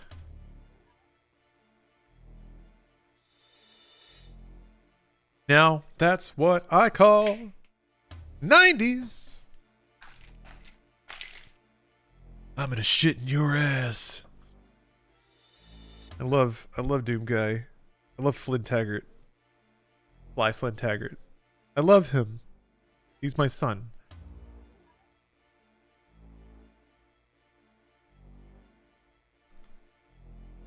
I don't know. I'm thinking about this, except it's like Sonic the Hedgehog instead of Flynn Taggart, and it's almost working. You think the author played the game to write the novel and just ended up running past all the enemies? I think this feels like a John Romero's Resident Evil situation, where like, the author watched video of somebody else playing, or somebody else was playing and explaining it to them, and they just were like making note of things they saw, and they're like, yeah, I'll write that in. That's kind of what it felt like. Yeah, Scoot. Yeah, you get it. You get it. You get it. We're on the same wavelength here. Edging up a shallow set of steps, I finally found Arlene's next AS and arrow. Grinning. I followed her trail. There were rooms stuffed with computers. He's like bubbling after killing everything he sees. God damn it. Just picking up cards. Most of these centers had the same basic floor plan, but I was absolutely 100% unprepared to encounter a... Oh, are you fucking kidding me? It's in the book. All right. I was unprepared to encounter a freaking swastika. Are they... I think they're mixing up Wolfenstein. I think straight up they saw footage of Wolfenstein and thought it was Doom and wrote it in the book. Because that doesn't make any sense. Yeah. I don't... Okay. Some sick joker had arranged 8 crazy 9000s. Or wait. 8 cray 9000s to form the Crooked Cross that a certain Austrian corporal had appropriated in the middle of the last century. Maybe it was a coincidence. But I doubt it. The reference to Wolfenstein? Yeah, maybe. Maybe that's it. This was all getting a little too weird for me. Oh wait, wasn't there a... Doom does have that one swastika room. Yeah, maybe it's a reference to the map. Because there's a map that's shaped like a swastika in Doom, right? Although, wait. It's more the... I mean, it's not rotated though, right? I thought it was the more like the Buddhist symbol. But, you know, whatever. What is it called when it's not rotated?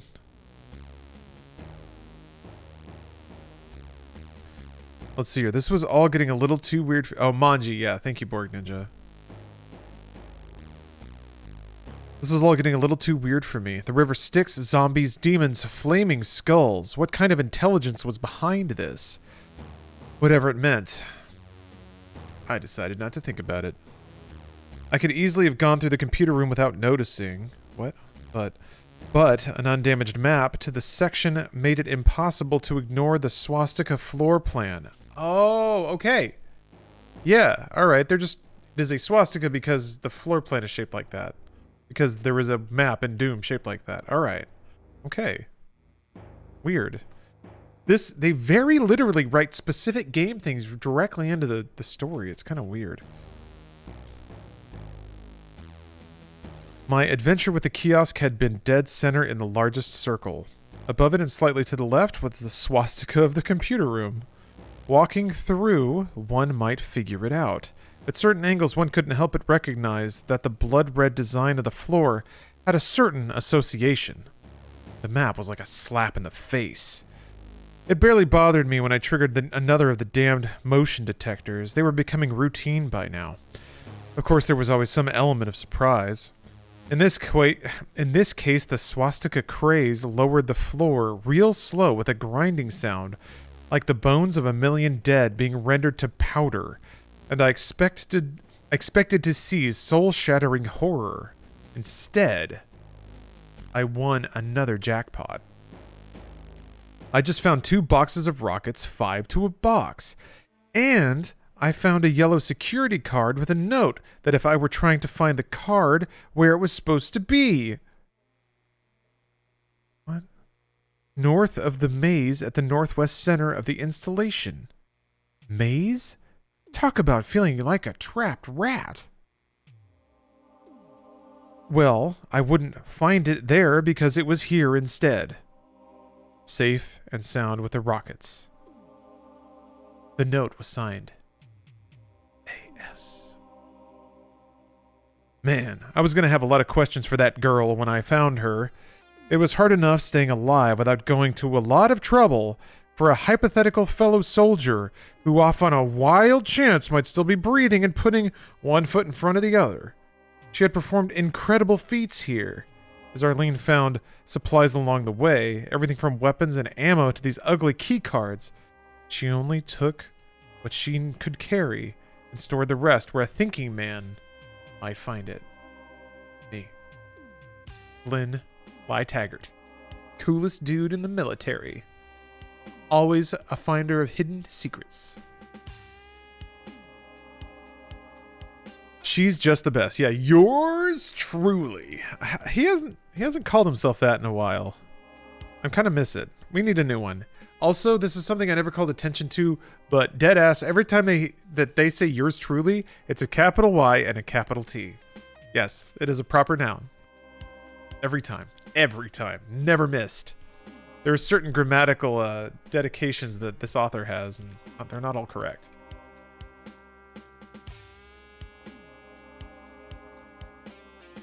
That's okay. Put some respect on that yours truly. Yeah. I mean, Flynn certainly does, so why shouldn't we? Oh, goodness. Okay. Anyway, the least I could do under the circumstances was load the battery-sized rockets into my pack, aside from the 2 I loaded into the launcher. Pocket the yellow card next to the blue one, and blow this horror show. I ran into one minor obstacle along the way. I should say I avoided it. I was just about to barge through a flimsy narrow door en route to the exit from command control, following Arlene's latest arrow, when I heard the horrible pig sound to which I'd taken an instant hatred. This time it was accompanied by heavy footfalls suggesting tons of flesh waddling ponderously in the artificial gravity of the base. These pig noises were sloppier, wetter, and deeper than before. Part of me wanted to kick in the door and face the creature. Part of me had had enough. I had rockets. From the sound, this pig thing was made of flesh and blood. Plenty of both to spare. Let's see here.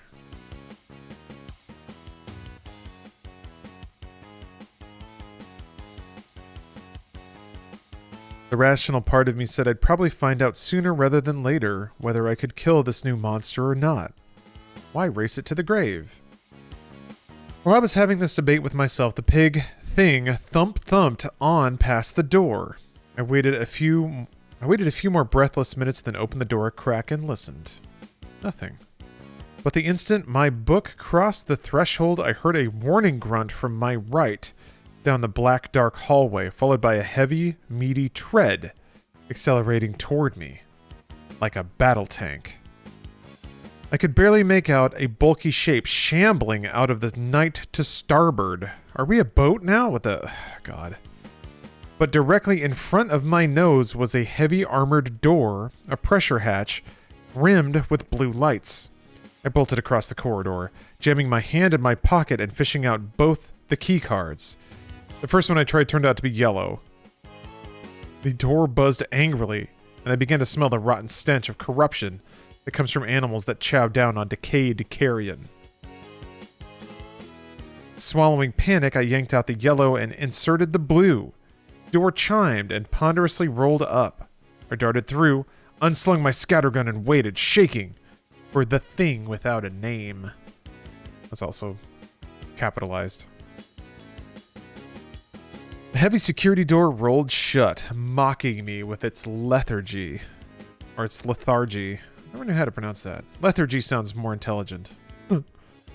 Fortune loved me this time. Slow as the door was, the nightmare was just that much slower. The door shut, and the frustrated pig thing beat on the heavy metal and howled its rage and hunger. And still, I hadn't even seen one of the things in the light. Oh. And still, I hadn't even seen one of the things in the light. There we go. Knees weak, I followed a trail of 3 marks and 3 arrows to the next door, which wanted the yellow card, surprisingly enough. This door led to a lift that wasn't working, naturally, but the open shaft had guide cables along the sides, and that was good enough for the human fly. I slid down almost 50 meters before finding another open lift door. I swung through the hatch and saw the level schematic on the wall. Welcome to Phobos Laboratories. Booyah! 5 minutes in the Phobos lab convinced me that the command control hadn't been all that bad. It didn't escape me that every time I went to a new center, it was a level farther down than the previous one. Can't get anything past Flynn. Mind like a steel trap. Lower... When I go down, the level will be lower. And that, in conjunction, means the level I came from was higher up. Are you getting some sleep, Sino? Godspeed. Hopefully you have a nice rest. Let's see here. Living conditions were not improving, not by a long shot. However, none of that really mattered. If Arlene had come this way, then so would I. I have to find her. I have to find any other human survivors. Oh, Sino, thanks for gifting another sub. Appreciate that. All of this made a lot of sense to me intellectually. Emotionally, I was willing to jettison honor, duty, and loyalty and run like a thief as I contemplated my first real swim in the toxic goo. Semper Fi, Mac. I talked myself into wading through the toxin way up above, and the protective boots that were part of the armor sizzled like bacon on the griddle. But the material was plenty thick, and the corrosive liquids hadn't reached my tender flesh yet. He made it sound like it did. He was like yelling in pain, and his legs swole up. They just didn't mention it again. And like last time, there was no way around the horrible stuff. Gotta be some way to avoid full body immersion, I thought. But without a heavy-duty flashlight, that didn't... Wait. Did I miss a page or something? Why is he talking about just jumping into goo?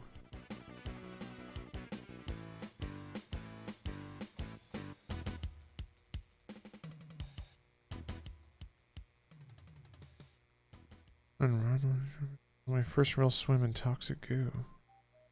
I don't understand. I don't understand at all. Talked myself into wading through the toxin way up above. Well, you fell into it. You didn't wade through it. Protective boots. I don't get it. I don't get it. I legitimately think a very important paragraph or two got cut out of the book. Because he's talking about, like, sludging through goo, and there's no reason why. He just arrived at labs, and now he's like, oh, I gotta go through goo. There's not, like, one sentence. There's goo in the hallway, and I had, like, there's an arrow pointing forward. I gotta go through the goo. Not even that. I don't understand, dude. Weird. Okay. I mean, okay. Still, okay. This is... I guess, okay, there's the sentence I was looking for. Gotta be some way to avoid full body immersion, I thought. But without a heavy-duty flashlight that I didn't have and wouldn't dare show if I did, damned if I could find it. Arlene's arrow pointed across the pool. Grudgingly, I had to admit, there was no way to proceed without a little swim. This motherfucker is going to swim through toxic waste because he thinks his girl... Not even his girlfriend. His best bud, who is boning another dude, her initials are on the wall with an arrow, and he's going to jump in toxic waste. Len, I need you to think for yourself, my guy. I was damned glad for the edge that blue face sphere had given me when it exploded all over me, making me feel healthier now than I have in years. If I ever needed that edge, it was now. I took a deep breath. Then I took a few more. Man, I did not want to do this, but it was the only way to get past a wall that blocked me from going any farther along the trail Arlene blazed. I had to go under the damn thing. Thinking of how much I hated monsters from beyond the stars. I splashed down. Yeah, he got an uber health. He got a mega health. It seriously was an orb with a face that splashed on him. It was like an orb, and it's shattered and covered him in the goo. And then the goo like soaked into him, and he felt great. Straight up happened. It was so sick. It was very rad. Very good scene that I'll remember for a very long time. Only one advantage over before. This time, I was prepared for the freezing pain, so it wasn't quite as unexpectedly horrible. Just a throbbing ache that sapped my strength, leaving me enervated and gasping for breath. One way or another, the swim wasn't going to last very long. The toxin glowed with an eerie green phosphorescence, and the light helped a little. It showed me a metallic object that I would have missed otherwise. I snagged it in passing, a small hand-sized television thing showing a ghostly schematic. If I struggled, I could pretend the liquid was nothing but an algae-infested swimming hole I'd haunted as a kid. Yes, I wanted to think about water right now instead of the thick, toxic crap I was in. The wall did not extend all the way to the bottom of the pool. I pinched my nose, squeezed my eyelids tight, and ducked underneath. I was starting to tremble in the icy liquid. I felt sick, like a monster flu. Then I surfaced as fast as the law of buoyancy would allow, grabbing the opposite catwalk, and the swim was over. Air never tasted better, even the stinking stuff in this place. 2 or 3 breaths later, I put the breathing filter back in its place. What? They totally skipped on a lot of setup or explanation of what's going on. They just didn't explain that I guess he has to swim through a goo puddle to pass a wall or something. What the hell? Unicorn God, thank you for the prime. Appreciate you. Too bad I hadn't had a full environment suit with its own oxygen supply, but I'd already regretted that absence before and nothing came of it. Marine couldn't have everything. For example, I couldn't keep the I couldn't keep the blue glow forever. I had taken it for granted until I realized what this swim could mean. Now I felt sapped and drained. I was all set to curse my lousy luck until I realized something very important.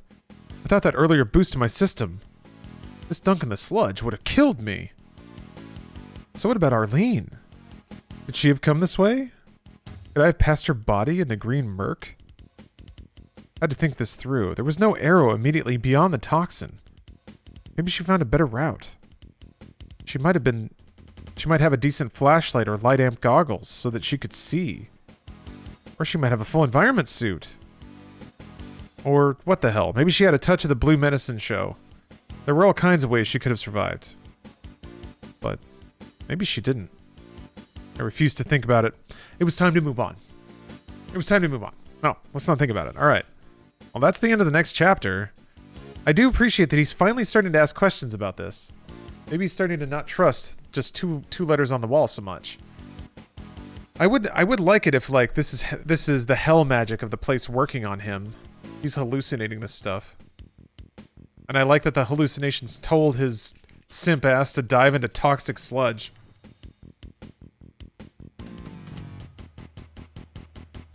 These chapters are so short. They really are. I mean, it makes for an easy read.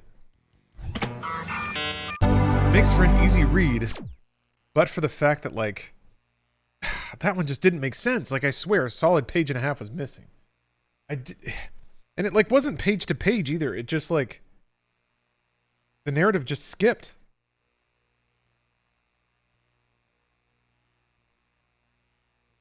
'83 to '84? Yeah.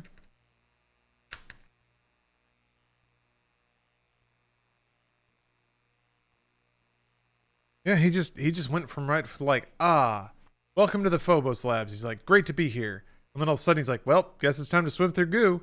And then he does it. It's swear to God, like a page and a half got just chopped from the book. Time to simp. That's right.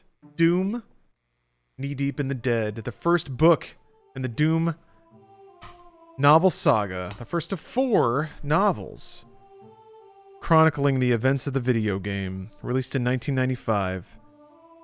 Here we're at Chapter 12. Brief recap. Doomguy, in an event that was not well explained and in fact chronically missing from the book, jumped into a vat of green toxic waste because he thought his best bud told him to. His best bud being a female crew member that he clearly has some attachment to. Arlene. That's what it's all about. Hey, Steph. Welcome back.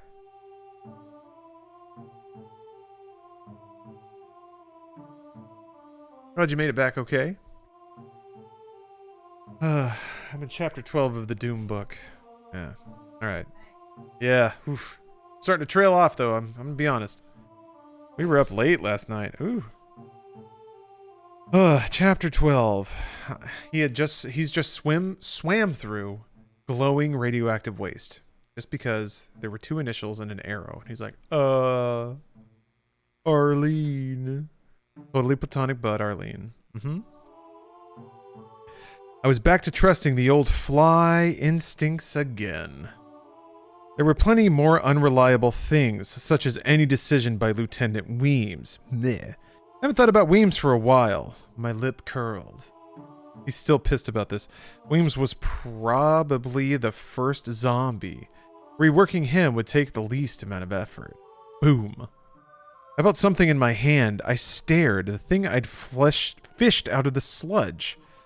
I held it up close, staring in confusion. Then it clicked. It was a map. A video schematic of the labs. Jesus and Mary. I guess even the greenest cloud can have a silver screen lining. Nice. That is a pickup in Doom. You pick up an item on the floor and it fills in the map for you. I decided to follow the same road map I'd been on for several levels now. Down, down, down. No reason to stop. I might as well see what was at the very bottom level, which, according to the map I'd seen in the nuclear plant, was the main computer station, 2 floors down. But in the absence of Arlene Marks, I'd have to plan the route myself, just as soon as I could make the tops and bottoms out of my new toy. Jaegerdine, thank you very much for gifting 5 more subs. You've been gifting a lot tonight. Thank you very much. I appreciate you. I suddenly felt a wave of weakness and fever. I hoped I hadn't already given myself a death sentence from the toxin. Bash Cinema, hey, how you doing? I'm doing pretty well. I'm reading through the Doom novel, celebrating QuakeCon and the works of id Software. Phobos Lab was dark. Phobos Lab stank like an open sewer. But if there was anything left of the original installation here, then medical supplies had to be near at hand, if they hadn't been left in the typical condition of the guns and the radio sets. I picked up that as my first priority. I needed an all-purpose antitoxin and a stimulant. I need some donuts and some coffee right away. Leaning against the wall for support, I found a weapons locker the hard way. I leaned against it and the door collapsed inwards. That doesn't sound like something a weapons locker would do. All right. Guns. Guns. Guns. He sounds creepily satisfied by this. I pawed through my treasure trove, scooping up as much ammo as I could shovel into my pack. Then I stared in reverence. Beneath the shells and bullets rested a state-of-the-art AB-10 machine pistol. The question was, did it still work after scores of zombies and spinies had monkeyed with it? I checked it out, cleaned the barrel, and then reloaded it. I almost pulled the trigger to do the only test that really counts, but stuck to my original policy of not making any more noise than absolutely required. I cleaned the machine pistol as thoroughly as I could before adding it to my arsenal. There was little doubt of this lethal package receiving a test real soon, with the real target and hopefully with a margin of error to try something else if it failed. The best choice might be to have the pistol in one hand and the shotgun in the other. Nothing wrong with insurance, even if it made me feel a bit like a Wild West gunfighter. As I stood, shifting the backpack to be more comfortable and finding a place for all the weapons, a sudden attack of dizziness hit me like a grenade. Medical attention had just become my #1 priority again. I studied my hand map, working the buttons to make the pretty picture slide up and down. First task was to find me. No helpful "you are here" on this puppy. At least I found the wall crossing a trench. No sign of toxic sludge on the map, of course. I must have been living right, because the nearest infirmary, marked with a red cross, was located just a quarter click away. Spitting distance. I found it. There wasn't a single monster or devil nurse. Here, I'd been expecting a typical medical establishment, and was pleasantly surprised. Wait, what? Huh. That's confusing. And there were lights, the first fully operational light I'd found in the complex. If the lights had survived, maybe the doctoring stuff was still here and intact. Doctoring stuff. I'm on a quest for doctoring stuff. I resisted the impulse to cross my fingers as I unlatched and opened the first promising cabinet. Motherload. Thanks, Mom. I received a med kit with a seal still unbroken and popped her open. Inside were bandages, antitoxin compounds, and even ointment for burns. My face still felt as hot. My face still felt hot, as if I had a sunburn, for which I would thank a fireball instead of a weekend at the beach. I found a clean room, a metal table next to a mirror, all kinds of light, even a shower crucible. It was time for Dr. Taggart to make a house call. I didn't do too badly, really. First off, I locked the doors, turned out all the lights except the one in the room with the table and the shower, placed the shotgun right up against the stall where I could grab it in a second, and, facing the closed door the entire time and leaving the shower door ajar, I took the risk of bathing. He wants to smell nice for Arlene. Flynn wouldn't want to be bathed, though. I wouldn't think so. He definitely wouldn't wash his hair. He thinks his hair is great no matter what. I bet he has long, ratty, greasy hair. Oh, no, wait, no. He's got that, like, buzz cut with the, like... He's got the squiggles cut into his hair. I bet he shits in the shower. Like a real Marine. Oh, man. Sick as I'd been feeling, immersing myself in the ooze, the mere act of washing it all away made me feel considerably better. Toxic waste was resting on his skin this whole time. My burned face didn't get anything out of the shower but pain, but the rest of my body was doing too well for me to care. The shower was heaven, then the fresh towel was a piece of Eden. Here I'd struck a mortal blow against the shores of hell. The rest was pretty simple. I put antibiotic and bandage on the worst of my wounds and cuts, taped my bruised ribs, I didn't remember where I got them, and took my time smearing the cold, soothing ointment on the burns. Feeling good. Feeling good, Fly. The only moment when Doc Taggart almost failed his patient was when I noticed 30 or 40 hypodermics, all neatly labeled General Stimulant. I don't like needles. Never have. Ew! That's exactly what Doomguy would do. Ew, needles, no! I love that I get to listen to you now that I'm back from a shoot. Soothing, to be honest. Now I get to edit photos and chill. Hey, right on. Well, welcome to hell, literally. We were reading our way through the Doom novel. I'm getting loopy. Yeah. Oh, you can't handle it. Oh, Doomguy. He's just too... He's sensitive. It's okay. He's just a sensitive guy. There was a good reason to pick up one of those needles and give myself a shot. Just as good a reason to pack some in shockproof carriers and take them along. I could run into Arlene and she might need a lift. I could take these for Arlene. Maybe Arlene would want a stimulant shot. Oh, little guy. Oh, little dude. Little bro. I might run into some other survivor, sure, and if I were going to do all that, the only reasonable thing was for me to give myself an injection first. You don't need to do that, said the little voice in my head. Just find another blue-faced sphere. I argued with the voice. It might happen... It might be a once-in-a-lifetime fluke. I can't count on that happening again. That's when I noticed that I was talking to myself. Sheesh. All this to avoid sticking myself with a needle. No more. I bravely wielded the needle, got out the alcohol and cotton swab. This couldn't be any worse than what I've been going through lately. Well, not by much anyway. I wolfed some food from the small refrigerator, then hunted for a flashlight. Alas, all I found was one of those pencil beam lights. I wanted to find out if a zombie had a sore throat, or any throat at all. I was set. According to my map, I had to go north to find some sort of route down. At least my compass was still functioning. I hated to leave, but the infirmary had done its job.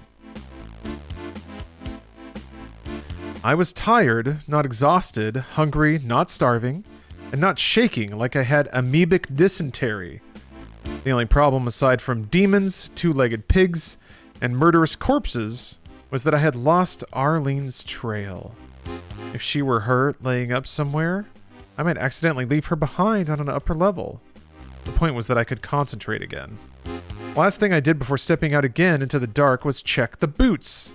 It held up better than I thought, but I stuffed some pillowcases in for added insulation. Not a bad idea, I gotta admit. Outside, it was just as dark as before, but I wasn't as bothered this time. The human race may not have blue spheres, but we do all right. We have kudos bars and kudos snacks, or combos. Kudos in the bar, combos in the bag. Delicious. Yeah, I was hoping that they would describe what he ate. I'm hoping it's like microwave hamburgers that were just cold from the refrigerator. He just ate them straight. Why am I up so late? Because I am doing a Doom subathon to celebrate QuakeCon. The 24-hour stream is extended by Sub-Traffic, aka you, giving me Twitch money. Also, I have a 30% off G Fuel discount, and I'm staying up to show the incredible energy-giving power of G Fuel that you can get for 30% off today at gfuel.com using code SIRLAR. Look at that. Boom. Nailed my talking points. Also, I'm reading this book. Every time we get 50 subs, we get another chapter from the Doom novel, and it's really something. This is like 14-year-old me wrote this, and 14-year-old me was a jackass. Yeah. I think even 14-year-old me probably couldn't come up with something like this, but I would have toned it back. I would have had shame. Okay, let's see here. We do all right.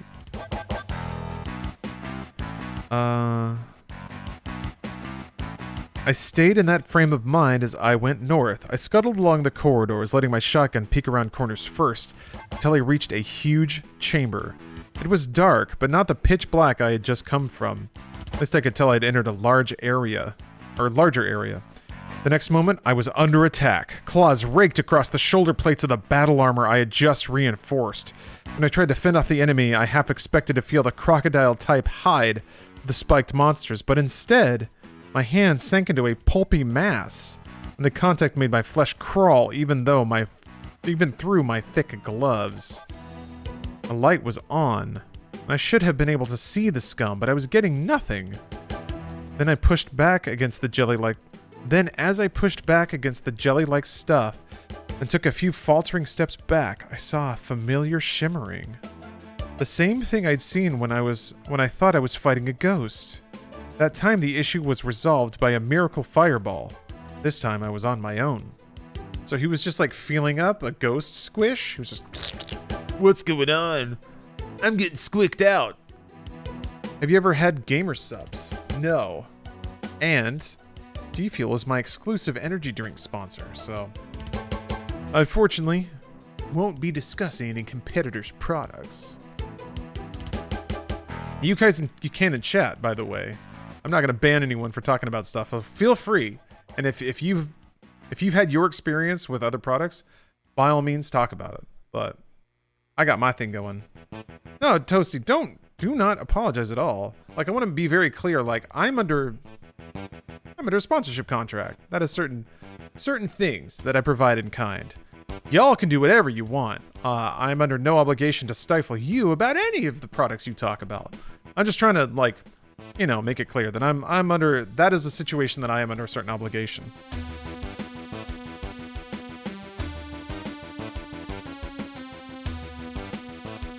Can I get some ad money from the question? Maybe you can.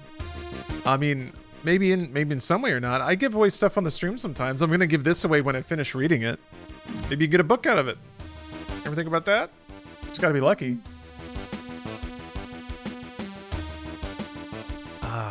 Delicious peach iced tea. Yeah, this is a G Fuel family.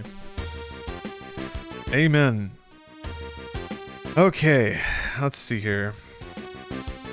Didn't this goddamned jelly shimmering, half-assed, invisible son of a bitch know the rules? Ghosts can't hurt people, they can only scare them to death. Then the Caspar pounded me, knocking me back on my butt and kicking the wind out of me. I thanked Maddie for the armor as I shoved the barrel of the shotgun right into the shimmering effect and pulled the trigger, hoping if this thing had a mouth, that was exactly where he was going to get it. I don't know if I killed it. I don't know if it can be killed, but it didn't bother me anymore after that. Not liking the idea of being followed by more invisible ghosts, I jogged for a while, hoping to be done with this part as soon as possible.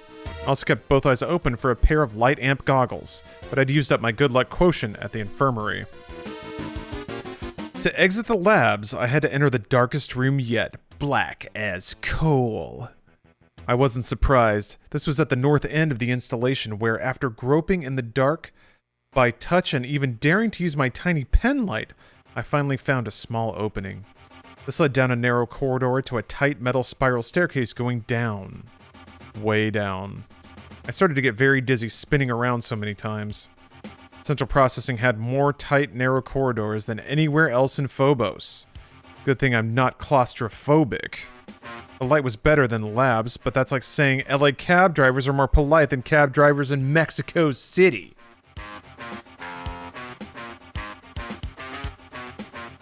Flynn Fly Taggart is a man of the world.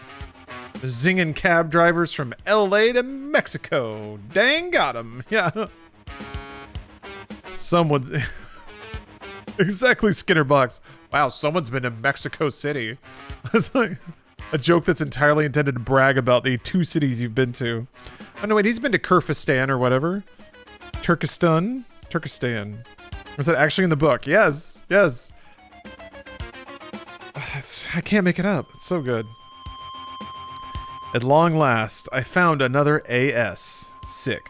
I stared at it, overwhelmed by inappropriate emotion. Oh my god. He's got a boner, doesn't he? He's like, he saw AS, he's like, oh no, I hope a demon doesn't see me. Don't look at my boners, demon. Please. She was alive. She got this far. Relief was a physical thing perched on my back. The arrow pointed to a branching corridor that seemed small enough to give a midget a backache. Holy shit.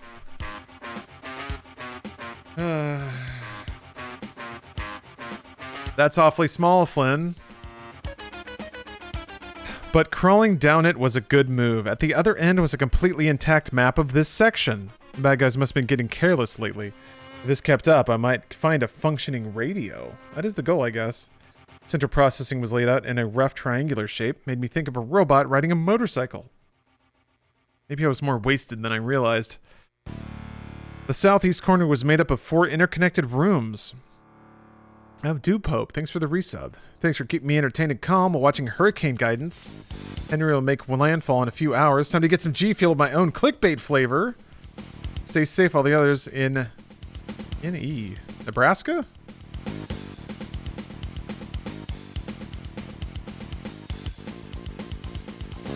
Well, oh, New England. Oh, thank you. Okay, I was like... I thought Nebraska was NB. Okay. Yes. Please stay safe. Don't let Mother Nature lay you low. You gotta beat it. We're gonna cook it. We're gonna cook Mother Nature out of the oceans. Ugh. Any cuss words yet? There was one shit. But everything else has been avoided. So I think they tried to edit them all out because they were like, oh, wait, that's a book about a video game? Kids are gonna read that. Don't, like, take the bad words out. That feels like where it was at. But they missed one. But only one, so far, that I've found. Let's see here. The southeast corner was made up of 4 interconnected rooms. A warning note was attached that 3 motion detector triggers will close any door in the facility for a span of 30 seconds as a security precaution. I could just see myself getting caught in a room with wall-to-wall enemies while I counted off. 30, 29, 28, notify next of kin. Unfortunately, I couldn't take the map with me unless I ripped it out of the wall and dragged it along, and my hand map still showed the labs above. Their way of changing the view, I couldn't find it. It occurred to me that we humans needed to learn everything possible about these bastards. Otherwise, Earth was a sitting duck. We couldn't shoot it out with these things and expect to survive. We had to outsmart them. Or die.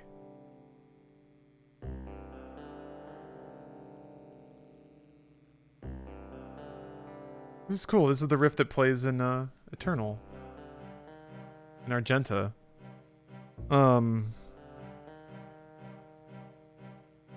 He's been just shooting them to death the whole time. With normal guns. So I don't understand why he thinks he has to outsmart them all of a sudden.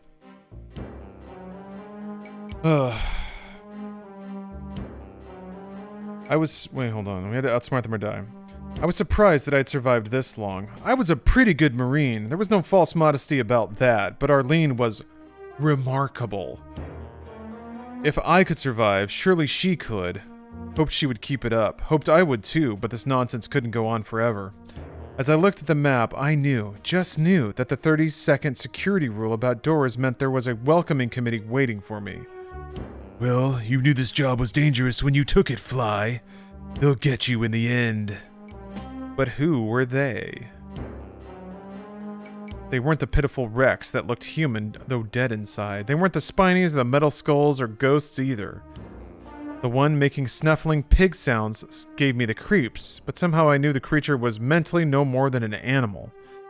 If I hadn't encountered the one monster who enjoyed talking, I'd be tempted to conclude we were being invaded by an alien barnyard. But the intelligence was there, just well hidden.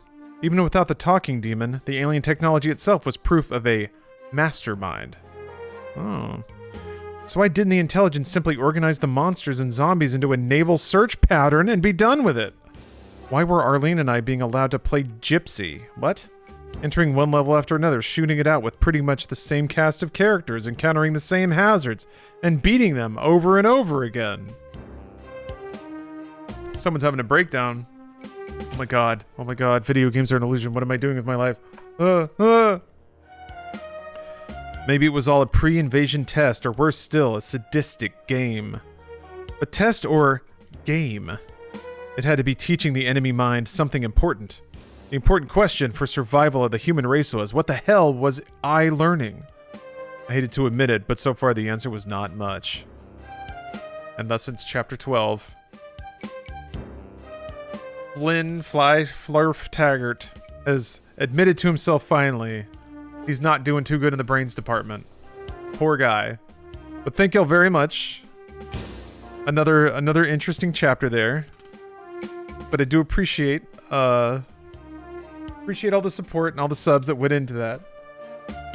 And for now, we rejoin the Doom Slayer many years in the future in Doom Eternal.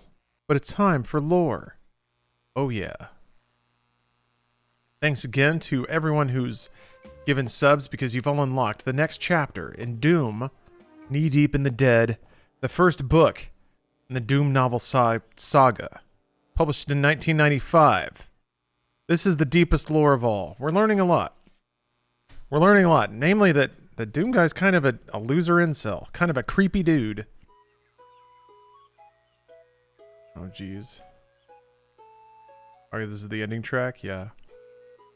So, basically, he's been running through the Mars base, Phobos base, trying to find a girl he awkwardly kissed once and has kind of a thing for, but they're just best friends.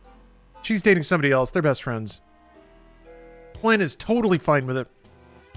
Not a problem.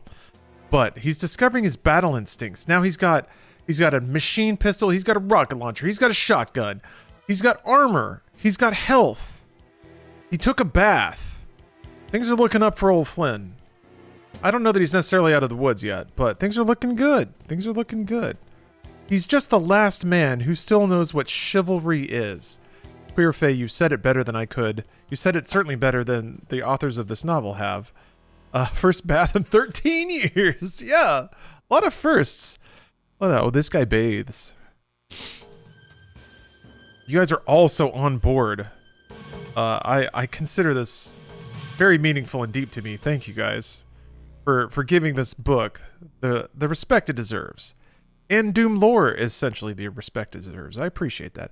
MacDoodle, thanks for gifting a sub. Now, I apologize in advance. I've been up for a while now. I'm cruising on G Fuel, which is keeping me up and going. You can see the power of G Fuel, 30% off, code SIRLAR, gfuel.com. But I may start, getting a little fuzzy with my pronunciation. May start bumbling some words. I apologize in advance about that, but I'm going to do my best. I'll try and slow down. I find that I tend to speed up a little bit, because I'm excited to read forward, but I gotta remember, I gotta savor the ride. How can I expect you to savor the ride if I'm not doing it, Yeah, the cocaine's kicking in. No, G Fuel. Pure, clean, burning G Fuel. Chapter 13, quick recap. Quick recap where we're at. He just had an encounter with the ghost demon, and he squished it. He gave it a good squish, and it did seem like it was a violating action. But then he shot it with a shotgun, and it went away. I think that's it. I think that's...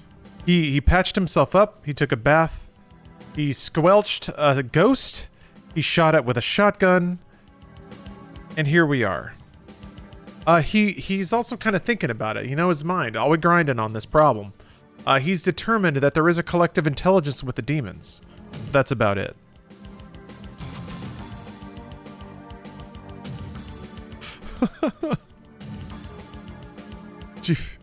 Holy shit. Oh, I see. Okay, Queer Faye, I caught up.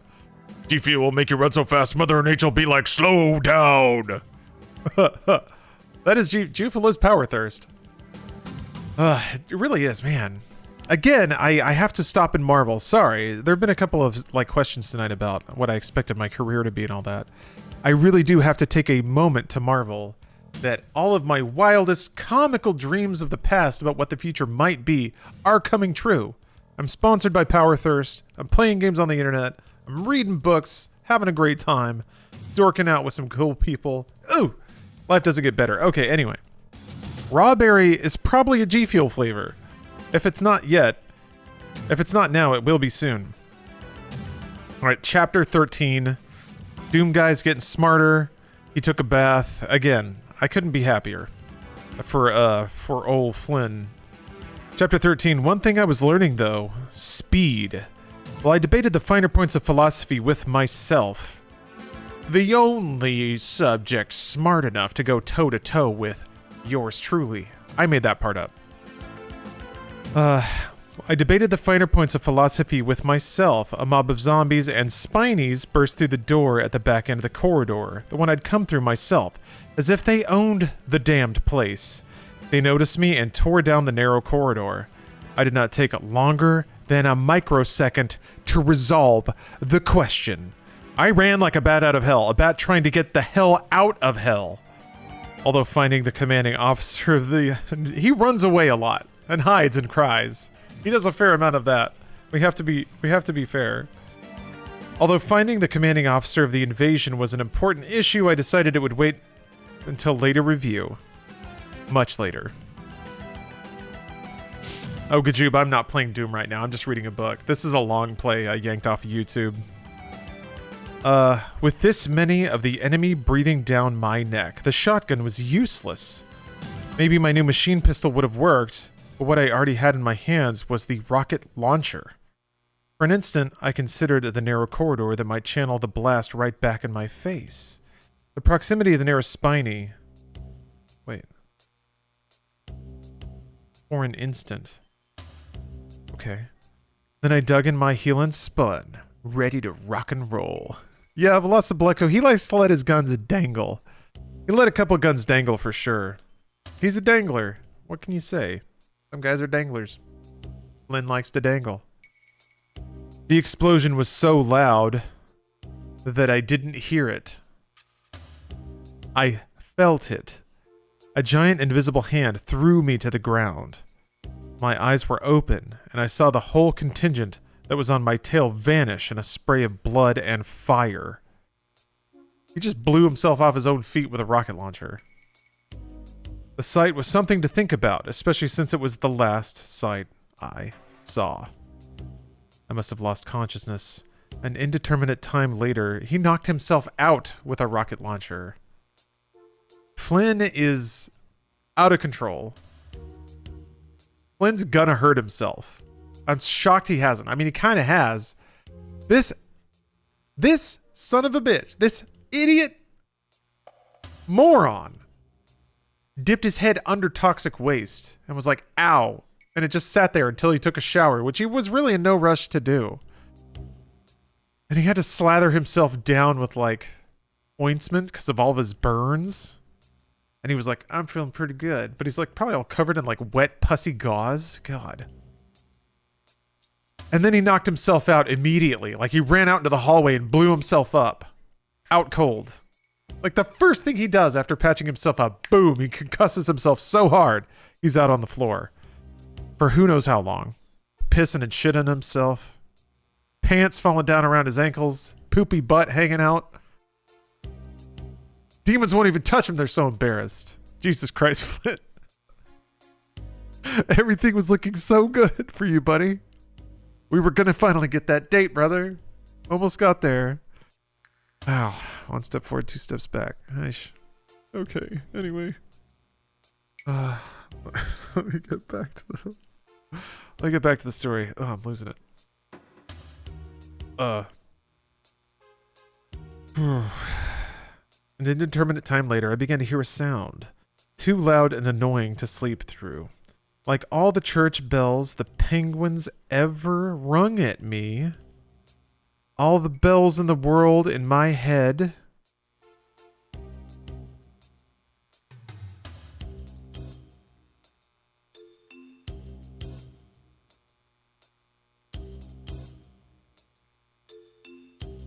That's a sentence. There's a comma in the middle. Like all the church bells the penguins ever rung at me, comma, all the bells in the world in my head. Period. End of sentence. This dude was nursed well into childhood. Yeah, like 8 years old. Ugh, like actually has normal sized arms and legs crawling up on there like a spider. You're like, oh, creepy. All right. I still couldn't see anything, just a bright after image. It was about 15 minutes before the bells were replaced by a buzzing sound. I guess he's regained a sense of time. Then the slosh of blood in my ears. I would have been easy pickings, as Gunny Goforth would say before I shot him to pieces. Maybe I was saved by looking as dead as the rest of them. When I was able, I crawled along the corridor, dragging my feet. There was no time to examine my possessions. One thing for certain, if those glass syringes were still in one piece inside their supposedly shockproof container, I'd be giving more product endorsements. I'd give it 5 stars on Amazon.com. This dude is throwing out riffs. Ugh. This has to be like trying to go for a Bruce Willis affectation, right? Just like snarking. Always snarking. His batting average is painfully low, though.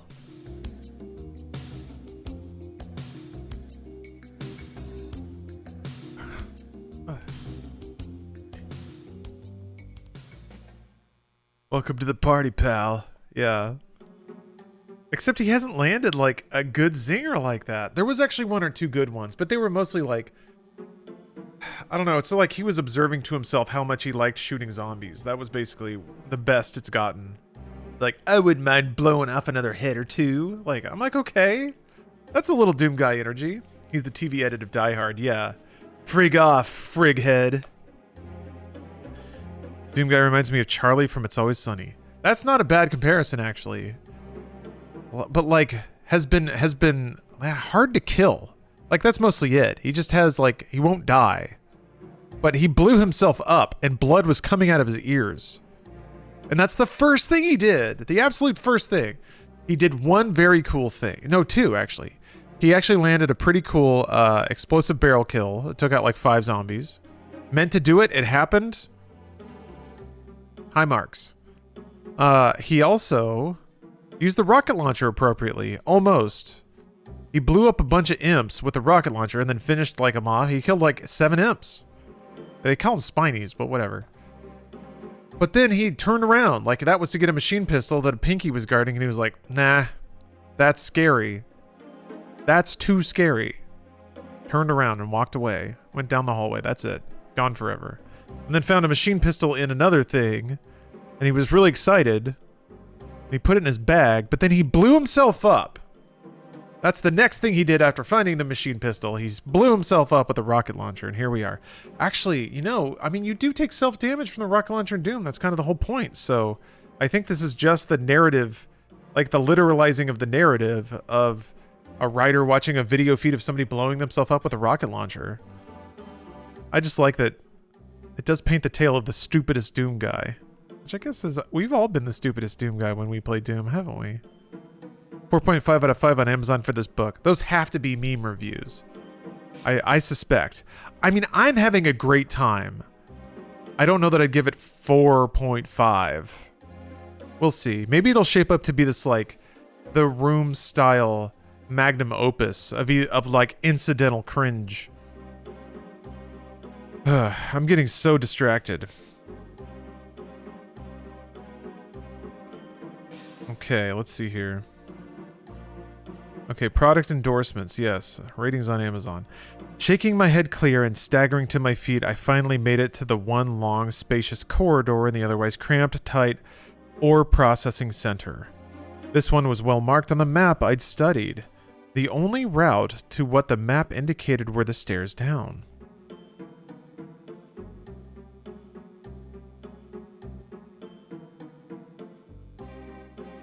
Judging from the red and gold brown streaks on the rough walls, this corridor had been carved right out of the rock of Phobos.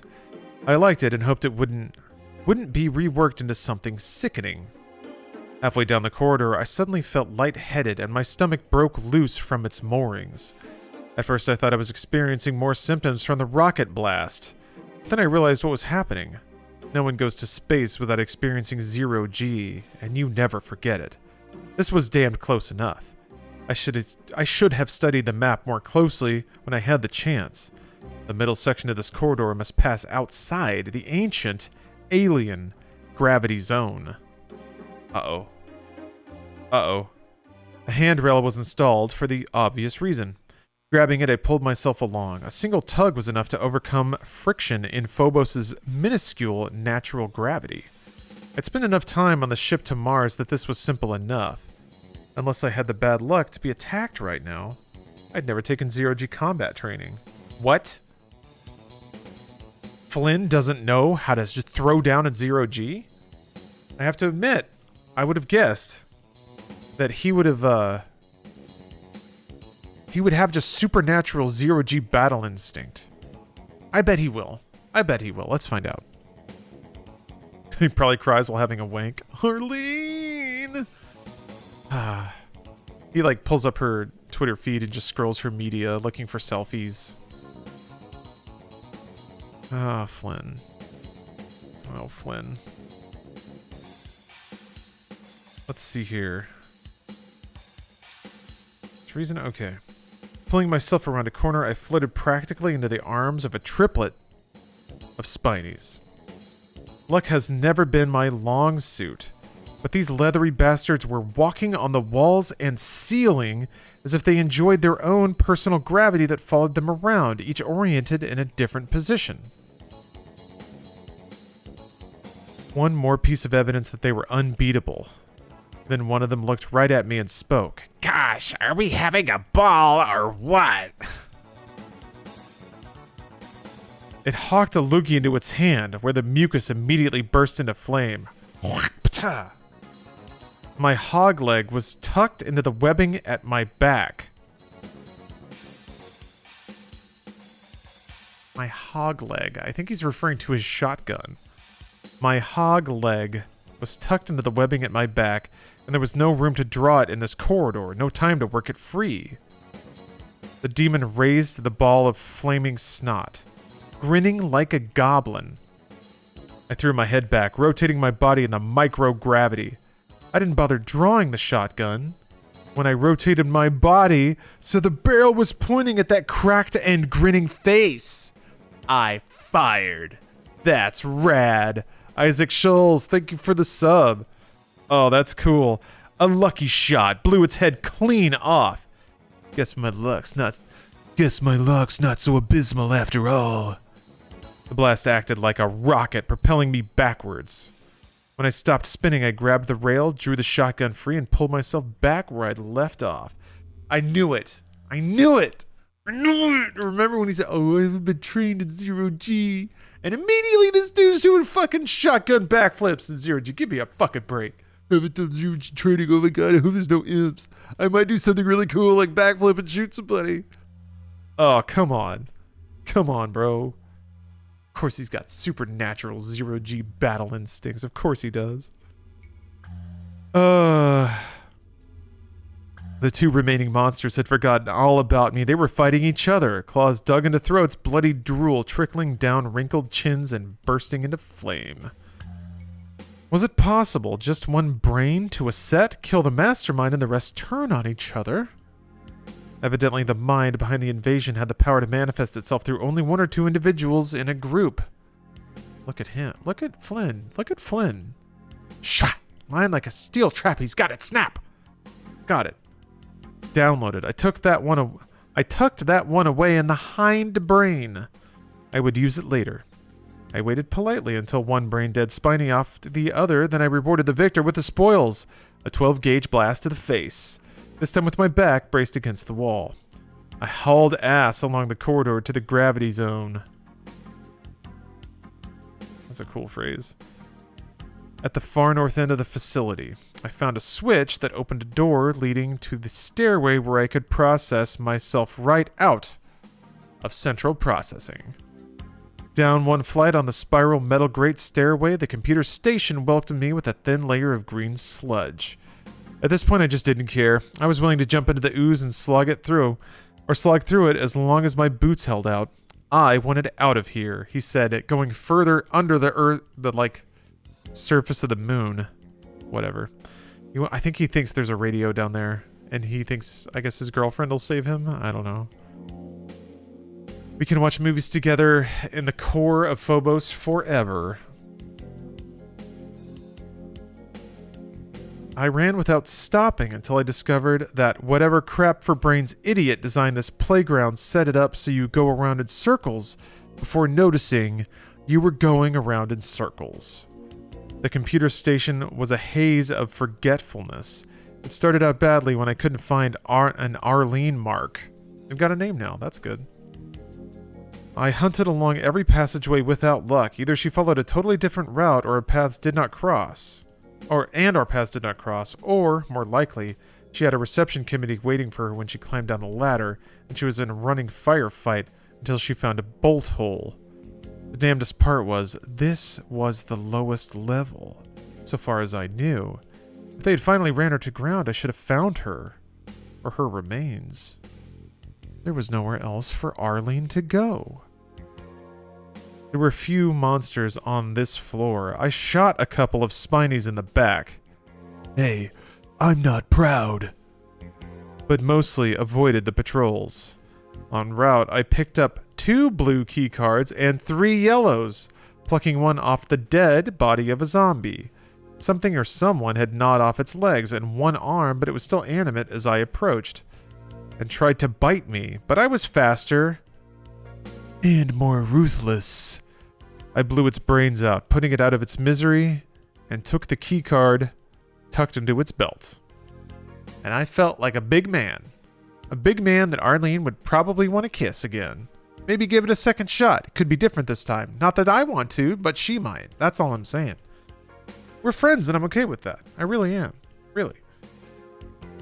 I found 2 maps, both burned beyond recognition. But by sheer persistence, I finally found it. One of those big metallic doors that like to stand between me and where I want to go. One of those keycard teases that demand you stick it in.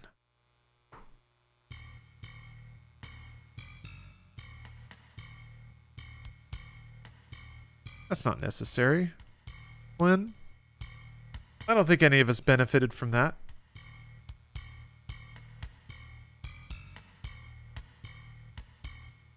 That didn't help anybody, Flynn. That didn't help anybody. Least of all you, Flynn.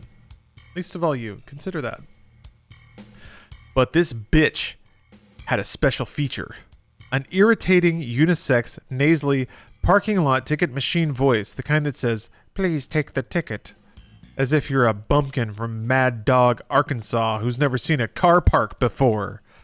Dude's got a chip on his shoulder about parking garages out of nowhere. Don't you hate it when parking lots have, like, machines on them?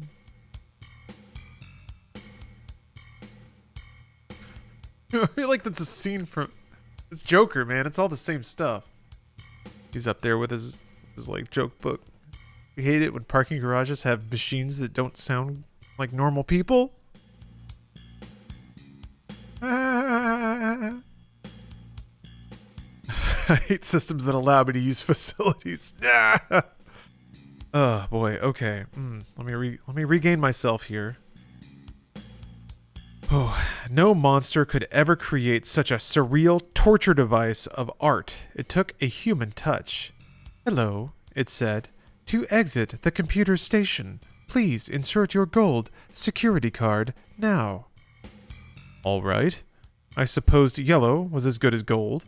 I inserted the card, and the cheap trick chirped, "Thank you. To exit the control station, please insert your blue security card now." I began to hear screams behind me, up the corridor. The damn door had probably notified security while it deliberately delayed me. Who's mad at the door? I fumbled the blue key card into the slot, but I knew exactly what was coming. "Thank you. To exit the computer station, please insert your red security card now." If there were a red card anywhere on this level, I was a purple-assed baboon. And then I high-fived myself for such a good joke. Got him, Flynn. Another one on the board for the Flynster. Zinging him. Fucking zinging him, my guy. Let him cool off. Let him cool off for a little bit. And I didn't become a Marine to put up with this crap. Even the Spinies were less frustrating than this. But I had a solution. Next time I'd fired a rocket, I'd made the mistake of standing too damned close. So I'd made sure I got far away from that smug bitch of a door, placing myself squarely behind a column and part of a staircase. I think he just figured out that he can use the word bitch. I remember in the 90s, like, that started to become destigmatized, but, like, it's like he just started using it and he's leaning into it so hard. It's like such a cool word to him. He's so mad at this door. This guy hates doors. Stupid fucking breed. Fuck the stupid breed. Hello from IKEA. Scoot. Hello from Los Angeles still. This is a script or a book? This is a novel. It is prose. Yep. Alright, he's pissed off at this door. Nope. Feeling good. Feeling energetic. I fired both rockets from the launcher simultaneously just to be sure. The result was outstanding, excellent, a credit to the core. As loud as it was, it didn't deafen me this time, because my eardrums have already been well shattered. At this distance, the headgear worked like it was supposed to. Oh, he put on a helmet finally. I like the like Flynn with a helmet, like thumbs upping, but there's like blood coming out of his eyes and his ears. It's like, always wear your safety gear. Fine members of the Marines. Oh my god. Where am I? Alright, I walked through the smoking ruins of that bloody door with a sense of satisfaction greater than when I'd winged that toxin barrel and taken out a room full of zombies with one bullet. Is he really like high school footballing what just happened? He's like, this is almost as sick as when I blew up all those zombies. Like, dude, I called it out, but you don't have to call it out. I was trying to give you ups, but now you're like trying to cash in those. He's still claiming credit for shit he did like 20 minutes ago. Anyway. This feels good. Almost as good as... You remember that one time I blew up all the zombies? That was cool. I'd struck a blow against true evil. The chowder-headed humans who designed these installations. Get him. Get him. He's becoming a real, like, champion of the people. You know? Getting those parking meters. Getting those annoying doors. Just getting them. He's doing it for all of us. We can't do it, but he can. From now on, I refuse to worry about plastic cards and security keys. Nothing could stop me. Then I found the lift that should have taken me out of there. The lift at the very end of the facility, my reward for having all the stupid cards. The entire shaft was filled with human and animal remains, a hellish grain elevator. I don't know how long I stood there staring stupidly. Then nausea overwhelmed me and I vomited for several minutes. Oh,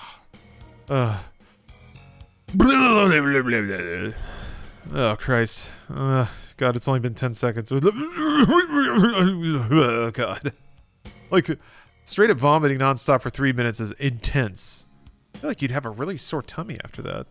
Just have abs. Damn, that one snuck up on me. Weak and shaky, I thought for several more minutes that I had climbed at the farthest down I could go in the Phobos installation. Wait, why is he barfing so much? A dead end. Nowhere to go but back the way I came.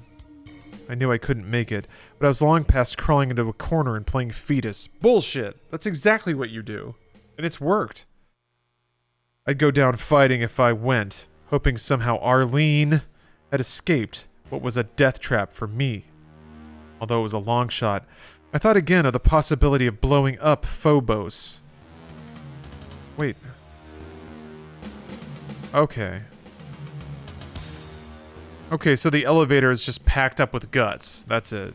Okay. I thought again of the possibility of blowing up Phobos. Better that than letting these bastards win. Then I noticed a foul, blood-red, evil glowing circle in the floor. It had not been there a moment ago. A ghastly stench arose from the orifice like human flesh frying on the griddle.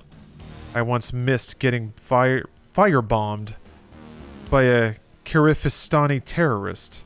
I was on guard duty at the Marine Corps compound when the main barracks went up. 33 buddies burned to death. You never forget. You never forget the smell.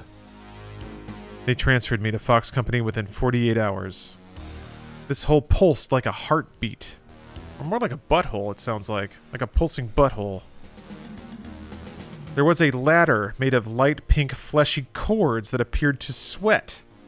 I didn't have to be a rocket scientist to know that no human ever made this baby. Besides, this wasn't a job for a rocket scientist. This was a job for someone rock stupid enough to be a Marine. Resigned, I slung my shotgun and rifle, holstered the machine pistol, and started climbing down the sticky, wet, springy ladder. At the bottom there was plenty of light. He climbed into the butthole. At the bottom there was plenty of light, at least, a sickly reddish light. The flesh pit ladder dropped me into the largest corridor I'd seen yet. I would have said it was carved out of the rock on this moon, same as Phobos lab, but the inside of the walls seemed to perspire, like the ladder. Holding my breath and looking close, I saw hundreds of thousands of small orifices opening and closing to the same steady beat as the red circle above. I decided that I'd done enough close examination for a lifetime. Then, by God, I saw it. Another AS. Biggest one yet. Even in the heart of hell, I was cheered to know I wasn't alone. I didn't exactly whistle a tune, but I smiled grimly. Did his little Joker smile. Arlene's mark was accompanied by a crude drawing of a skull and crossbones with an arrow pointing straight ahead. A second arrow pointed at a narrow slit in the wall.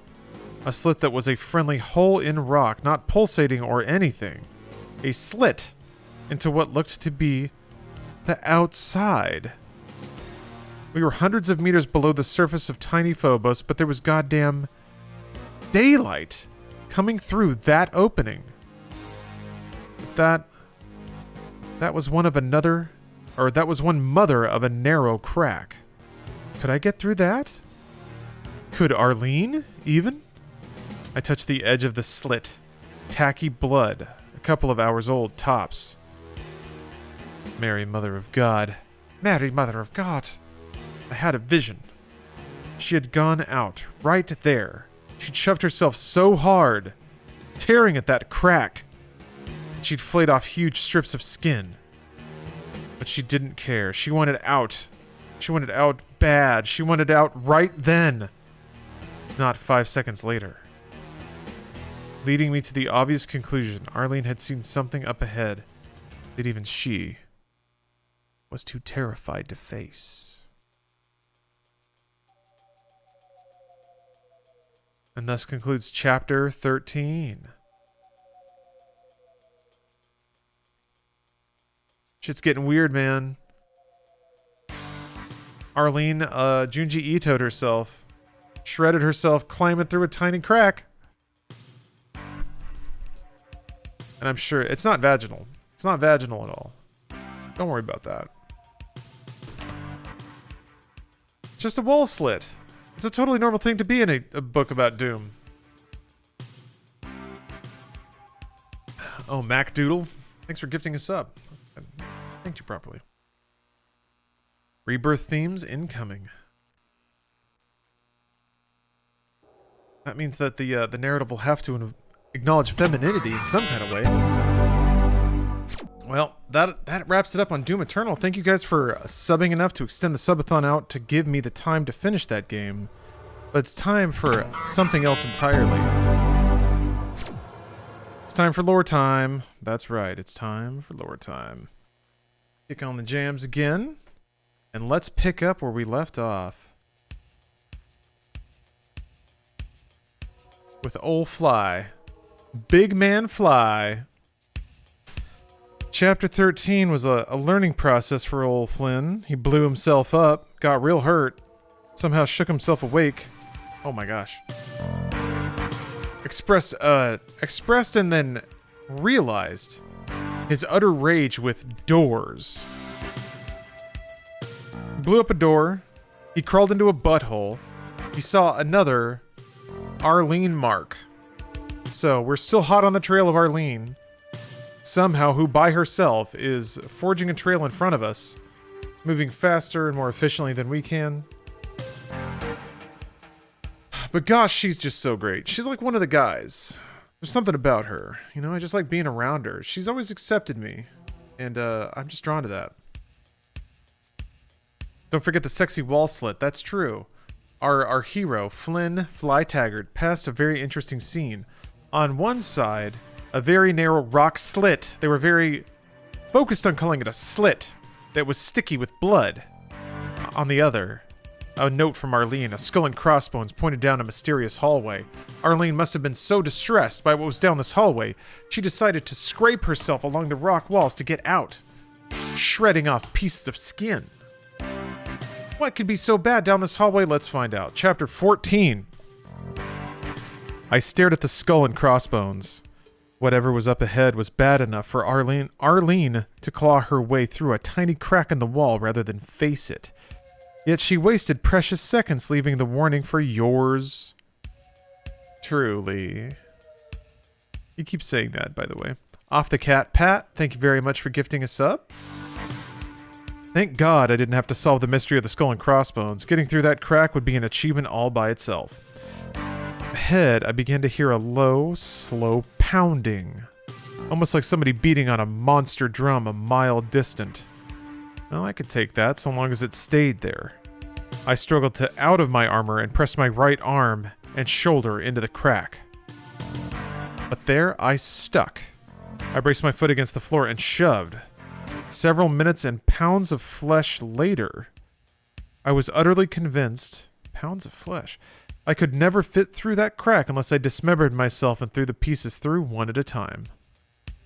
Wonder if I'll seriously consider that option when I see what's ahead, I thought.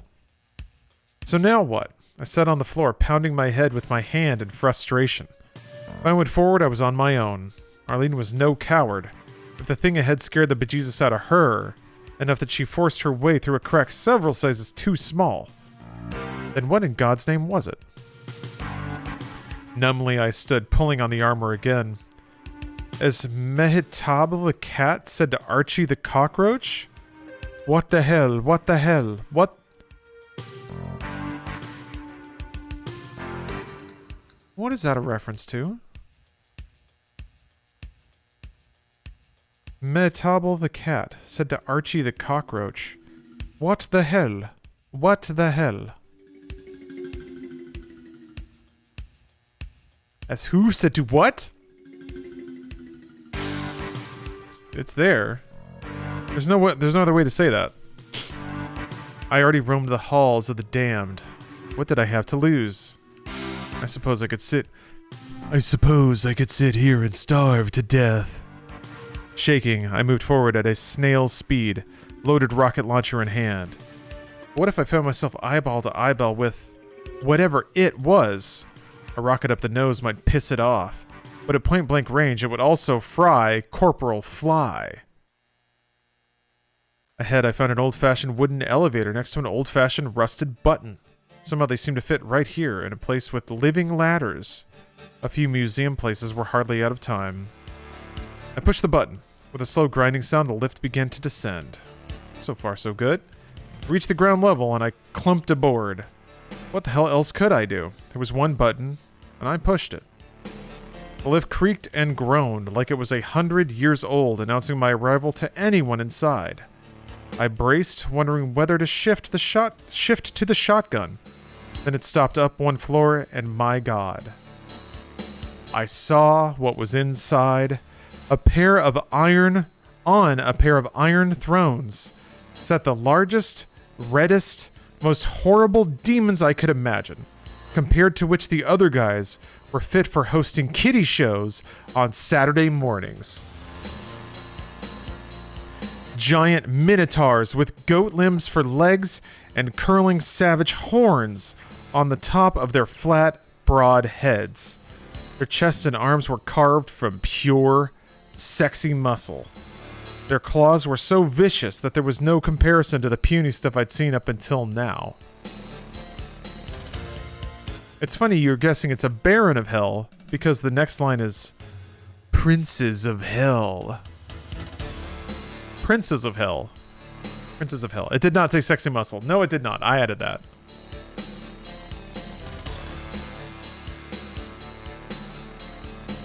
Princes of Hell.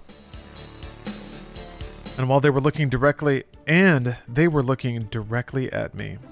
So far, so bad. I froze, whimpering like a cub scout. All I could think was, oh Lord, the sisters were right all along. The sisters? What the fuck are you talking about?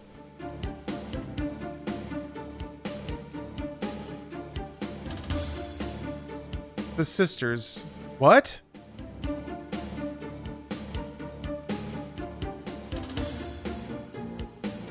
This church. Oh, the nuns. Okay. Got it. Right. The Hell Prince on the left rose, trumpeting a marrow-freezing roar of discovery. Come on. Fly. Snap out of it. Get the hell out of Dodge. I hated every minute of every day of basic at Paris Island, and I bow at Staff Sergeant Stern's feet and kiss his shiny boots for every second of it. Of every second of it. God.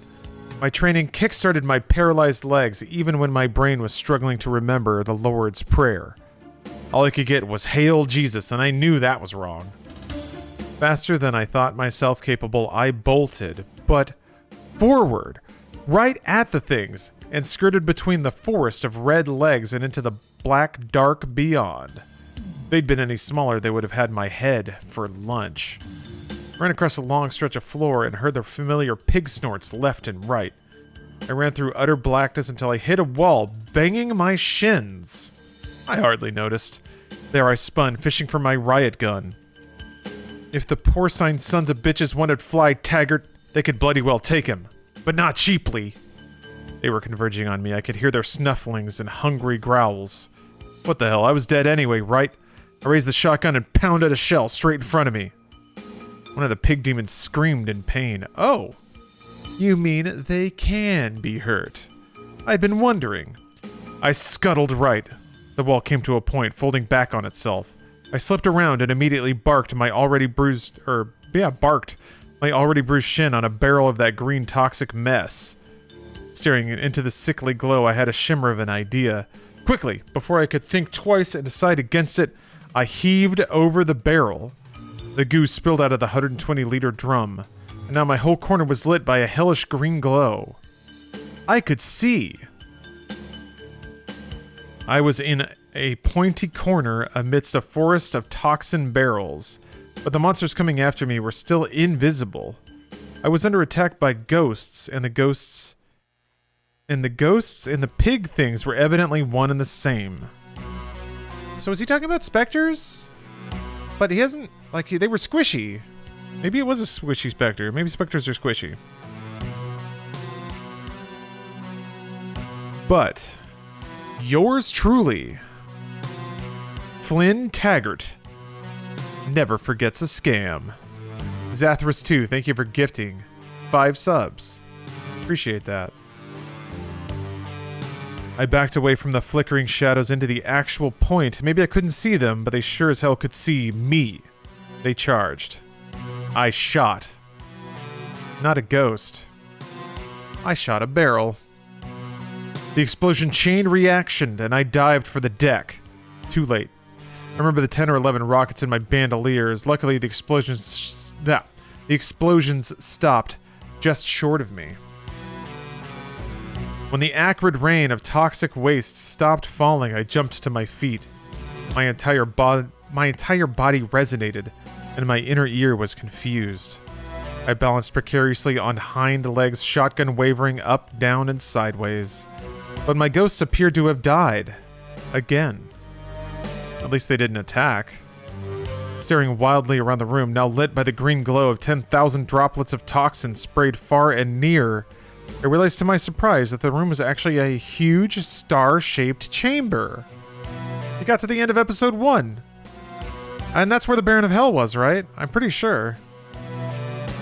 That seemed right in line with everything else. If they could have swastikas, why not star-shaped chamber proceedings? Sure. Alas, my restful reverie was short-lived. The hideous Hell Princes had seen my explosion and come to investigate.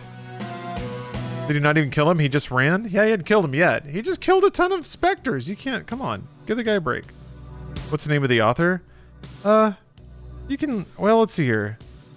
David Abhug and Brad Lineweaver? David? I'm probably saying that incorrectly, but the best I can do. But this time, I knew what to expect. Nuns or no nuns, I told myself over and over again that these were alien life forms and not demons.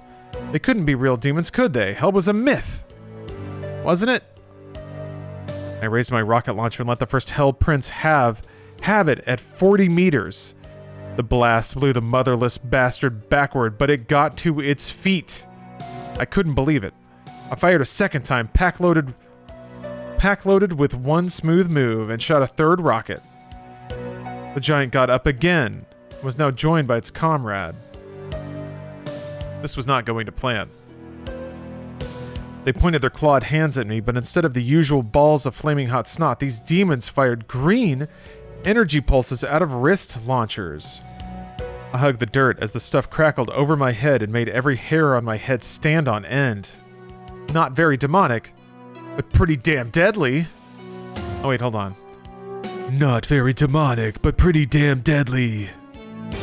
My turn again. In desperation, I pumped rocket number 4 at the first Hell Prince, and at last, it seemed to do some damage. It got to its feet slowly and seemed confused about where it was. There was no reason to even try bothering with the new one. I couldn't find out what repeated hammering did to the first Minotaur. Yeah, Minotaurs. They weren't demons. That Greek Theseus killed one. Reload, rocket 5, and finally, that did the trick. Number 1 went down and didn't get up again. But with behavior I was starting to expect from all godless creatures, it reached up a clawed hand and grabbed the other Hell Prince. Number 2 struggled to free itself, and I seized my opportunity. Screaming like a banshee, I charged to just out of range of its reach. Running up, freak it out, just losing it. Enraged, it slashed furiously, but my prayers were answered, and it was too mad to think of shooting energy bolts. I leaned in to shove the launcher right down the creature's enormous howling mouth and fly. Let fly. I won't even try to describe its breath. The Minotaur swallowed the little rocket, about the relative size of a multivitamin, and was literally blown away. I was knocked silly by the blast at such close proximity. Less than 10 minutes ago, Flynn Taggart blew himself up. Knocked himself, concussed himself unconscious, blood flowing from his ears. And he already has run up to a Baron of Hell, shoved the rocket launcher in, thought a one-liner to himself, and blew this thing's head up in close range. He's already forgotten the one lesson he learned.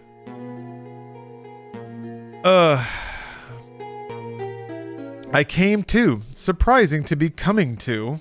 Losing consciousness in a place like this seemed like a one-way ticket to oblivion. I was lying on the floor of the same enormous star-shaped chamber, but the walls had fallen, crumbling into constituent bricks outside, leaving the way clear to the outside. That whole concept of outside bothered me. Why wasn't I a corpsicle floating in space? The air was hard to breathe.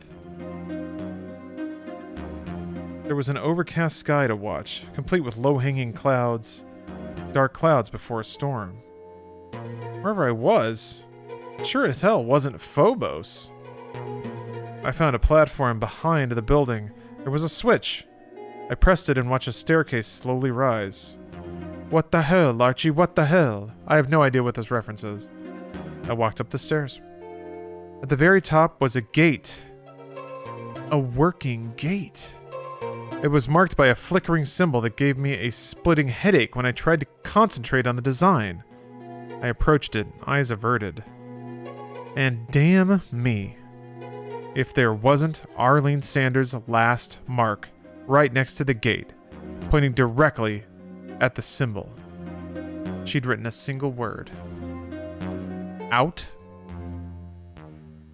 I don't know, but I didn't hesitate a moment. If that was the way Arlene went, then that was where I was going. Without a glance, I stepped aboard. Oh shit, Chapter 14, down, Episode 1, Knee Deep in the Dead, complete. I think that is the name of Episode 1, so the book doesn't quite plot out with the episode, but... Yeah, Arlene better hurry up. Well, I mean, she's doing a pretty good job keeping pace here. Flynn is literally tripping his way through a hellscape and surviving with aplomb. And somehow Arlene is outpacing him. She has to go first, and she has to stop and write all these notes. It is called Knee Deep in the Dead? I thought so. Okay. Let's get this next chapter going. Bring my music back up here.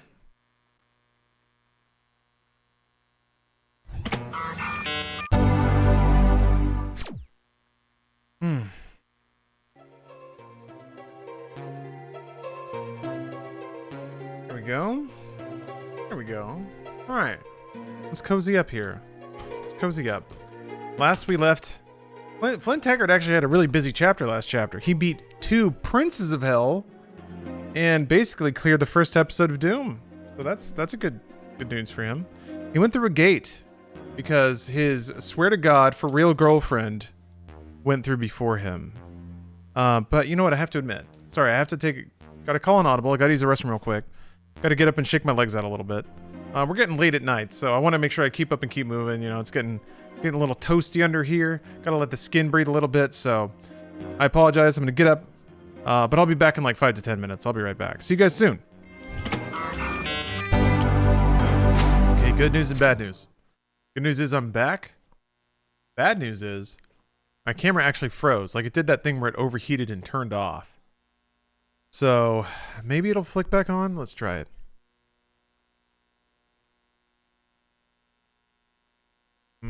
Nope. Too hot. All right. Yeah, this happens about this time when I do 24-hour streams. My cam just isn't having it. I mean, that's not the worst. At least it froze on you smiling. Yeah, it's kind of a smirk, but I'll take it. Oh, that's okay. Yeah, too much rip and tear. That's the way it goes. We all get there eventually, you know? Okay, last we were at, Flynn Taggart beat the boss of episode 1, Bosses, 2 barons, princes of hell, excuse me. Found a note from his best bud indicating that she had dove into a random portal thinking this might be a way out. So you know what Flynn did? He jumped right in after. There's no way he's gonna let Milady come to any harm. Chapter 15. And this is all italicized text. So we are speaking externally from Flynn Fly Taggart. Time had no meaning for Fly Taggart. The memory of being Fly Taggart. He had no body, but retained a consciousness somehow, somewhere. A sense of motion, but that might only be another memory. Remembering a hand created a hand. Remembering a foot resulted in the sensation of a foot. A painful sensation from where his ankle had been bruised. Memory of a backache condensed into a patch of flesh and blood that was a back. Memory of breath turned to emptiness into a pair of lungs. Recollections of hot days on a summer beach left their imprint on a forehead slick with sweat. This author is very deep, yeah. Then he had a whole body floating in a warm current of air, slowly cooling, an upside-down vertigo turning his stomach, which meant he had a stomach. The fall wasn't long, and he skinned his knees on hard metal surfaces before falling forward on his face. The air was cold. He blinked eyes in an aching head. He couldn't see anything but white and red spots chasing each other across a field of darkness. The man panicked at the thought that he'd been blinded, but gradually vision returned. There wasn't much worth seeing. The light was dim. He wanted to breathe fresh air again as he had before stepping on the platform. He'd been breathing in the stale air of spaceships and the Mars station and the Phobos installations for so long, he'd almost forgotten what fresh air was like.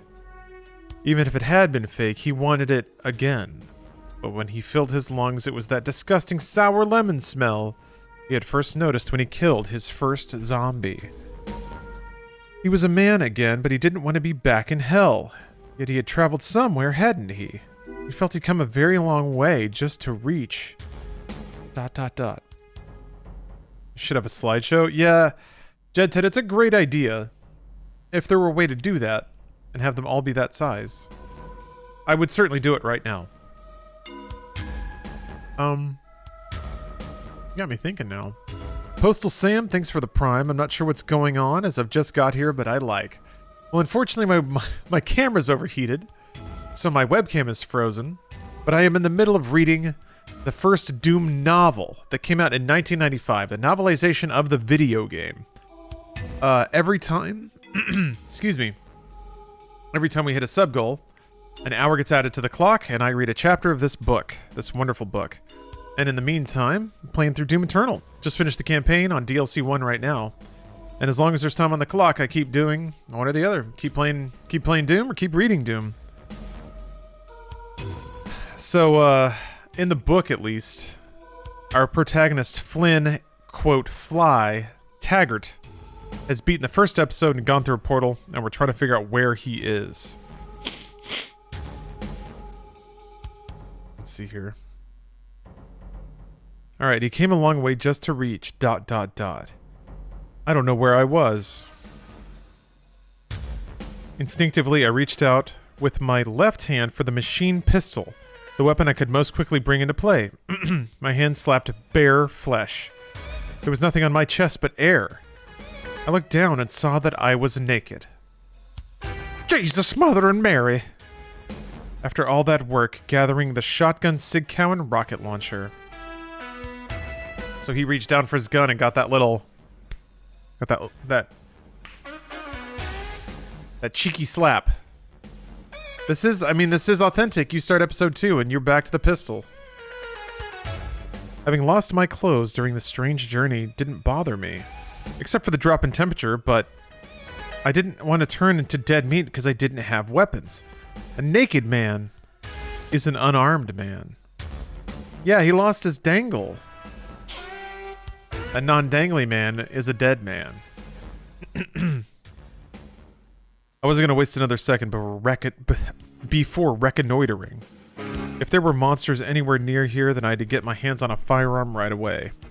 The sour lemon smell was a dead giveaway. Zombies lurked somewhere within the shadows. I'd come through a gateway with nothing but my body, but at least I was breathing. I wanted to keep it that way. The gravity was Earth normal. As my eyes adjusted to dim light, I saw I was in an oblong rectangular building. Having had the experience of being outside before the transfer, I didn't look forward to roaming the corridors again. I almost hated that idea more than the prospect of fighting monsters. Suddenly I didn't feel merely cool any longer, it had gotten downright cold. Being stark naked presented other problems. With all the disgusting ways to die I had recently discovered, I'd be damned if I wanted to catch my death of cold. Adrenaline pumping madly, my drug of choice, I ran in the most promising direction. You know what I just realized? Brief aside. I just realized he never once used any of the adrenaline shots he got. And they made special mention of them. A few times. But now they were left behind in the last dimension, so whatever.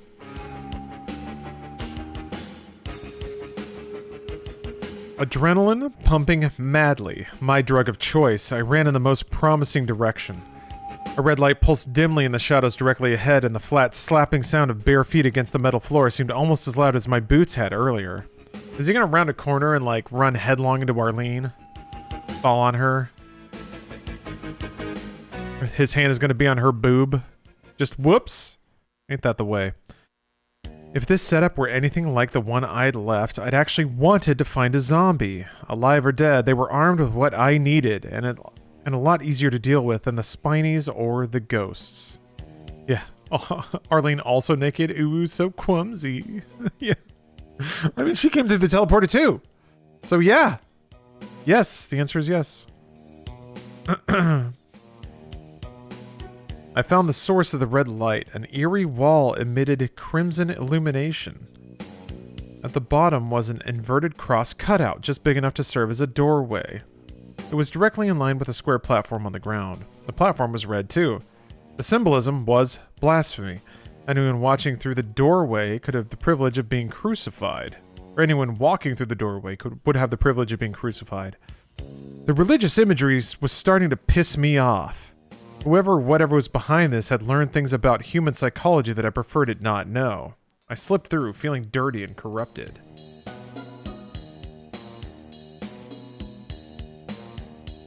Oh, sorry, I had to sneeze. That came out of nowhere. Managed to mute my mic in time. Alright, I think my camera can probably turn back on.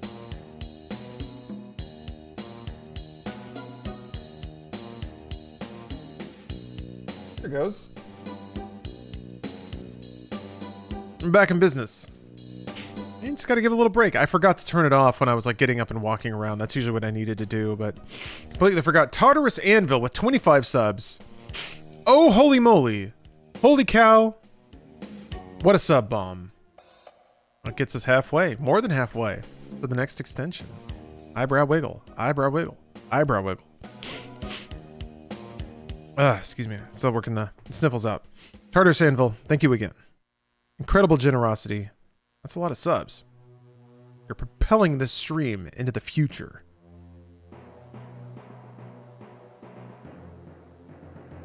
I felt an unholy chill as I walked through the inverted cross in the red wall, the color of communion wine, the color of blood from fallen comrades.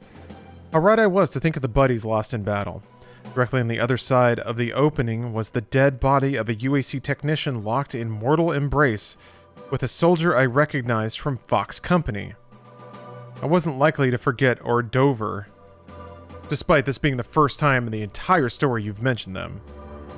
The youngest kid in the outfit, we'd bagged on him something fierce. He was patriotic to the core and easy to rag. As I looked at the remains of this friendly private, the boyish face that hadn't been altered even in death, I'd regretted the times I'd helped him get drunk. Also, hey, Katie. What's up? Thank you for the resub. I'm reading some lore, reading some literature, taking in some fine novels. I'm not very far away from reading the Hacker's novel, which was a kind gift. Oh, the kid died? That's a trope? Yeah. But, like, is the kid naked? Because they went through the portal, right? That's why they're here?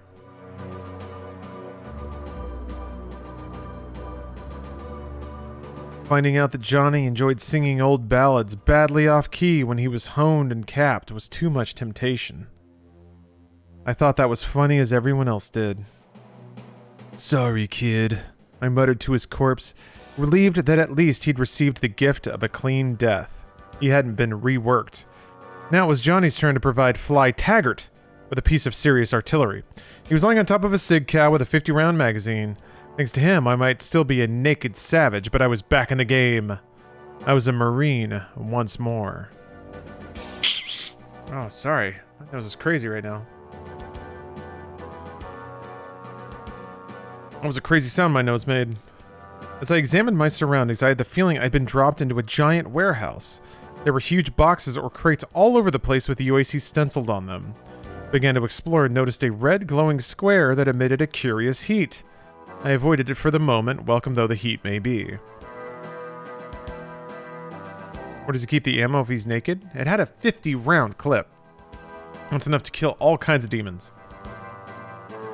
Having gotten the habit of following Arlene's arrows, I started hunting, and looking for more weapons as well as food, water, and an unbroken radio. I was so intent on all this that I barely noticed it when I turned out a corner and was back in zombie country. I shouldered the rifle and fired while they wasted time roaring. The shot was good, and the nearest head exploded like a ripe melon. That startled me. It was a single bullet, not a grenade. This zombie had to be especially ripe. Oh, sorry. This zombie had to be especially ripe. And the next one reacted more typically. The bullet made a normal hole and the creature fell to the floor, twitching. But I was already pounding around into the head of number 3, scuttling sideways, firing 2 or 3 shots at a time. Lost count of how many zombies went down. A few had weapons, but none of them had taken a shot at me yet. It was all too easy. Something on the other side returned fire. Actual fire. The damned brown spinies were back, complete with their bizarre ability to toss flaming snot balls like warm-up pitchers for the devil.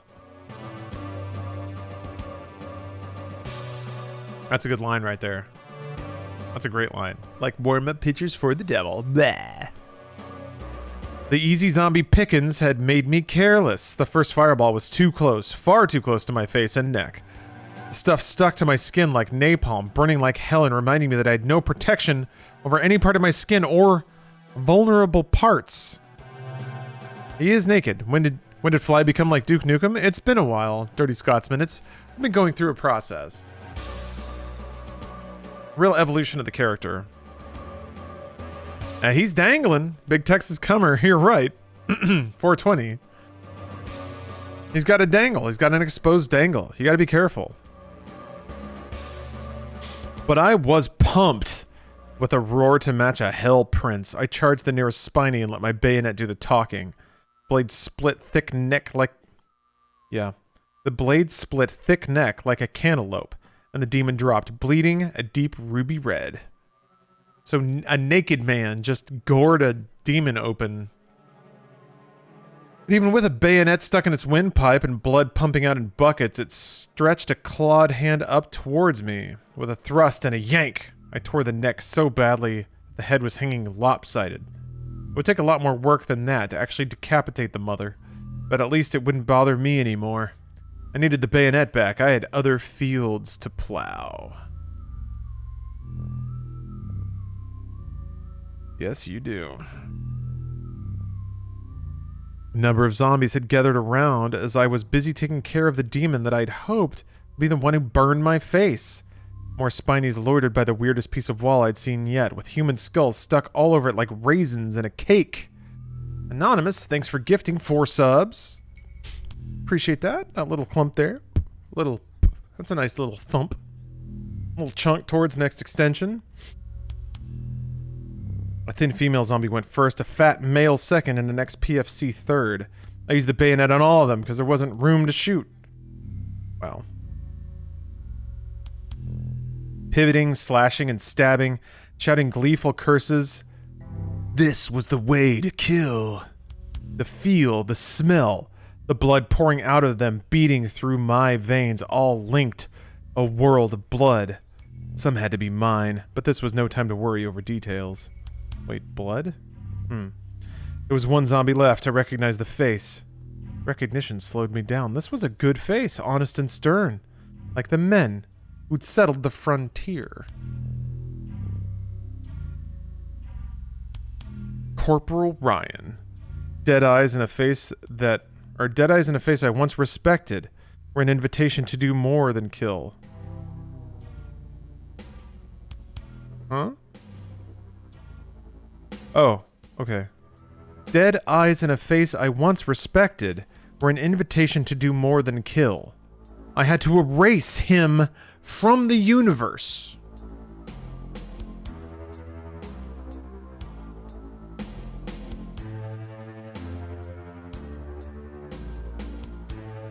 That's where Flynn is. That's where he's at right now.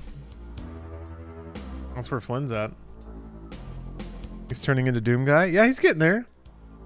I guess going through the portal really messed him up. He's got the Doom Rage. He's getting it. Oh, Yondo. Thanks for gifting 18 subs. Uh-oh. I think you've done it, Yondo. I pinned him with a bayonet, but he was made of stern stuff, even as a zombie. Squirming forward, he clawed my face with long, dirty nails. Damned rifle was stuck in him. He was far stronger than the others. Stronger than me. Thank God I knew Ryan better than his reanimated corpse did. The corporal always carried a 10mm pistol in a backdraw holster. I reached behind him.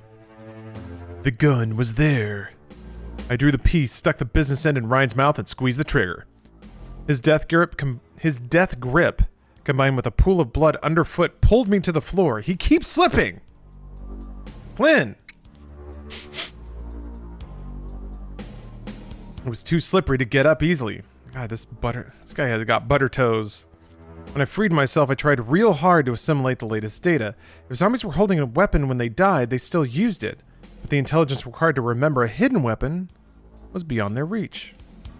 Slipping and sliding on the blood was distracting, and then I realized I was sobbing. Having given myself strict orders to keep emotions under control, I felt betrayed. At least I held on to the pistol. Standing, no crying, no feelings. This is bullshit. Standing up, I realized with disgust that the real reason I was weeping was because I had temporarily run out of enemy. Okay, that's a good reason then. He's still naked, by the way, crying because there's no one to kill. All the zombies were dead, and the monsters who had been watching over by the wall of skulls had run off. This was worse than being interrupted in the middle of making love, which I've totally done. Dude. I really felt that. I had a good reason to be crying like a baby. Pull yourself together, I ordered yours truly. I mean it. Cut the crap. Right now. I wasn't going to put up with any insubordination. Damn you all! I screamed at the universe. How long am I supposed to take this over and over? It was a good question, but nobody had any answers. I kicked a zombie's head, angry that he wasn't contributing his part to the conversation. Zombies weren't the only inanimate objects around. I found a metal cabinet that I tore off and flung at a console. Great sound effect. I would have moved on in search of glass to break, an even better sound, but I noticed my little tantrum had actually led to something useful. He was actually just throwing shit around because he's so pissed off that he has nothing to kill. Wow, this is really sizing up into a Doom novel. I'm liking this. It took a while to get there. Oh, what's that? Oh, wait. I don't have that layer on this. I'll have to hit it later. Let's see here. As the forest fire raging in my brain toned down to a mild fever delirium, I vowed never to say anything bad about dumb luck again. A hidden drawer in a console sprang open. I investigated, hoped to find a weapon. Please, hold on. I investigated, hoping to find a weapon. Instead, I found another of those computer keycards. The very same keycards I swore not to use again while I still had my trusty rockets. Very same rockets I no longer had. Buck Rogers back to square one. I picked up the translucent blue computer disc. Waste not, want not. Rifle in one hand, pistol in the other, and a keycard clenched in my teeth. Not having pockets was becoming a major pain in the butt. Zing! Now that would actually be funny, if he was actually stuffing bullets up his ass. Let's presume that that's what he's doing. Why didn't I simply field strip a corpse? I don't know. Because my brain wasn't rolling on all tank treads. I wanted to be naked. Oh, knowing me, you wouldn't be surprised if I were reading and playing at the same time. No, that's just a video. I have to hold the book open. I could probably do that, but I would not be able to interact with chat. Well, I guess I can't do that when I'm reading anyway. I can only read one thing at a time, unfortunately. I bet you could do that, though. Like, have text overlay on top of a video game? Sure.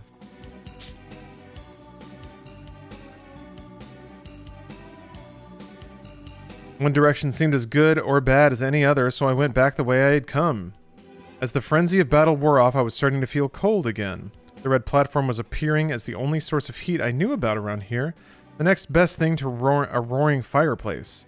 It felt great as the heat warmed my cold, naked skin. Then, as idiots have asked themselves throughout history, I asked the magic words, "Why not?" and rubbed my hands over the thing.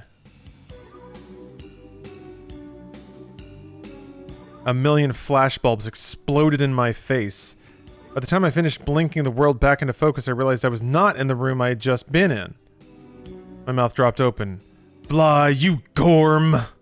I thought. "I think you've just discovered your first teleporter." That square red platform just had to be the teleport pads I had heard about when they posted Fox Company to Mars. They were just big enough for a man to stand on, assuming he felt adventurous. I was dubious about the whole thing from day one, and so was Gunny Goforth. If I were surrounded by trolls and out of ammo, I decided I might try one. Nothing short of that would tempt me. Or just touching whatever you see. The teleporter pads were already there when humans first arrived, presumably built at the same time as the gates and gravity generators. Practical folk that we are, we incorporated them into the design of the base. UAC used them to transport heavy ingots and equipment. I don't think many people use them. Most of us worried about things like souls and continuity of consciousness and all that crap. Trust Corporal Fly Taggart to render the whole philosophical discussion moot by tripping over his own feet right into it. As I stared stupidly in my new surroundings, a swarm of zombies poured around the corner. As the first one fired a round that took me in the shoulder, several thoughts whizzed through my mind. First, as I fell to the floor, I thought of riding up the careless dolt who triggered a teleporter by sticking his paws where they weren't supposed to be. The second thought, as I rolled onto my back, was more unironic. Moments before, I'd been unhappy over running out of zombies. My third thought, as I sat up stunned, was, "I'm shot." My sig cow was out of reach. I'd let go of it along with the keycard. I'd opened fire with a 10mm. A nearby stone platform provided me cover. The zombies were too stupid to do the same. They reminded me of army privates. Like my own privates. Dangling and slapping. Popping around between my legs. Taking my time about it, I aimed and fired and aimed and fired. The bullets went in, the blood came out. I took them one by one, killing the very last at point-blank range. This time I wasn't sorry I'd run out of zombies. The bullet in my shoulder made me groggy. There was nothing I'd rather do at the moment than lie down in a nice warm pool of blood and sleep forever. Nothing suicidal. Sleep was good. Rest was a scarcement.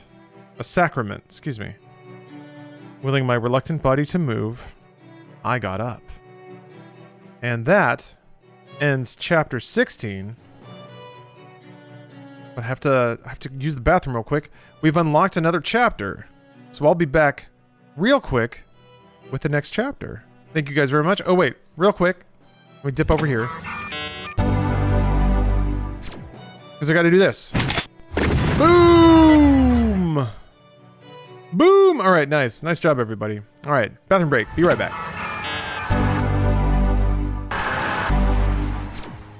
Guess what, y'all? Time for more lore. You filled up the subs. You showed up, so now it's time for me to show up and read chapter 16 in this novel. That's about how far we are. About halfway through the first book. Actually, over halfway, yeah. Chapter 16 of Knee Deep in the Dead, Book 1. By now, I must have looked like a zombie myself. I felt like one. Huh. Flynn, I think I empathize with you for the first time. I'm gonna dip into the G Fuel one more time. This one ought to cruise me through to the end.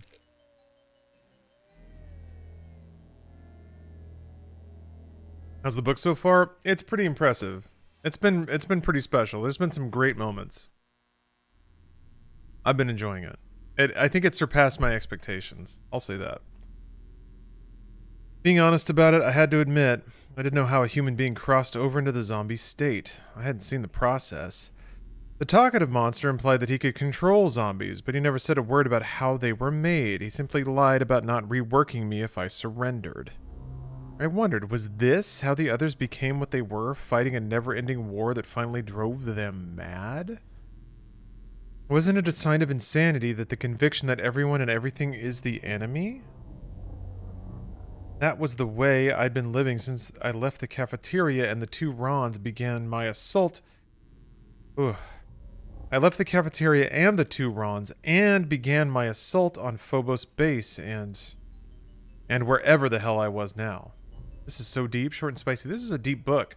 Flynn Fly Taggart is a deep guy. He is a warrior poet.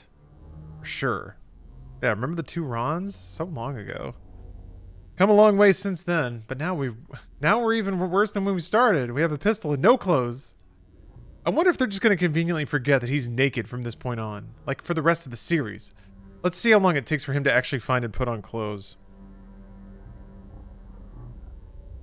Turning a corner, I was greeted by a sight not calculated to reassure a man doubting his sanity. A gigantic skull, half the length of a full-grown man, glared at me through empty sockets. It seemed to be made of brass. I stared into its eyeless sockets before allowing my gaze to lower. The giant metal skull had a tongue. A curving, snaky, metal tongue. There was no way this was standard issue UAC. There's no way this was standard issue in a UAC refinery. Robert plays stuff. Thank you for the prime. Thank you very much. Of course, the skull's tongue had to be a lever. I can't help it, I said. I'm a born lever puller. If I were already dead and in hell, it hardly mattered what would happen if I pulled the lever. I still had my curiosity, and if I were still alive, trying to save humanity from an alien invasion, then I had even more curiosity. I pulled the lever. It was ice cold against my already chilled flesh. A metallic grinding noise riveted my attention. It sounded like all the old abandoned automobile plants in Detroit had started up at once. And with all that sound, one stupid box rose from the ground containing another pair of skull-tongue switches. Pulled the next one in line and heard a click from the wall directly behind me. Moving to investigate, I saw a crack of light in the wall, and then another, and another, until the yellow lines had formed a perfect square.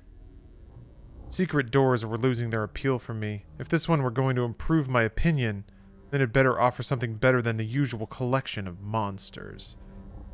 I shoved open the door with one mighty heave. A bloody, naked figure held a gun pointed directly at my face. By reflex, I shoved my own piece right between its eyes. Drop the gun! Drop the freaking gun! Put it down, I swear to God I'll blow your full head. Where I can see you, put your hands up and don't move or ground. Get on the ground, move! Her eyes. Her eyes were alive. Deaf Moon, thank you for gifting 5 subs. And she spoke words. By now we both stood, each pistol pressed against the other's face, eyes wide with fear, wonder, and hope. Was it? Could it be? Could she be? Shouting at the top of our voices in pain, rage, and desperate need. My hammer was cocked. Yeah, it is. But my finger outside the trigger guard. I had just begun to suspect. Just begun. Then something clicked in my brain. The penny dropped. I recognized the bloody, disheveled, pallid creature.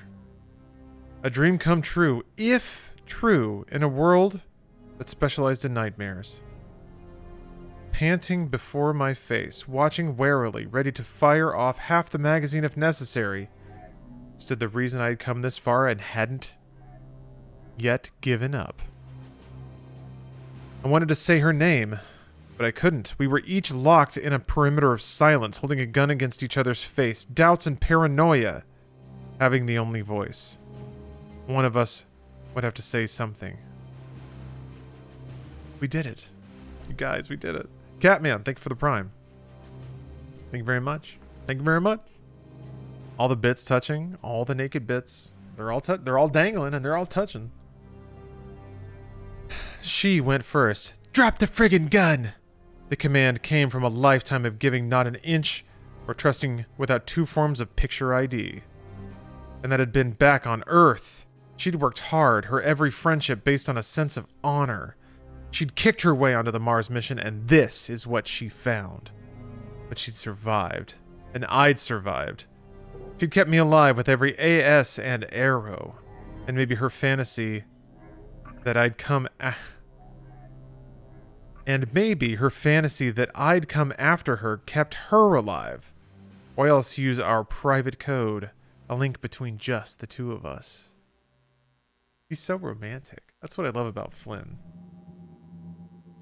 Her fantasy. She knew. Oh, she knew. She knew I was chasing her, and she liked it.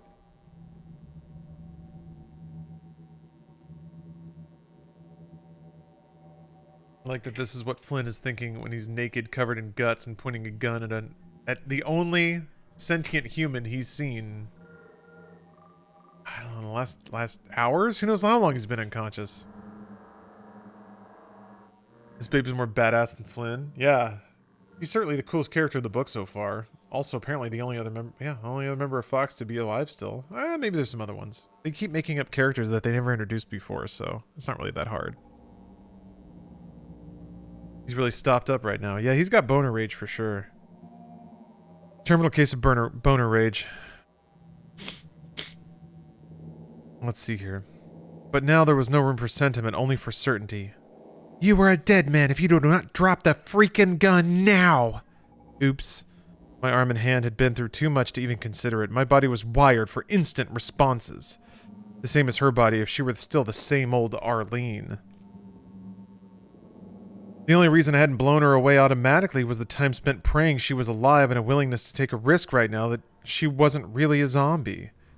No zombie had ever spoken before, and somehow, covered with mud and gore, she looked too damned bad to be a zombie. Only the living can look that fried. Arlene, your ass is mine, I replied. I've had the drop on you since I opened the damn door. Zombies didn't talk that way either. They didn't tease or smile a moment later when awareness crept across a human face. She returned that smile. And I knew everything was gonna be alright. Your finger wasn't even on the trigger, big guy. I'd have blown you away before you fumbled around and found it. She was wounded, disheveled, filthy, terrified, naked, and totally alive. You're alive, I shouted. No, really? She shouted back. We slowly lowered our weapons simultaneously, mirror images of each other, grinning. Staring me up and down, she commented, "Nice fashion statement." I'd forgotten I was buck naked. My damned reflexes insisted on embarrassing me, and I reflexively covered myself. Yeah, I got a boner, no big deal. Yeah. Yeah, there was a girl looking right at it. I got a boner. Yeah. Yeah, nice. I just kind of thought about it. It happened. It probably looked pretty good, too. Rad, dude. Yeah, sick. Yeah, I'm pretty jazzed about it. I think it went really well. She saw my dick and everything. So, I imagine, but, she'll probably text or something, just kind of like being playful. But yeah, she looked right at it. It was great. What a gentleman. Yeah, she didn't even say ew. Yeah, she didn't like yell or anything. She was just like, come on. She gave me that look, but like, she didn't scream. That's an improvement.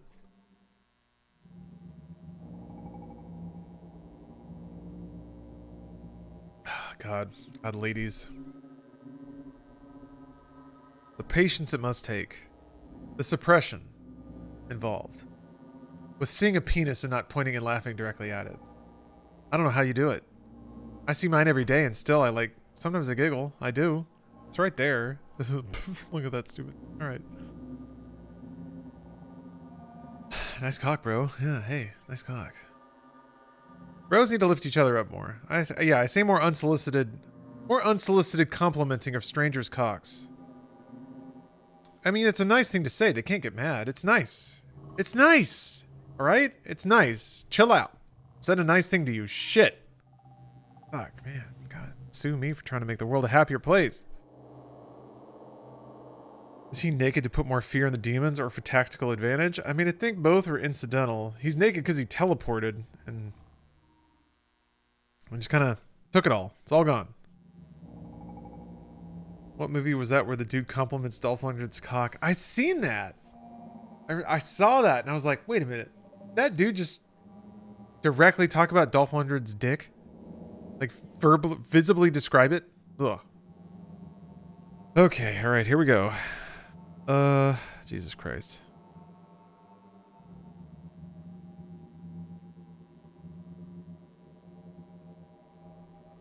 Okay. So yeah, he boned out, that's right, and he was pretty proud of it. Well, I guess it was one more proof that I was still fully human. I doubt zombies are that modest. Turn your back, for Christ's sake, I implored. I will not, she answered, eyes roving where they shouldn't. You're the first decent thing I've seen since this creep show began. Man, she is horned out. Maybe it's all the demon waves making her horny. It happens.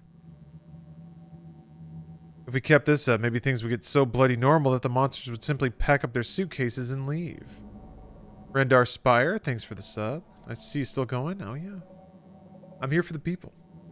Here for the people. Arlene could dish out a hard time when she wanted. I decided to get dressed and finally... Dressed? I noticed corpses and stripped one. Reached out a hand. No, Fly. Don't put those on yet. Please. My right foot was halfway into a boot far too small to fit. It stretched, conforming to the size of my foot. One size truly fits all. Arlene turned red as the crimson wall. Jesus, I'm sorry, Fly. You're my buddy. I shouldn't have made you uncomfortable. Forgive me. I finished dressing. It didn't take long. Wait, what? What? He didn't even respond. He just turned away, like grunted and kept dressing?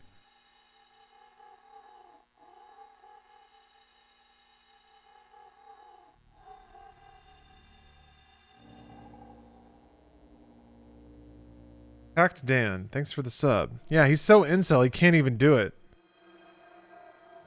Yeah, he can't even take a hint, right? He's so, freaked out. Maybe he's boner raged. I finished dressing. It didn't take long. Now it's my turn to look her over, which I did with a lot more subtlety than she did with me. I kept my eyes moving where she let her stop, in embarrassing places.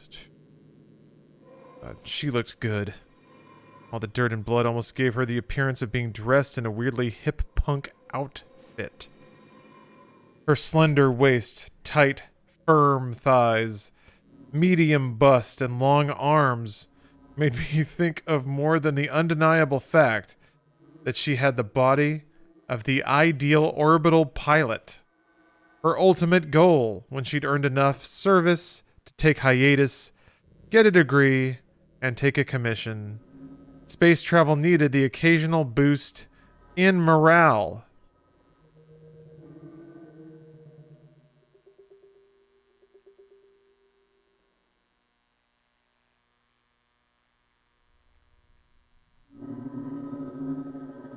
Damn, girl.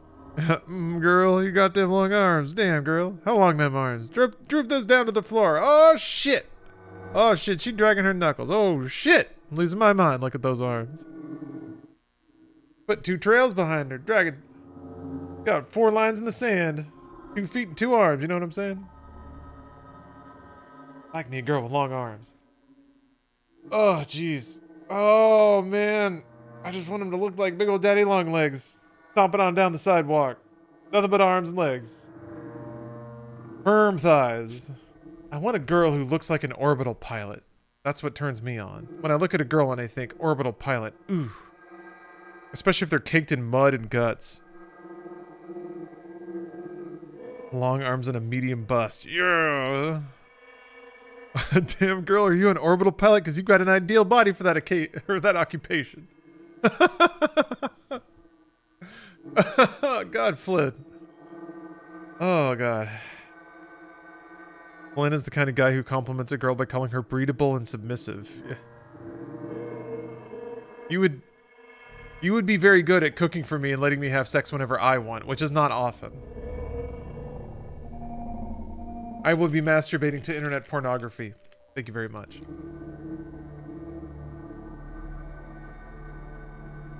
Punk ass Parker, hey. Hope things have been well. Things have been very well. I'm extremely loopy and tiptoeing through a Doom novel right now, so. Which is a pretty magical place. Anonymous, thank you for gifting us up. Appreciate that. Appreciate that. She finally got the idea. There were plenty of corpses around with uniforms waiting to be stripped. I watched her from the corner of my eye as she followed my example. The best aspect of these form-fitting uniforms was the way they conformed to every contour of the human body. She looked just as good in clothes. I tried to think of something appropriate to say, then grunted, punching her shoulder middling hard. "Now I forgive you," I said with a grin. The grin didn't last long. I'd completely forgotten about the bullet wound up in my shoulder. The pain finally caught up with me as the adrenaline wore off. "Geez, that looks bad," she said. "Maybe there's some medikits around here. You mind holding still while I do some alterations on your shoulder? Meanwhile, tell me where the hell you came from." Seemed like a fair deal to me. "Long as you tell me what happened to you, A.S. You and the company. What the hell were you doing hiding in a cupboard?" She made me go first. I recapped everything that had happened since I left Ron and Ron behind in the mess hall. She'd been through the same crap. I didn't need to be overly detailed about the killing. It'd be nothing more than a sentence completion exercise. Like this entire book? Jeez. When I told her my adventures, hoping that I wasn't boring her, we weren't standing still. With the soft suction sounds of our boots on the cold stone floor, we went hunting for medical supplies. "I'd rather go up against a dozen zombies than one of these monster aliens," I was telling Arlene as she yanked open a closet door. Dozens of shotguns cascaded down us like bales of hay. Heavy, painful bales of hay. Is there a chat delay? Between what? Like when I see it?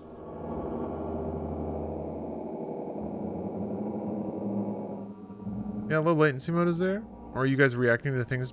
Like, you see chat reacting to things before you see or hear it on the stream kind of deal? Ooh.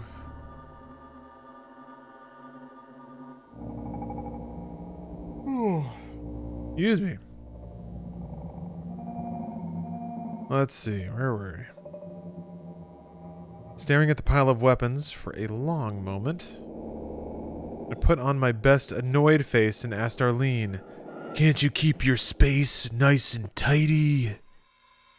Man, the chemistry between these two. It's just off the charts.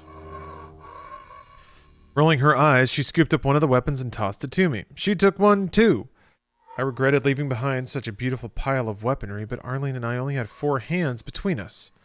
We still needed a medikit, and Arlene was starving. With the burning sensation growing in my arm, the medikit was first on the list. Of course you're first. And then we'll get around to food, whatever. I might get tired. Spends all this time going after her and immediately negs her. It's fun. They have a fun relationship. She likes it. It's just how they interact, how they express affection. It's fine. It's healthy. It's good. It's normal. Don't worry about it. Let's see.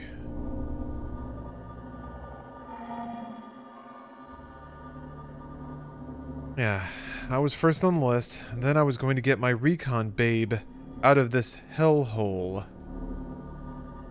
Playful. They're just playful. I'd email her if that's what it took to pack her bags, or pack her back to Mars. No, Earth. What? I don't get it. Recon babe, I'd email her if that's what it took. What?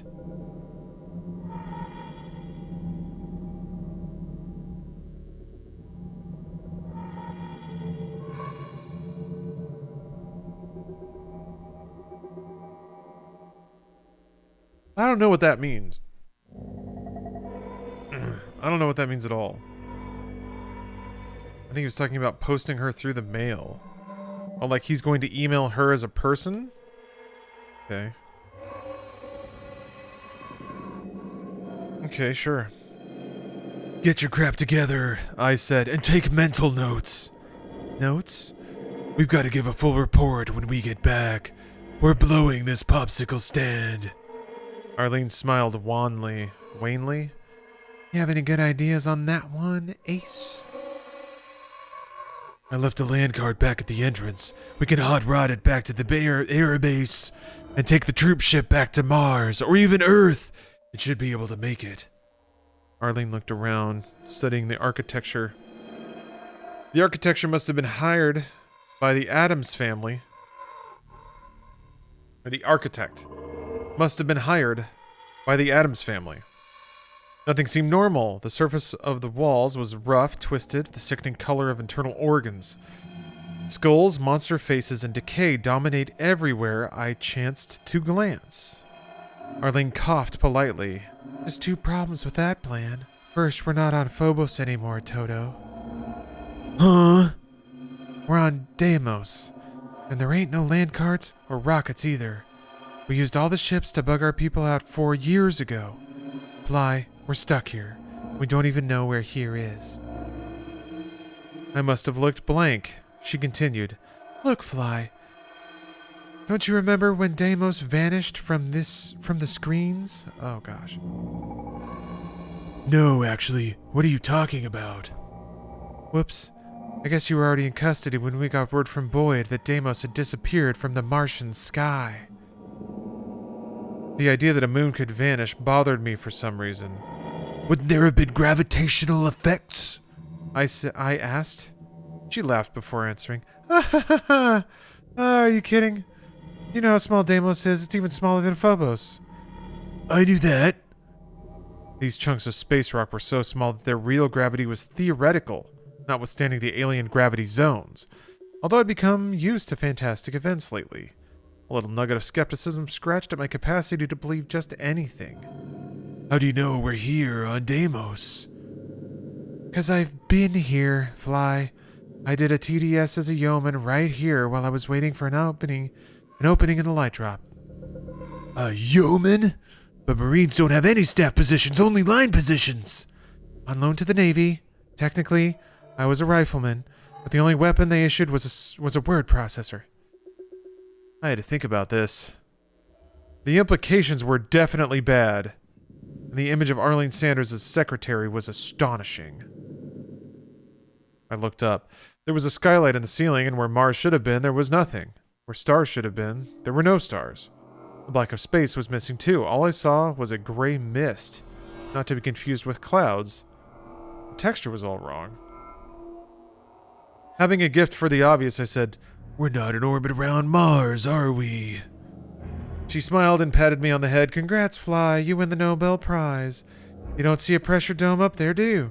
But we're still sucking air.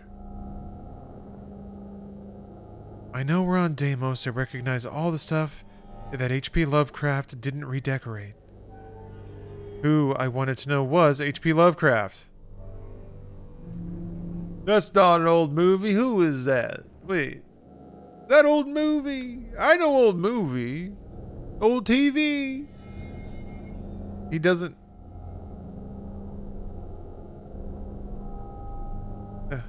I ain't no book reader now. I know a thing or two about a thing or two, but I didn't learn nothing worth knowing out of no books.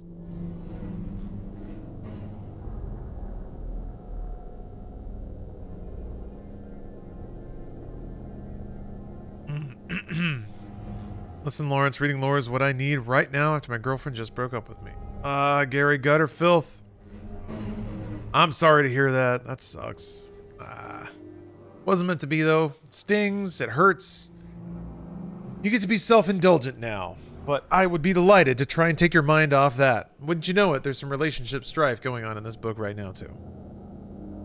But yeah, H.P. Lovecraft is where he draws the line. Yeah, he's like dropping references to like stage plays or some shit. I don't even know. We'll all find our Arlene one day. Yes, we will. But you know what? Even when you find your Arlene, it's not all sunshines and roses. Not all the time. If you find your Arlene, you still got to work on it. It's not pretty. It's not free. Just like this. They're working it out. Fly and R are working it out.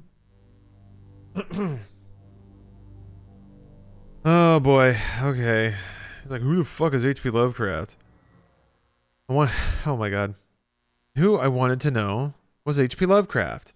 If he'd had anything to do with this, I wanted to punch his lights out. Benisto, thanks for the resub. The only place I go to take my lore shots on the internet's Lost Stream. That's right.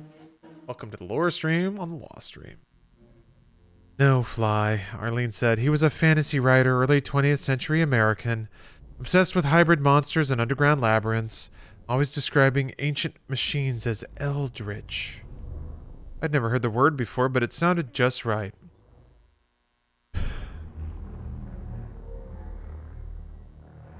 This situation has got eldritch coming out the ass. You can say that again, she agreed. And this is Deimos, muchacho. Only thing is, these bastards have taken it somewhere. Oh, God. Flynn is so good. This is so good. This is so good. He doesn't know who H.P. Lovecraft is, but he knows the term eldritch. No, it's more like he just got on board real quick with the term eldritch. He's like, yeah, that checks out. Yeah, that makes sense. Yo, sounds about right. Like he was, people who are like really put on this weird show of being hypercritical or discerning, but then they immediately agree with the thing because it makes sense. Like, well, hold on a minute. Why is that? Why are you doing it that way? And you're like, well, it's because this. Like, if you just looked at it for a second, you'd see me do it, and then you'd figure it out. And then you're like, oh, yeah, okay, yeah, all right. That's basically what this is. He's trying to tell him what H.P. Lovecraft is. He's like, oh, I don't know about it. I don't know about this. What do you mean you don't know about it? That's what it is. Oh, okay, all right, well, yeah, okay. He's just trying to be supportive, I think. I think it was that was the form-fitting suits talking. Oh, maybe. Maybe they're getting a little cozy. Like he's not wanting to neg her into oblivion anymore. He didn't say, I'm so glad to see you. He didn't say you're my best friend. He didn't say I missed you. He didn't say any of this. He didn't say, oh my god, I can't wait to get out of here. I've been going crazy without you. He didn't say any of that. He just talked shit. That's it. Like he always does. He talks shit about everything. Doors.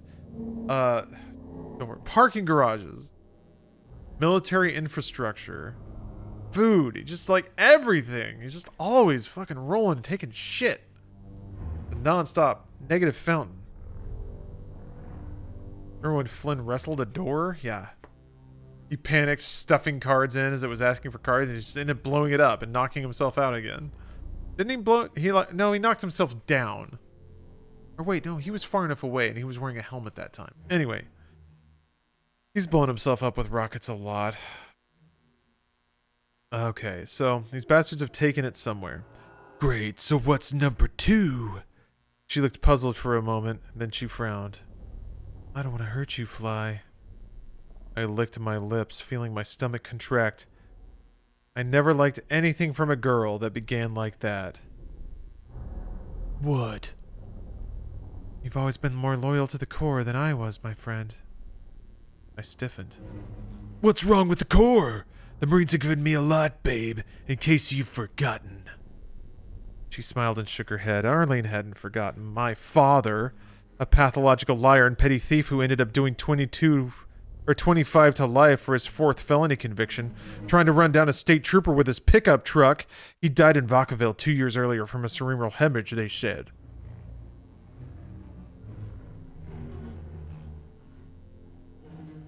Wow. A lot came out there, Flynn. A lot came out. Near as I can tell, nothing was triggering about that. But now we're on your dad. Yeah. Arlene hadn't forgotten my father. Okay. A pathological liar and petty thief. Oof. Ooh. A lot coming out there. A lot to deal with. Flynn needs therapy so bad. Yeah. Yeah, he does. Yes, he does. My father was the pettiest, lowest, meanest man I ever knew. He couldn't even understand the word honor. He never knew why I joined the Corps. Never would have understood it if I told him I did it for him. So I would never be him. All right, I confess. Father, forgive me for I have sinned. The Corps was the world to me. There's nothing wrong with the United States Marine Corps. Oh, wait. There's nothing wrong... I got it backwards. There's nothing wrong with the United States Marine Corps, Fly, but damn you, there's something a bit more important. Like what? Like the human freaking race. He had me cold, so I got pissed. Hang the human race! It's Tommy this and Tommy that. Oh, don't quote Kipling at me. I'm the one who gave you the book. Fly, what do you think the whole purpose of the Corps is? I don't know what the Tommy's... Rudyard Kipling is... He was reading some poetry. I'm telling you, more your poet. I don't know the reference at all. I didn't say anything. I didn't like where this was leading. I knew what she was going to say, but I couldn't figure where she was so wrong. Or, I couldn't figure where she was wrong. Of course, that's what he's angling on. It's like, she's gotta be wrong about something. God, this guy sucks.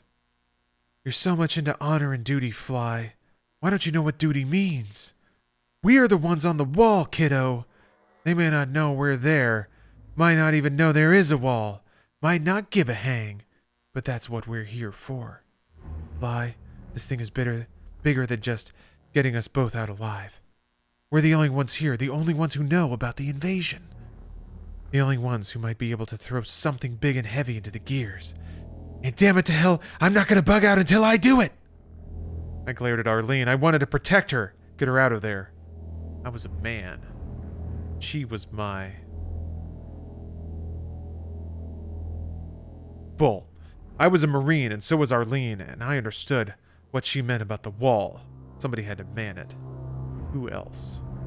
Smooth dodge there. Smooth dodge there, Fly. Almost backed ourselves into a corner, didn't we? Almost admitted some emotions, didn't we? No, we gotta stay, air quotes, strong. We gotta deny that shit. Nope, push it down. Push it down and swallow it. Ignore it. That way you have power over it, right? You ignore it, can't touch you. Never show weakness. Yeah, emotion, peh, peh. Dependency, peh. Only when I'm by myself, convincing myself that I'm a romantic. Man, Fly rules. Also, yeah, Arlene is definitely the main character of this book. Arlene is actually the Doomslayer here. She's doing the right shit and is way cooler than Fly. Only 3 socially acceptable emotions for men are allowed in this novel. Rage, boner rage, And for Fly's sake, maybe post boner softness, physically and emotionally. But, 10 minutes tops. No crying. No more crying. Only if you're crying because you just blew up a zombie real cool.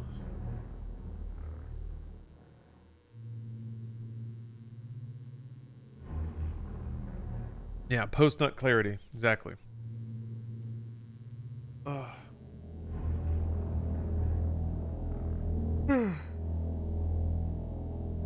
Every man becomes a gentleman scholar in the 10 minutes following an expression. If it's one of those, like, if we could figure out a way to be in that state of mind all the time, it would be like, this is what society would be like. And there'd be flying saucers everywhere, verdant green meadows, crystal blue skies. It would be a beautiful world.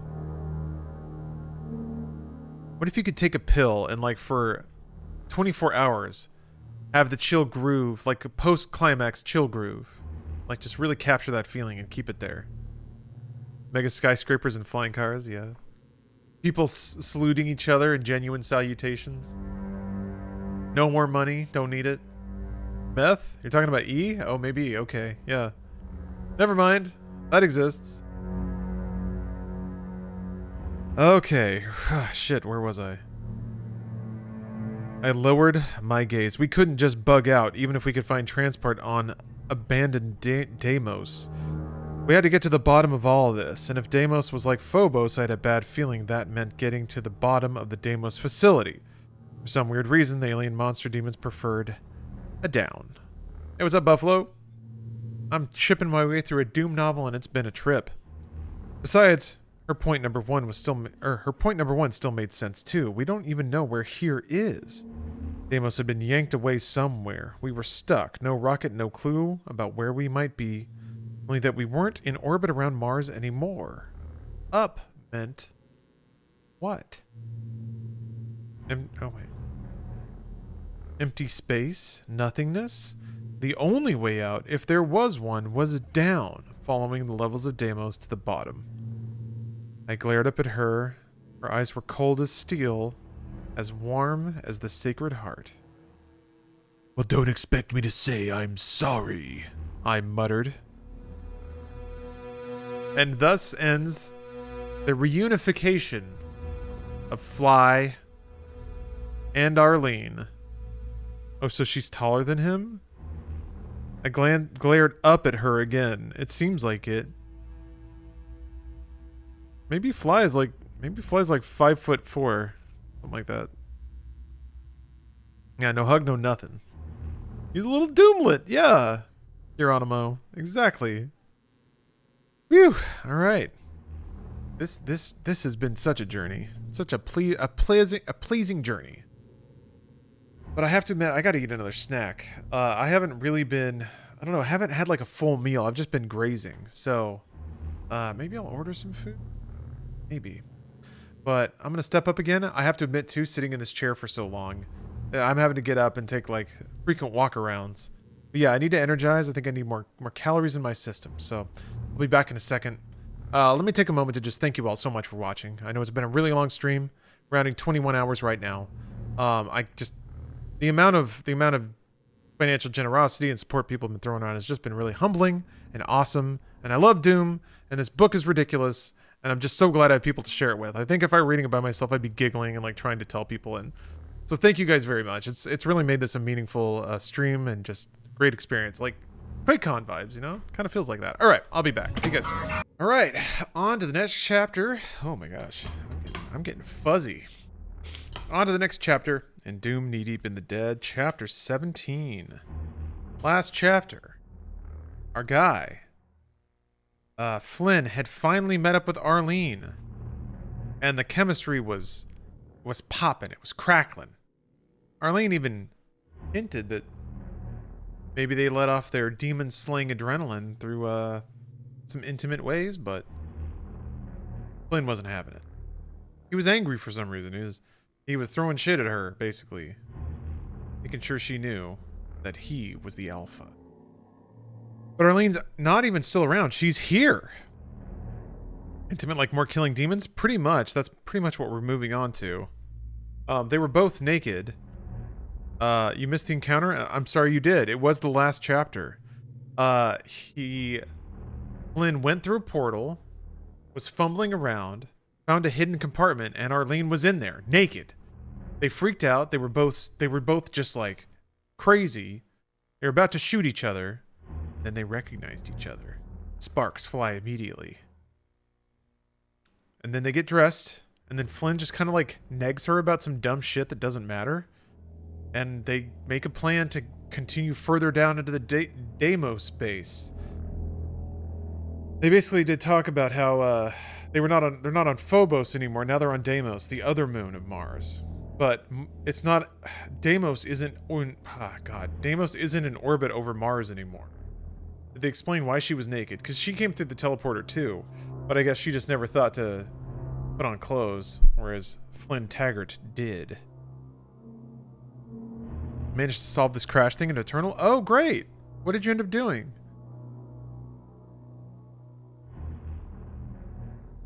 Yeah, I remember you talking about that before.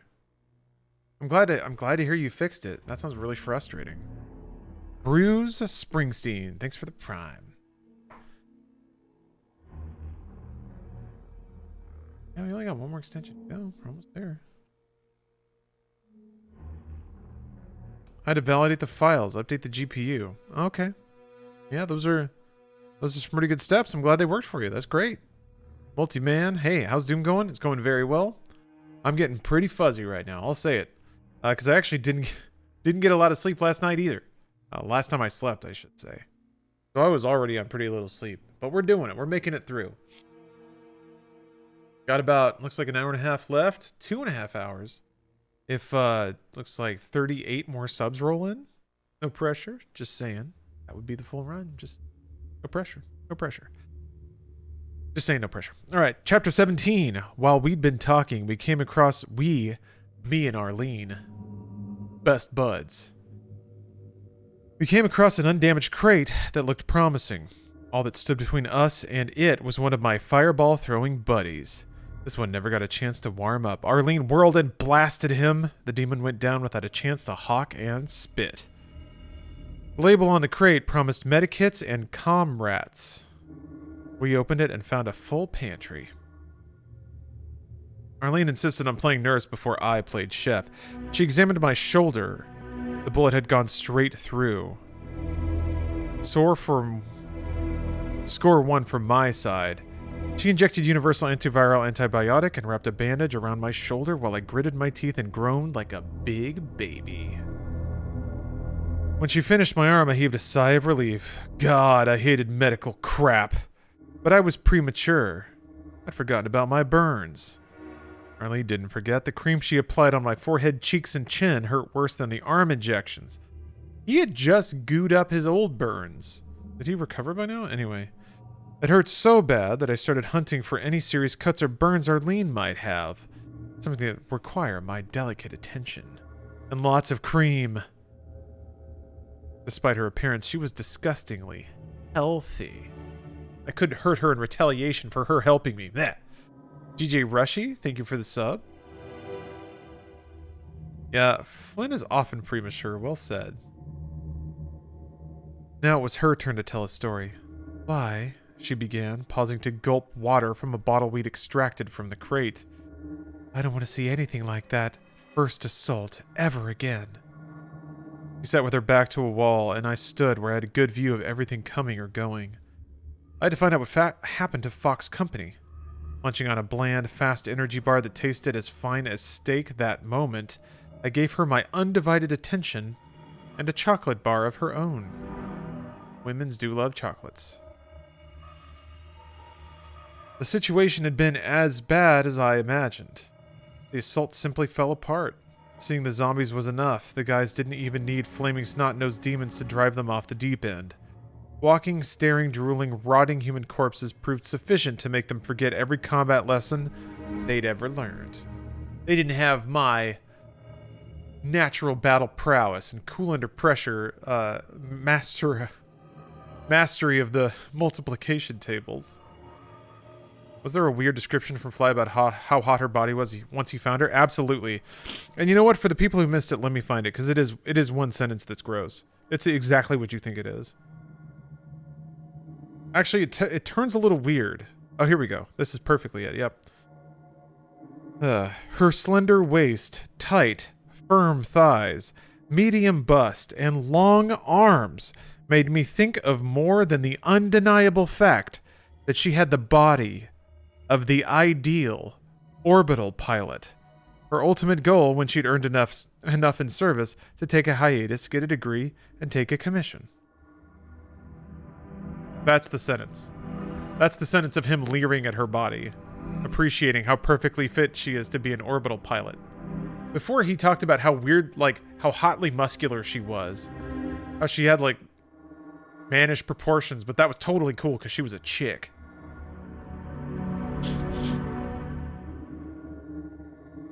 Pure poetry. It's pretty good, right?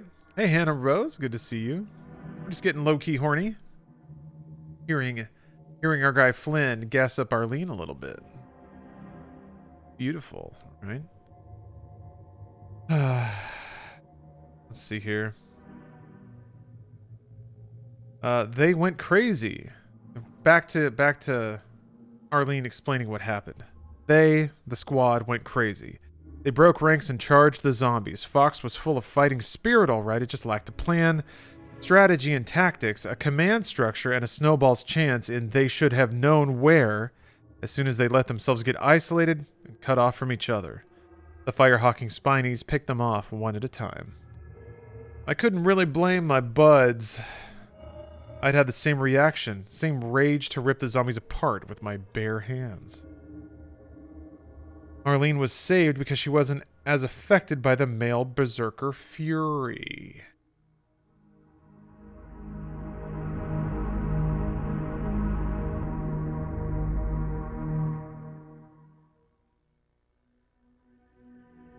It must be a male thing. Testosterone, maybe? Jesus, did that sour lemon odor actually stimulate a testosterone and adrenal rush overdose? Then again, she might simply have had better self-control than a guy. I interrupted to say, "You're a better man than I am, Arlene."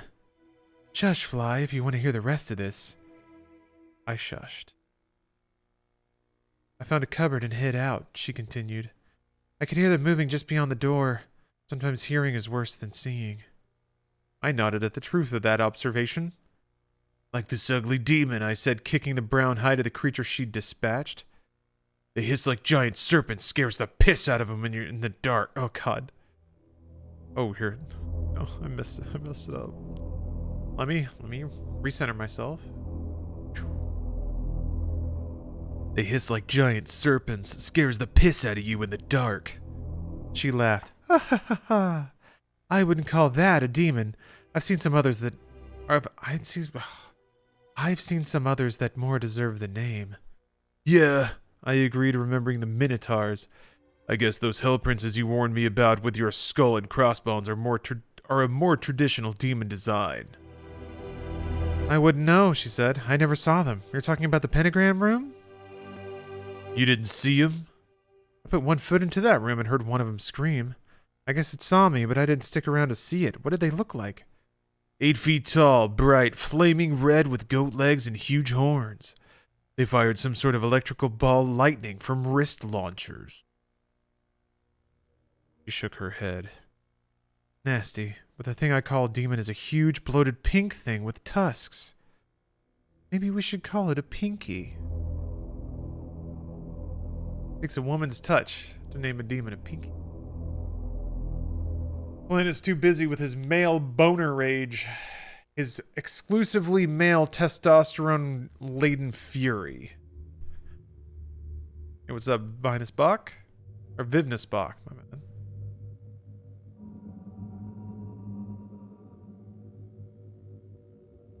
What's up, Spaghettis? How you doing? Next stream, can you read Dune? It doesn't seem like there's a whole lot of enforcement for a copyright when it comes to reading books. I wonder if YouTube get dinged for it.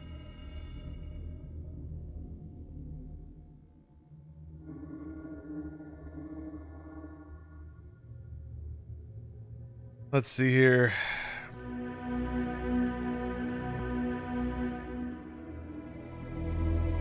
Does your pink demon make a pig sound? The way she shuddered answered the question before she nodded. She wasn't kidding about what you hear being worse than what you see. I didn't press her for further details. I had a sinking feeling that no description was necessary. Before this was over, I imagined we'd be seeing lots worse nightmares. A full menagerie from the lowest pits of hell. So what happened after you left me the warning? She smiled, happy to oblige. I ran like the devil. She interrupted herself, uncontrollable with the expression. The way things were going, there was no telling who we might meet next. I ran, she said, and found the crack. I had enough paint stick left for a final warning. I want to know, Fly Taggart, that taking the time for that do not enter sign was the stupidest thing I did all day. While I was making like a public information booth, one of those hell princes, as you call them, came down the hall. You've got guts, I piped in, and didn't care if she shushed me this time. Instead, she insisted on my going back into the narrative and giving all the gory details of how close I'd come to cashing in when facing these monsters. Huge guts. Gosh. Dino Grape, thanks for gifting 5 subs. Just coming by to leave my GGs before I get my 5G upgrade. Cheers and good stream. Lawrence, thank you, Spaghettis. Best of luck. May your after effects be slight. I didn't really experience much of anything, so definitely got kind of knocked out. She got a booster, actually. Kind of put her under. Oh, let's see here. You've got guts, big guts. Then she resumed. While I was writing as fast as I could, I studied that crack in the wall, wishing I could make it larger. I couldn't squeeze through. I know. I felt like dog dirt, but what could I do? I didn't have a Jaws with me, no time to crank the crack wider even if I did have. I wormed my way through, leaving a few layers of skin behind, and hoofed it for the gate. She stopped to catch her breath. You must have been surprised when you came through, stripped bare. She sighed. Oh wait, I said that, never mind. My bad. She stopped to catch her breath, and I immediately started talking. You must have been surprised when you came through stripped bare, I said. She sighed. I was surprised to still be alive, which is how I felt every leg of this mission. There was a corpse reception committee waiting at the other end, but at least they weren't zombies. When I picked my way through all those bodies, a metric ton of zombies started teleporting in. There were too many of them to handle, so I dived into that secret cupboard you found, and somebody pressed a switch, and the freaking door slammed shut. And when you showed up looking, you struggled for words. Not of a hell of a lot better than the zombies, Fly. Thanks, I said. She always had a knack for compliments. Sometimes I suspected she liked toying with me. I pointed at the brown carcass of a spiny. So... You don't want me calling it a demon, I said. How about a spiny? How about an imp? An imp? Why not? I had a book of fairy tales when I was a kid with goblins and things. The picture closest to this critter had the caption imp. It was playing with magical fire. This is the lore, you guys. This is what we came here for. This is what we do the work for. This is what we go through it for. It's what makes it all worth it. You go to sleep tonight, you'll know why imps are called imps. Because in a book that came out after the game came out, they explained it. There we go. Doesn't get better than that. Never will. Then they made the game Doom. Yeah, soup's on. Exactly, Dark. Come and get it. Lore acquired. Our game was becoming fun. We didn't have a lot of entertainment at the moment. I don't know, I said. Something about the head reminds me of an old monster movie about a fish guy who lived in a lagoon. He's an imp, she insisted, reminding me that tough marine or not, she was still a woman. Am I right, fellas? Fellas, am I right? Brothers, can I get it? Can I get a hell yeah? When those ladies decide, they decide, and that's just it. That's it. We all know what it is. We know the score. We pretend we don't, but we do. Doom the novel. Can't go 3 pages without reminding us that she's a woman. Well, it's right there in your face. It's right there in your face. Of course you're going to notice. Big stack of woman like that right in front of you. Oh, man. Ah, Jesus. My mother didn't raise any fools. He's an imp, I agreed. We should name the others, too, she said, encouraged. We got zombies, imps, demons, or pinkies, and hell princes. What do we call the rest?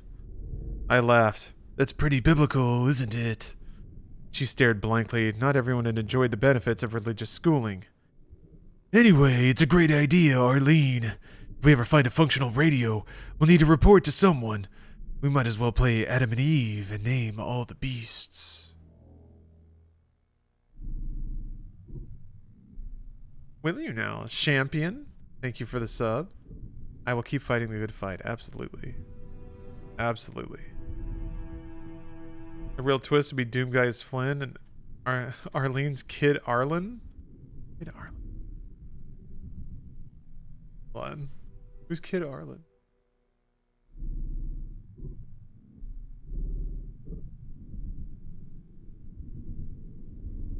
What do you mean, Olivia Pierce? Adam and Eve. We're dropping that charged language.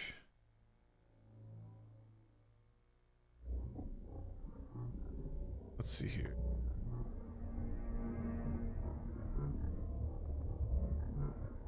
I lost my spot. Oh, she's the character from Chex Quest. Oh, I'm sorry. I've never actually played Chex Quest. Oh, that's cute. I like that. Meeting of Universes. She relaxed, convinced now that I wasn't making fun of her, so I continued. One of these imps talked to me. Oh, wait, was that me? Oh, one of these imps talked to me. I started, but Arlene cut me off.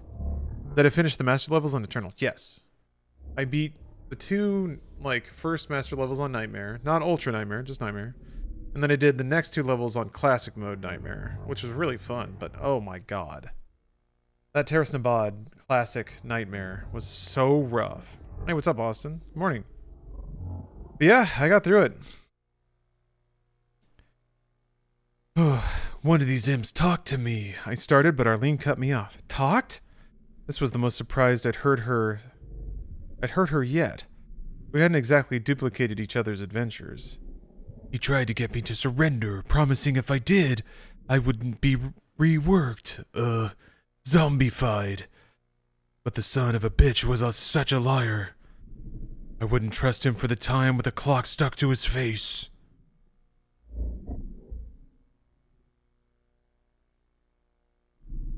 I feel like I have to, remember to breathe. Oh my god.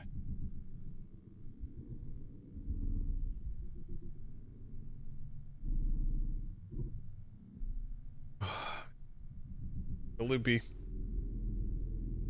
The way she laughed made me laugh. Finding her had changed everything. I wanted to live, now as well as fight. Report back to Mars or Earth. Do my duty for the survival of Homo Sap, the home team. Are these all the monsters we've discovered so far? She asked. No, I admitted. There's something around here that's partly invisible. I was thinking of them as killer ghosts. Spectres, she corrected offhand. If we got out of this alive, I would recommend Arlene for the job of an editor on a religious magazine. I had a sense of justice. I haven't run into them yet, she added. And some flying skulls. What should we call those? Flying skulls. Right. What do you want to call them? Flying skulls, you lame brain. Call them as you see them. I found out she hadn't run into any of the mysterious blue spheres either. So far, the only good thing to come out of the gate. I had the feeling that before this was over, there'd be so much more naming of names.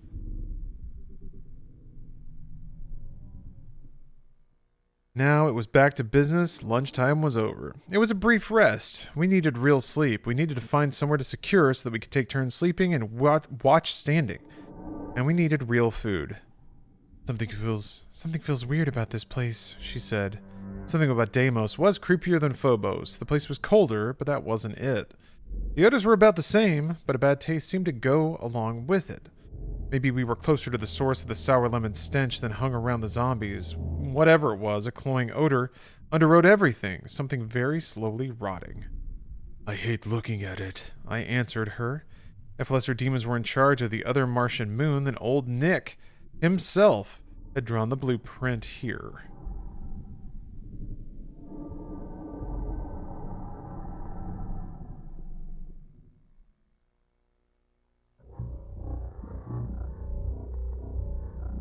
Weak attempt at a who's on first bit? Yeah. Yeah. It takes it out of you. Oh, man.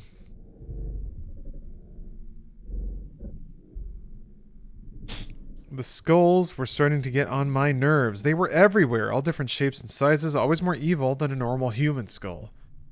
As we explored, the color we noticed most was red. I do like that he's complaining about all the skulls. That's pretty good. Darkening into a shade of rare steak. A little voice that wanted to know why it wasn't getting hotter. Red was hot. Hell was supposed to be hot. The floor became moist with the hated ooze. Not yet deep enough to require slogging through a river of this stuff. I wonder if Arlene and I were exploring the great intestine of something so gigantic that I was going to have a hard time ripping out its guts. It seemed like the deeper we went into hell, the closer we got to the life force. Screw that. The Martian moons were far more appealing as desolate rocks as opposed to the exposed to the cold of space. Bad news, said Arlene, pointing to a teleport platform at the end of the corridor. We had no choice. Use it now or go back. Along with all the normal maps I wanted, I now wished for a map showing where all these grids connected up. How many shopping days before Christmas? Good zinger, my guy.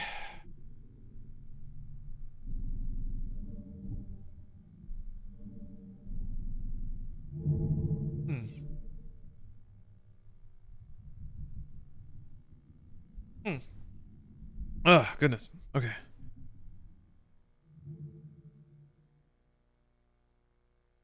Somebody's got to do it, Arlene. Do what? Recon these teleport things. She placed a firm hand on my shoulder. Nice of you to volunteer, Corporal. Rank before beauty. Pearls before swine. I was about to delegate, PFC. I looked around. The layout's different here than on Phobos.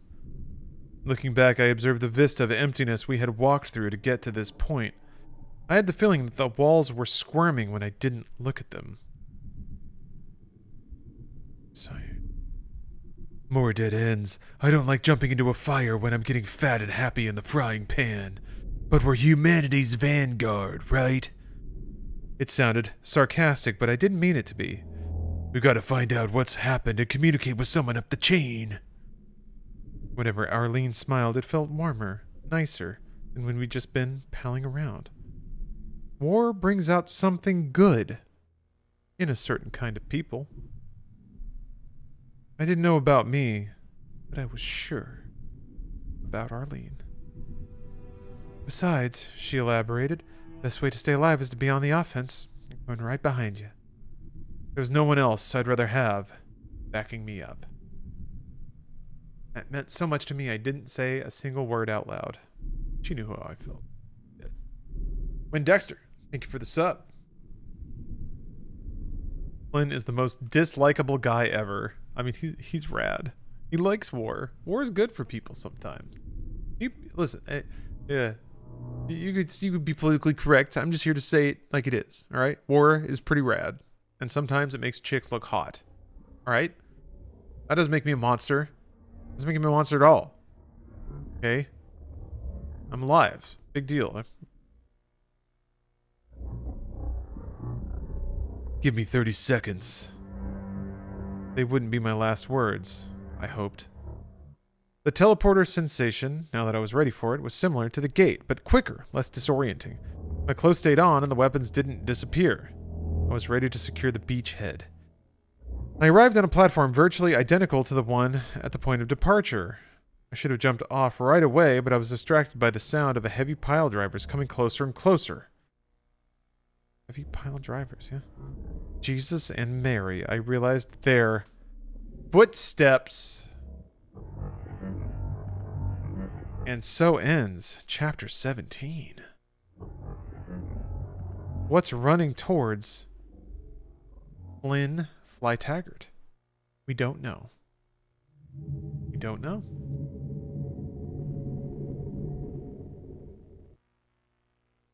All that blood and viscera. Yeah. Alright. So I rebooted, but I think this means I have to start the level over again.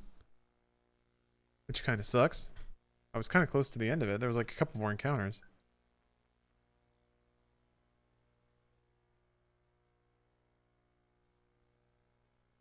Never fear. It certainly won't crash again. You imagine? Absurd. Oh fuck. Run on my vertical monitor. That means I have to. Oh god. Oh Doom Eternal. Oh Doom Eternal. Doom Eternal. With the story, no worries. Thank you for listening. 21 hours, chipping on up there. Almost 22 at this point. Okay, so I have to rotate my position.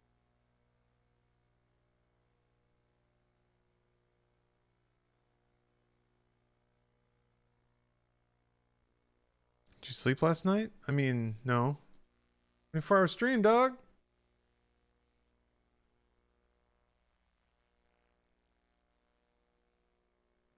Whenever it does this, if it like crashes and like it changes its monitor numbering, and then I have to like manually set the monitor for it to display at. It sucks. Resets a lot of my display options.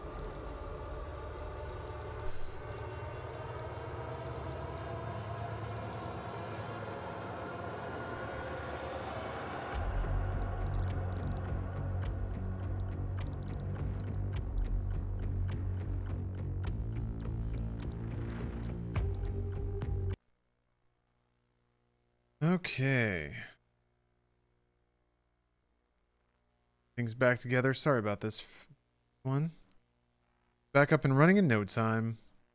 Know what you're talking about? What is the issue with Eternal? It just crashed. That's it. It like when it crashes in a particular way, it like takes Windows displays with it. Like Windows can't see certain displays anymore. There we go. Love the Mac and modem sound. I'm glad you do. It was kind of intended to be that way. This is kind of what I wanted, this faded rock. I actually have more throat endurance than usual. Quote, dash, Lawrence Sonntag. Exactly, Ferret King. I want my most memorable quotes remembered for all time. Can we get a recap on the lore leading into this last chapter? Of course you can. Let me try to summarize it all if I can. Flynn Fly Taggart, that's his name, is as a Marine. But he's a good Marine. He doesn't put up with any bullshit. His commanding officer wanted to kill some innocent men. He said no, punched him. Got court-martialed. Innocent men killed anyway. What a prick. All of a sudden, some shit's going down on Mars's moons, Phobos and Deimos. I guess there were no other Marines in the galaxy, so Fox Squad is sent to investigate. Flynn Taggart, being court-martialed, was separated from the rest of the group who went into the mines or whatever to investigate. Flynn Taggart left behind with 2 guards, both named Ron. Ron 1 and Ron 2. Amidst all this, we learned that Flynn has a best buddy. Platonic, nothing weird, no emotions involved, but God, she's cool. Man, she's cool. Like, just the kind of female that, like, it's not like other females, you know? She hangs out with the dudes. She hangs out with the boys. She's cool. She knows what it's like to be me. And that's pretty much it. So, Flynn is really attached to Arlene, who is a badass, and is literally Vasquez from Aliens, pretty much. Flash forward again. Flynn's under guard with the 2 Rons. He's like, I gotta go save Arlene. Because there's static. There's static and gunfire and screams over the radio. Oh, Vasquez from Aliens. So he does some judo moves, gets out of there, leaves the Rons locked up in the mess hall, and starts bashing his way down through the floors of the Phobos installation. He has many encounters with demons and zombies. He gets guns. He hurts himself a whole lot. He first trips into toxic waste, then decides to swim through it. He blows himself up multiple times with a rocket launcher. There's a lot going on here. He took a bath. He runs away from a pinky, that's true. He's getting the hang of it, though. He used an explosive barrel to kill some demons. He took out 2 princes of hell. I don't know why they called that instead of barons, but whatever. Hey, chalk it up. It's an early book. Took him out. Cleared episode 1. Now he's in episode 2 where he finds Arlene. Naked, because when you teleport in Doom, you can't go with any guns or clothes. So he, after murdering many demons completely naked in his battle lust, discovers Arlene cowering inside a cabinet. They have an intensely awkward and inexplicably flirty engagement where Arlene, for some reason, is the one being the aggressive one. Meanwhile, Flynn is too cool for school, choosing instead to mock her, kind of like grade school style, just kind of antagonizing her about small things. He spent this entire trip fixating on how much he missed Arlene and just wished that he had another human there with him. And as soon as he finally meets up with her, he doesn't say a goddamn thing of support. He's already on her ass, kind of like being like, meh, meh. He's just that kind of guy. He's he's that dude. That's the sound he makes. Classic gamer, Konang, exactly. Lynn's a real gamer. He's a bit of a joker too. He's just a real turd all around. Yeah, where you been, bitch? That's basically what he did. Not quite in those words, but yeah, he's not angry or jealous or anything. Also, Arlene is dating someone else. They kissed once, and it was weird. That's the extent of their actual romantic engagement. They were both drunk. They kissed, and she was like, nope, and immediately started trying to set him up with her girlfriends, if that tells you anything. But meanwhile, Flynn thinks that they had a special thing because they watched a movie and ate popcorn together once.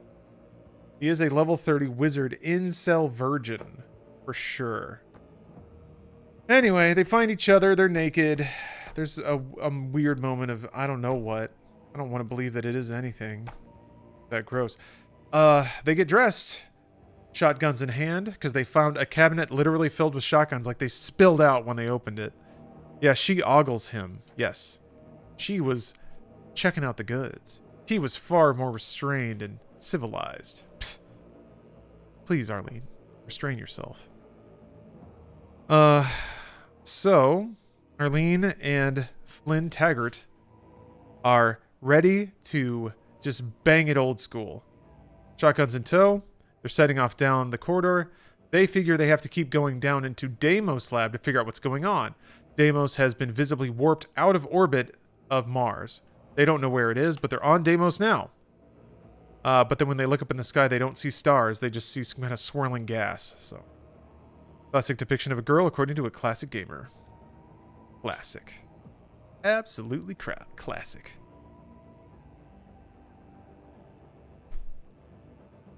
Okay. All right, here we go. Chapter 18. Abruptly, I remembered where I stood. I leapt off the platform just in time. Arlene had counted the full 30 seconds before following. Oh yeah, there's teleport pads, and he was going to test it. Clear? She asked as she sparkled into view. No, I answered. Listen to that. Light as a cat, she pounced down beside me. Hep. Like the thudding sound wasn't getting any softer. Poke your head around the corner, she suggested. I have a pretty good idea what's making all that racket. We took our time approaching the corner. Arlene gestured that she would go first. I don't argue with a lady. When she glanced back at me, her face was stern. You've been wondering what I call a demon, she said. So, take a good look. I did. And just as Gunny Goforth might have said, she wasn't just a whistling Dixie. A whole box of demons marched around atop a 2-story platform. It looked as though it might lower any moment. One of the pinkies started making those pig sounds I found so disgusting.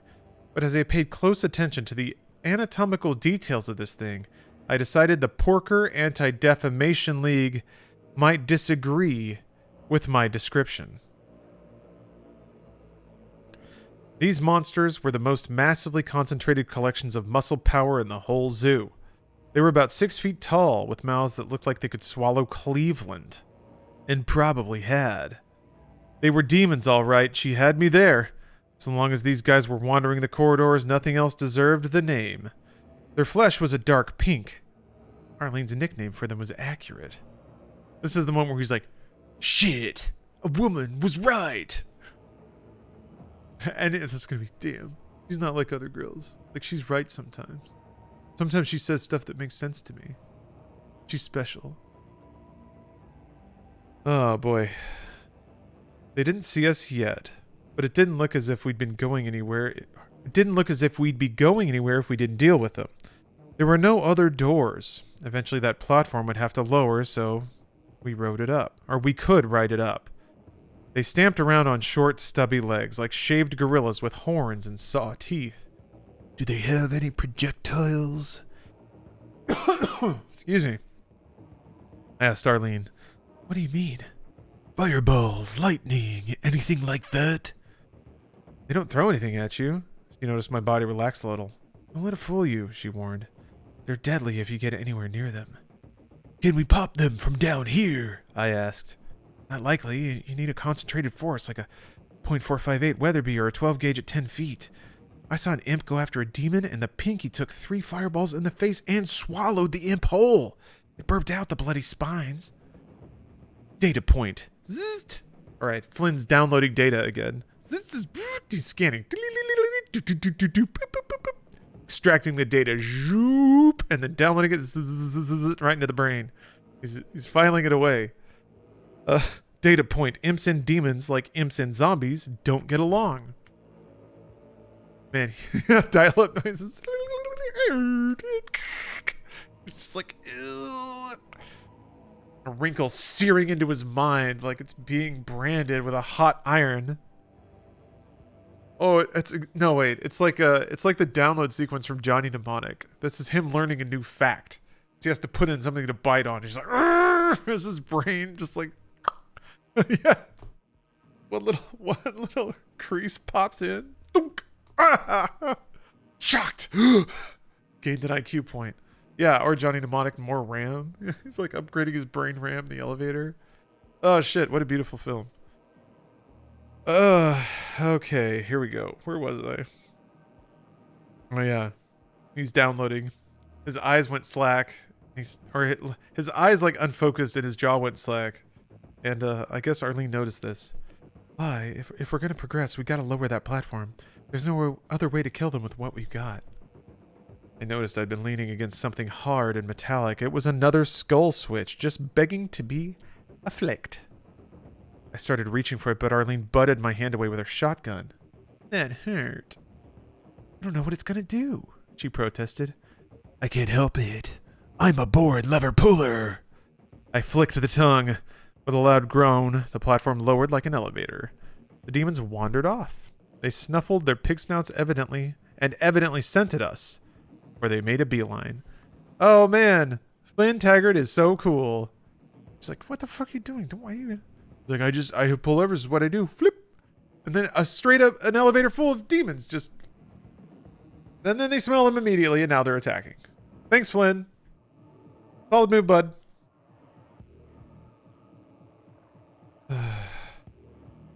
With a loud groan, the platform being line for us. Okay. As they came for us, we scuttled back around the corner. The demons didn't seem able to run, but they could power walk with that thud pounding through our skulls. Arlene and I both had shotguns and a serious attitude problem towards demons. I found their open mouths an irresistible target. The first one ate my powder, and the back of its head opened like a watermelon. There was always something to save for close range. Arlene took hers out with a well-placed blast to the chest. We were acting like a team with our backs to a wall. The pinkies were dying as individuals, marching forward 2 abreast to receive their quota of shotgun death. The corpses piled up. The bodies hit the floor, providing sufficient time for us to reload. and do it again. He's going to propose while they're fighting. He's definitely going to start flirting with her. I bet.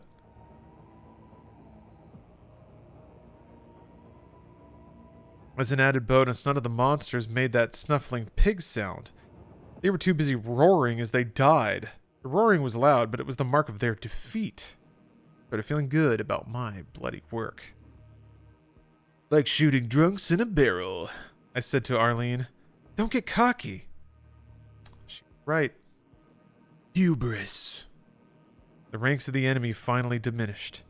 We'd stumbled into a finite number, and we were using up our demons fast. About as fast as our shotgun shells. That's a weird way to say that. Very weird way to say that. Don't discount them, Arlene warned me. I wasn't about to discount her experiences. So long as you can keep them at a safe distance, this is all right. But I saw what happened when a buddy got his arm bitten off, and then it ate his head. He avoided being a zombie only to wind up as demon food. Good things come to an end, even in a paradise like Deimos. A bullet came very close to ending the career of yours truly. This tipped me off that someone was shooting at me. I almost died from a bullet.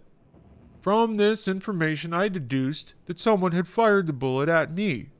Therefore, it stands to reason that someone was firing a gun pointed in my direction. This guy. Mind like a steel trap. You can't really expect too much of him. He did just learn a new thing.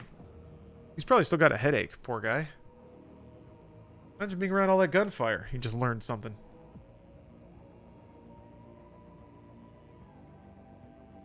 Master of observation? God.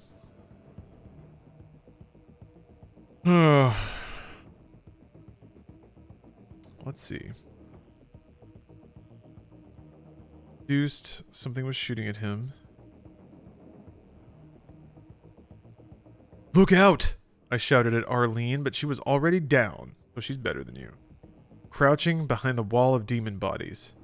During the precious seconds I spent saving myself from whoever was playing sniper, the last demon charged like a runaway bulldozer. I turned to find myself staring into a meter-wide maw. I thought I knew what a bad smell was before that moment. A square mile of human cesspool might come close. The odor was so bad. It was like a weapon. My eyes watered so I could hardly see.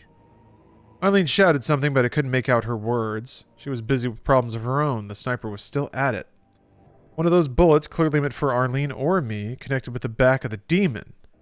And it had the same reaction as a human being would have if stung by a mosquito.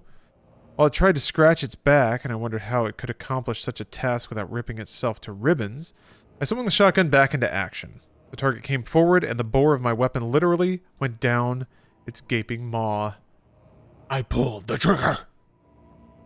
My eyes filled with stinking monster blood, not a desirable state of affairs when trying to avoid the persistent rifleman. I could hear Arlene, though, shouting, "That's the last of them," as her shotgun finished speaking for her. Blam! As she fired her sexy shotgun sexily. She had to be speaking about the demons. I could still hear the ping-ping of rifle fire over my head. But it was a relief to know that no pinkish mouths would chew my tender epidermis. Arlene crawled over to me and started rubbing the blood out of my eyes. I could manage that on my own, I just hadn't gotten around to it. I could do it. I didn't need her to do it. What a tool. What a tool. Just trying to do something nice for you, dude. You don't have to, like, defend your honor just because you're accepting a kindness.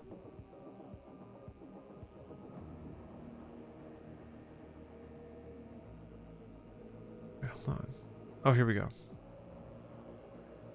I can manage that on my own. I hadn't gotten around to it. Spread out, I ordered. Don't make one target. She didn't argue with my superior combat experience. She rolled away without a word while I finished clearing my vision. Whoever was trying to shoot us hadn't taken a break, probably just to had taken a break, probably just to reload. I was certain it wouldn't last. He had the high ground, Anakin, beyond where the platform had been. We needed to alter the situation in our favor immediately. Platform! I shouted, then charged a lowered lift. It had its own switch, which I flipped. Without Arlene? Okay. The lift started up, and Arlene finally realized what was happening. She ran and leapt, barely catching the edge. I pulled her up. We crouched back to back and took a little trip. You could have waited like one beat. You said it as you were doing it. She didn't have time to react. That is true, Argo. That's a good point. That is a professional flip switcher in action.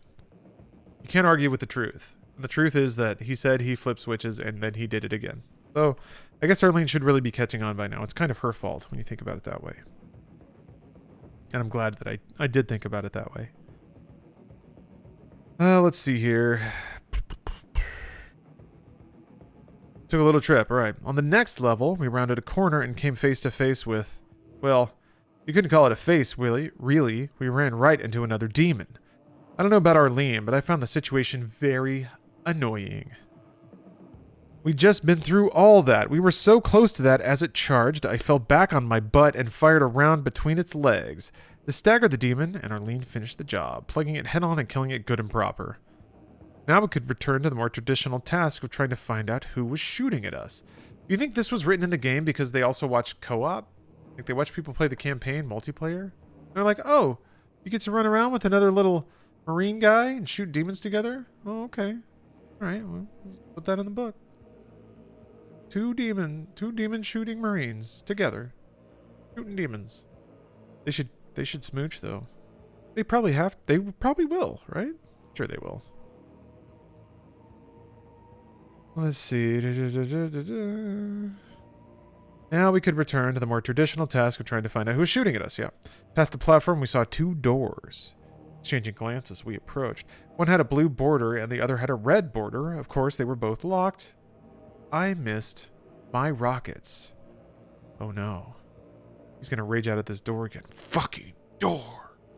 I hate doors that talk to you. Always saying some shit. Poor guy. He's so mad. I extracted my blue keycard and inserted it into the proper slot, swiping it across the mag reader. The door opened with a clean, whistling hydraulic sound. And the other end was a teleport. Deimos had a thing for teleports, all right? The lady or the tiger? Asked Arlene. What? Story I read once. Got a red door and a teleport. Which one? Yeah, too bad we don't have a red key. Hellfly, all you had to do was ask. She produced a key card and presented it to me. Arlene liked to play when working. I found it in the secret room while waiting for you to rescue me, she said with a wink. I'll pick the lady, I said, and started to insert the red key. Marine training comes in handy. I heard something on the other side of the door, and there was nothing wrong with Arlene's ears either. I swiped the key through the slot, then skipped to the side, scattergun ready. Arlene took the opposite side. The moment the door opened, she discharged a shell, killing a zombie on the other side. He was holding a shotgun just like ours. He wasn't the sniper.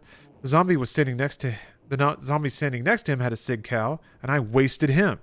We cleared the room, each covering 270 degrees. Isn't Arlene naked? No, they both pulled clothes off of zombies. They both pulled clothes off of zombies. So. The room was really more of a walk-in closet. It was empty of more zombies. It was empty of more zombies. Does that mean it had a normal amount of zombies? Huh.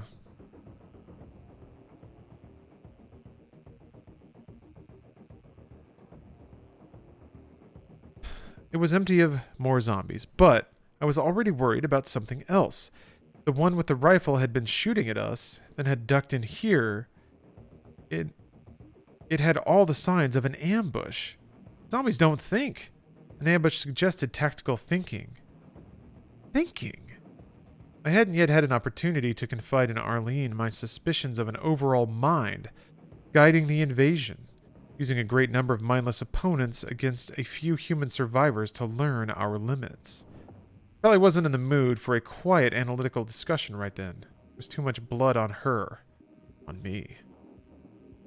She cannot handle logic at this juncture, unlike me, who is a cold, calculated, tactical, analytical man.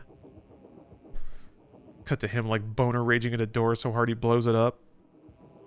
Blowing himself up multiple times. He's so mad.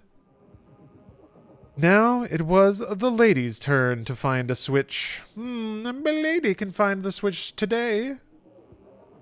The room was flooded with clean white light. We had found a treasure chamber, medical supplies, more comrades, and ammunition. Lots of it. Best of all was another one of those handheld video thingies. "Why, do you know what this is?"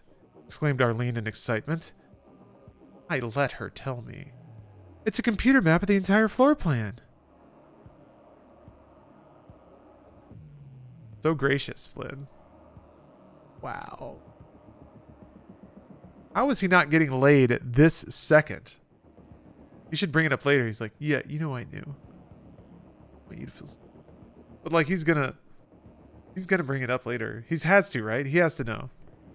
When they were both naked, did Fly say how big his dick is? No. Actually, the way it was written is like, I almost feel like body shame. I mean, the character is Catholic, which means the writer's probably Catholic. And like, there would be no discussion of a male body. No way. Especially not in like positive terms.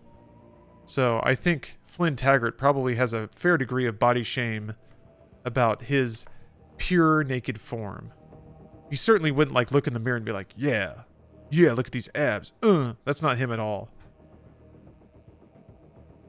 Flynn's all twisted in the head, especially with the way he like, it's pretty obvious. He owns a penis and that's bad. Well, owning a vagina is bad too if you're Catholic. Actually, you know what? No matter what you got going on down there, let's just say it's bad. Let's just cover it. How about human bad? Maybe that's a little too basic. See, God is cool, and he came up with this thing called original sin. It's the sweetest idea in the world. There's really no better one for a God to come up with than that one. It's the best. Nothing says I love you like original sin. Okay, alright, let's see here. I let her tell me, yeah. The medical supplies allowed me to return the favor Arlene had done me. She'd been winged by the sniper. She wasn't carrying any bullets around with her, but one had grazed her shoulder. Wait, what? She wasn't carrying any bullets. Are you implying that she doesn't need her arm? Because she's not carrying bullets? She's an old lame bullet mule?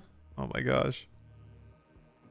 And she had other cuts and bruises from our last battle. "I'm your doctor now," I said. Eyeing the self-heating tins of food and coffee, she sized me up through slitted eyes and said, "I'd rather you were the cook." "Chef," I corrected her. "And what's the difference anyway?" I think he meant she didn't have any bullets stuck inside her. Oh, okay. Okay, that makes way more sense. You're absolutely right. I just assumed Flynn would like look her over and be like, "What good are you? As a beast of burden, what can you do for me?" Oh, man. "What's the difference, anyway? Between a cook and a chef?" "No, between a doctor and a cook." "You win. Feed me, Fly." I bit my tongue. "Doctoring first." She didn't argue, but continued working on the computer map as I tended her wounds. Found a tube of the same cream she used on me, but she didn't grimace. He was looking forward to this too. He's like, "I'm gonna put the goo on her and she's gonna look stupid." But she doesn't give a fuck. She wasn't like judging him, but he was judging himself. He was like, "Oh, I winced. Oh, it hurts. Owie, owie." And then he was immediately like, "I bet she's gonna wince too. And when she does, I won't feel bad about myself." What a piece, man. What a work. And then he did it, and she's like, "Yeah, dude. Women's bleed from their stuff once a month. Do you think this is like... You really think you're coming in hotter than that?" Jeez, dude. So insulted. One is so self-centered it hurts. I know. It's actually unironically perfect for a video game protagonist, especially for a game like Doom. There's something unintentionally beautiful behind that. How just utterly self-absorbed it is. And I think it like accidentally isn't. Like if the author were truly self-absorbed, do you think that they would know to write in that Arlene didn't wince? Like that's an observation that maybe they would notice, but like it would take the author characterizing in a selfless way, even if the character itself is not like that. I don't know. Sometimes I feel like there's little tells I'm like, okay, this is not completely a self-insert high school fantasy. Part of me feels like the writer's mocking gamers in this very loosely. I don't think so. And 95, maybe.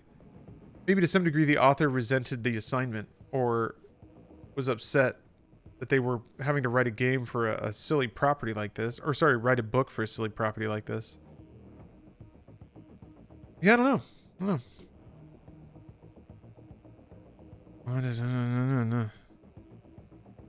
Let's see here. Yeah, she never flinched. She really was a better man than I. I also gotta admit, like, the way that the author, or sorry, the writer, talks about her as being manly in so many different ways, but finds it attractive. Like, I kind of just be like, you like guys, dude. You like beefy dudes. Or at least you like that's where you're at. It sucks to have you try to work through this with the one woman that like is in that like gender range for you. If only you would just be okay with smooching the homies, Lynn Taggart.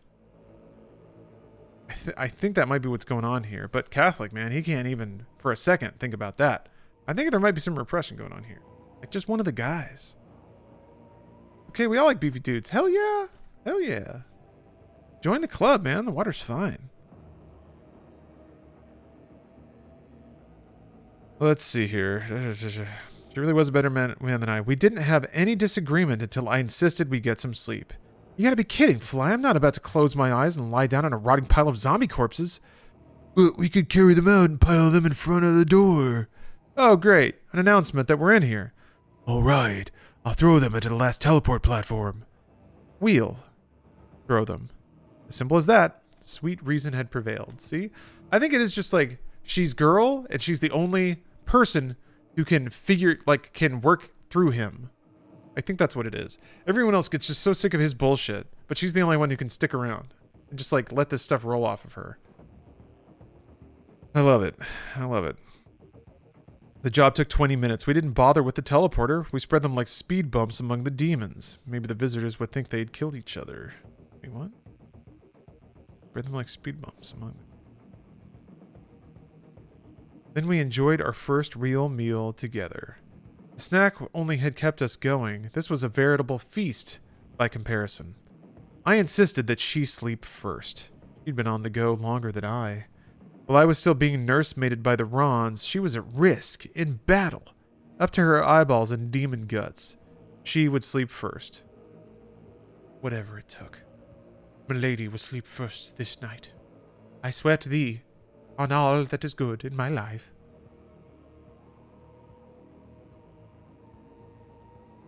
Turned out all it took was getting her to put her head down for just a moment. I let her sleep for 4 moments? When it was my turn, I went out like a drained tall boy. Whoa! Sick phrase! I went out like a drained tall boy. Smoky bassist, thank you for the sub. Wait, hold on. Hold on, what's going on? Is there a guy that I need to look at? There's a dude to look at? Oh, yes! So this picture... I have this literal picture saved in my pictures folder somewhere. Let me see if I can find it. I've seen this picture before. It's unlikely that I'll be able to find it, unless it's named Doom or something like that. Oh, look at this. Yes, there was a part of a project. Okay, so this is uncanny. Check this out. Alright. Here's the photo from the internet. Alright. Here's the photo. I hope it... Second.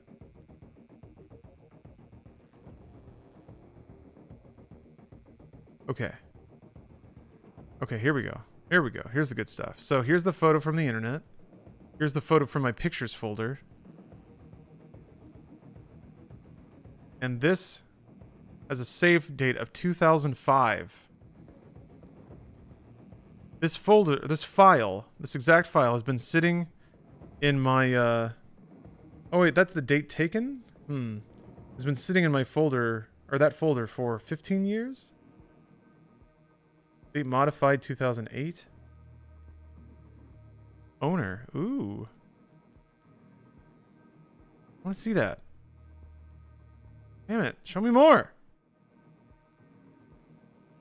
Okay.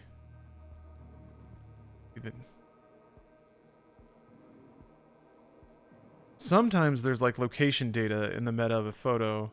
That would be crazy. I could follow that rabbit hole down. Nothing too interesting in here, unfortunately.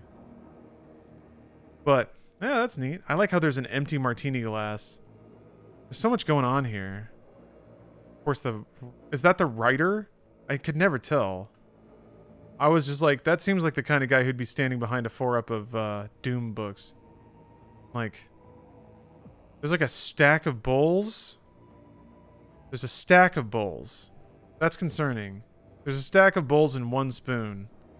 Oh, there's another one there, but looks like maybe it was a breakfast or something.